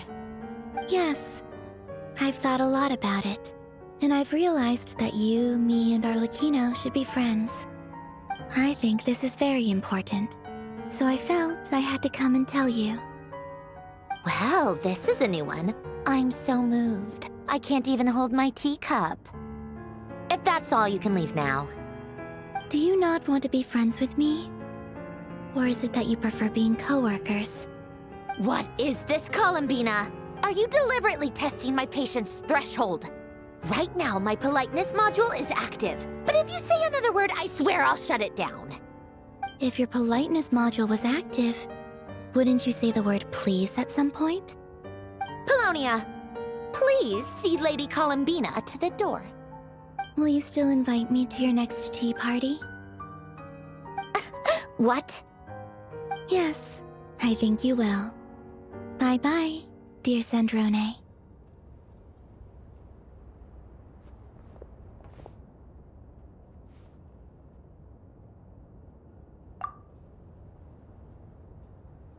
Last time, the Wild Hunt escorted you out. Would you rather I handled it myself this time? We just wanted to, see how you were doing now that it's all over. Why? Out of concern for my safety? I hope you didn't seriously think that the Rayhir of Solnari would be able to lay so much as a finger upon me, given how prepared I was. Mostly because you kind of helped us out, so we just wanted to check you were okay. Looks like all your robots are fixed, huh? Oh, don't you worry about that. Tea time is already a write-off. The visitor before you managed to kill my appetite. If you're in the mood for tea, go ahead and help yourself. Otherwise, it's going to waste. My coasters are still missing in action, though. Use this notebook instead. Whoa! Pretty hefty notebook. Look at all those calculations. You can ignore those. They're just dumb scribblings. I doodle and write in my free time. Sometimes I remember the distant dreamlike past. Sometimes I imagine the far-flung future. And other times, I grit my teeth and note down all the crazy nonsense going on in the present. Some people do the crosswords in the newspaper. This is my equivalent of that. Trying to predict the future is like daydreaming, and writing about the present just makes me furious. The past is my favorite. If nothing else, it's already set in stone, so I don't have to rack my brains trying to figure it all out. Huh. Although, having said that, the only vaguely interesting memory in my past is probably that guy they call Lord Artificer. Who else? Pretty much all the mecha and Fontaine are his personal handiwork. Wait, are you saying you know him? Like, personally? As a friend? I mean, I guess we were friendly enough. Yep. In fact, I'm probably the only normal person left who knew him at all. We used to chat occasionally back when he was still around. Before he passed away, he asked me to destroy all his manuscripts. I honored his request, but I did read through everything first before destroying them. I mean, I couldn't let the genius of Lord Artificer Alain Guillotin disappear like that. Would have been such a waste. So, that's where the formulas in your notebook are from? I just told you. Those are my equivalent of crossword puzzles. They're just dumb formulas that I solve for fun when I'm bored. Alain's work was like epic poetry. The formulas in my notebook are just silly little riddles in comparison. Not that there's anything bad about them. I mean, at least, solving those riddles isn't going to hurt anyone. Except me, because I lose a few brain cells in the process. Anyway, while we're on the topic, I might as well tell you about what happened to him and his friends. Alain Guillotin had two close buddies, Renee and Jacob. They spent their childhood years together in the Narzissenkreuz Institute. They were all quite competitive, so there was some rivalry between them, but it was a friendly rivalry. But beneath the friendship and the rivalry ran something deeper, a sense of nostalgia for the past. Unfortunately, childhood would end, the prophecy would come true, the apocalypse would arrive, and the future would never be.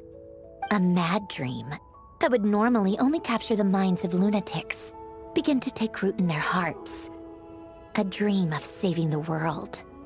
And if Renee and Alain had been people of lesser wits, that dream would probably have ended up as something for them to joke about in their older years. But alas, they were some of the sharpest minds around. They nurtured that dream with the full power of their intellect, and it grew into something that ate away at their souls. The first of them to fall under its spell was Renee. Against Alain's wishes, he persisted in experimenting on a mutual friend of theirs to try and save their life. Alain did not approve and parted ways with Renee. It's complicated. Alain wanted to believe that Renee only did what he did for the sake of their friendship. But when he told me about what happened, I could tell he still had some suspicions about Renee's motives. Perhaps the seed that would grow into a nightmare had already sprouted in Renee's mind. Even then. The next time they met, Renee's soul had been completely engulfed by the dream of salvation. His futile attempt to change the tide of fate only resulted in a wave that swallowed up the world, even before the apocalypse came. And although that wave died down eventually, I hear that it just recently came back with a vengeance. As I understand, Renee wanted to live out his dream of salvation once more. But I'm told that the attempted resurgence finally died out for good. At long last, Renee awoke from his deluded dream. Though of course by then it was far too late. What do you think of Renee? Do you admire his transcendent genius? His view that any price was worth paying to achieve the lofty goal of saving the world? Or do you despise him? Dismiss him as an evil madman who wrought havoc on the lives of everyone around him as he pursued his delusional dream? Same difference, really. Just a matter of perspective. What a cop-out. But I suspect you'd have a more incisive and insightful answer if we dug into it further. I don't like fanatics who give up their whole lives for their ideology. Nor do I like fools who let their delusions take control. Maybe I could understand if Renee had just been an ordinary person. But he had a sage-like intellect. And still managed to get himself lost in a labyrinth of his own desires. Anyway, that's enough about Renee. Now, moving on to Alain Guillotin, the Lord Artificer. He managed to put a stop to the first storm whipped up by Renee. But after that, Alain lost his friends and family. To his credit, I suppose, the loss of his family and friends was purely a tragic accident. It's not like Alain sacrificed them for his cause or anything. After that, the only thing supporting his work was the same dream that had dragged his closest friend down to the abyss. But although the desire to save Fontaine drove him to found the Fontaine Research Institute, Alain continued to reject any form of transcendental knowledge or power. He was suspicious and fearful of it, having seen the way it had affected his closest friend. I think that formulas and machines derived solely from human intellect were the only thing that gave him a sense of spiritual comfort. Yet Alain's intellect was simply too great. It barely left him space to breathe in his lifetime. Once he realized that the end of his life was approaching, he finally accepted the truth. The Narzissenkreuz Institute needed someone, and a human being, to see its story through to the end. He quit working on his formulas, trading them in for the fairy tales that had played such a formative role in his childhood, but which he barely touched in his adult life. He told me that the director of the Nazissenkreuz Institute used to read those fairy tales to the children as bedtime stories. Apparently, they worked wonders at sending kids off to sleep. I think that all he wanted at that time in his life was to be able to sleep deeply without being plagued by depression. By that point, nothing else really mattered. At the very end, he laid down to rest in the ruins of the former Nazissenkreuz Institute orphanage, while the Fontaine Research Institute he had founded continued tirelessly with its work. Many years after that, tensions over competing dreams would once again cause a rift, this time between members of the Fontaine Research Institute. But the actions of those fools had nothing at all to do with Alain. And that is the story of two people from the Nazissenkreuz Institute who both wanted to save the world. One went all in on his fantasy of salvation without ever looking back, and ended up calmly sinking to the bottom of the deepest sea. The other sought desperately to burn bright in his life, even though he wasn't sure where he was going. I do sometimes wonder, why is it that people like them have such grand hopes of saving the world? Even the grandest tree starts as a tiny seed. So perhaps, for each of them, their mission to save the world began with a very simple desire: to save themselves. They were young children with friends and family who mattered to them, desires to explore the meaning of life, ambitions to have a successful career. They didn't want to see all of that taken away in one fell swoop. Or maybe they just wanted to find something to anchor themselves within the chaos, to stop them getting quietly swept away by the storms of life. But instead, the search for their own salvation took them down the rocky road laid out by fate. Do you think the desire to save oneself is enough of a justification to try and save the world?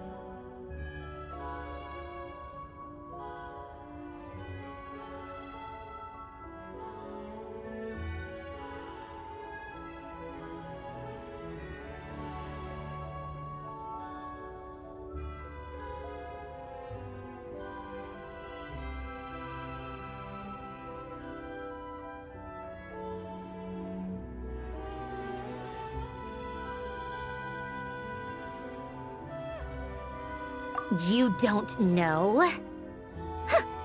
I guess that's a fair answer. At least you're not trying to hide your confusion. Alain was much more straightforward about it. I asked him the same question back when he was in his prime, putting all of his energy into his work. Yes, it's enough.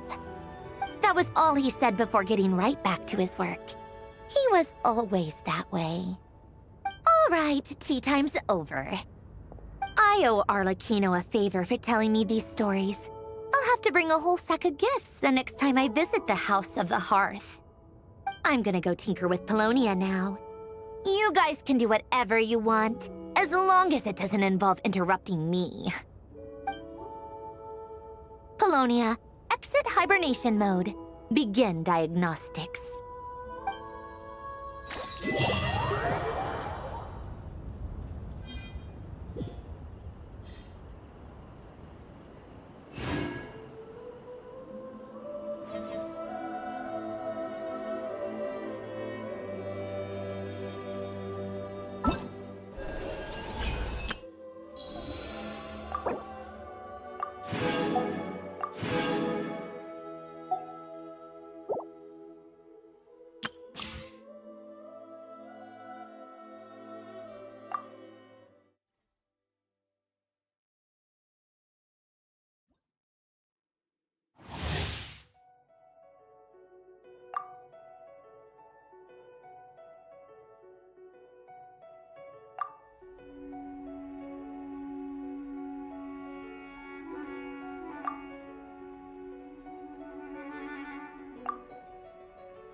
deception ends here.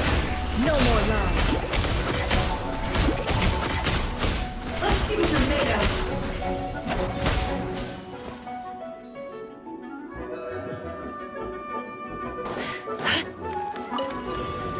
Can't hide the truth. It all adds up. For the everlasting forest, leave. Go claw! Pew-pew! You handle your drink, huh? I'm a rock! Seek within. Can't hide the truth.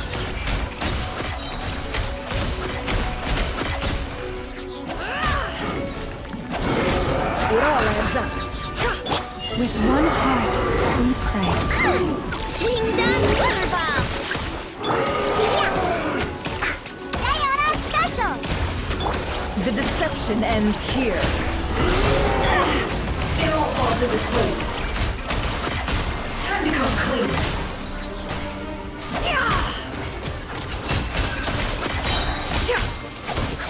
Let's see what you're made of.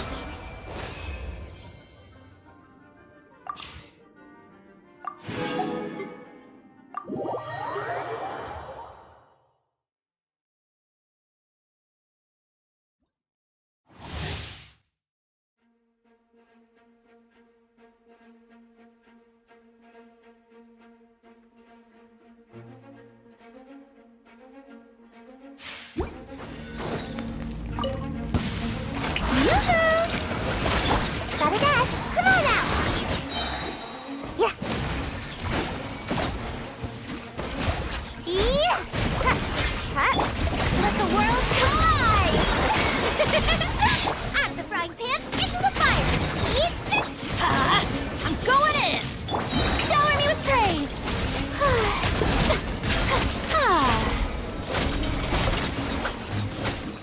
Time to shine!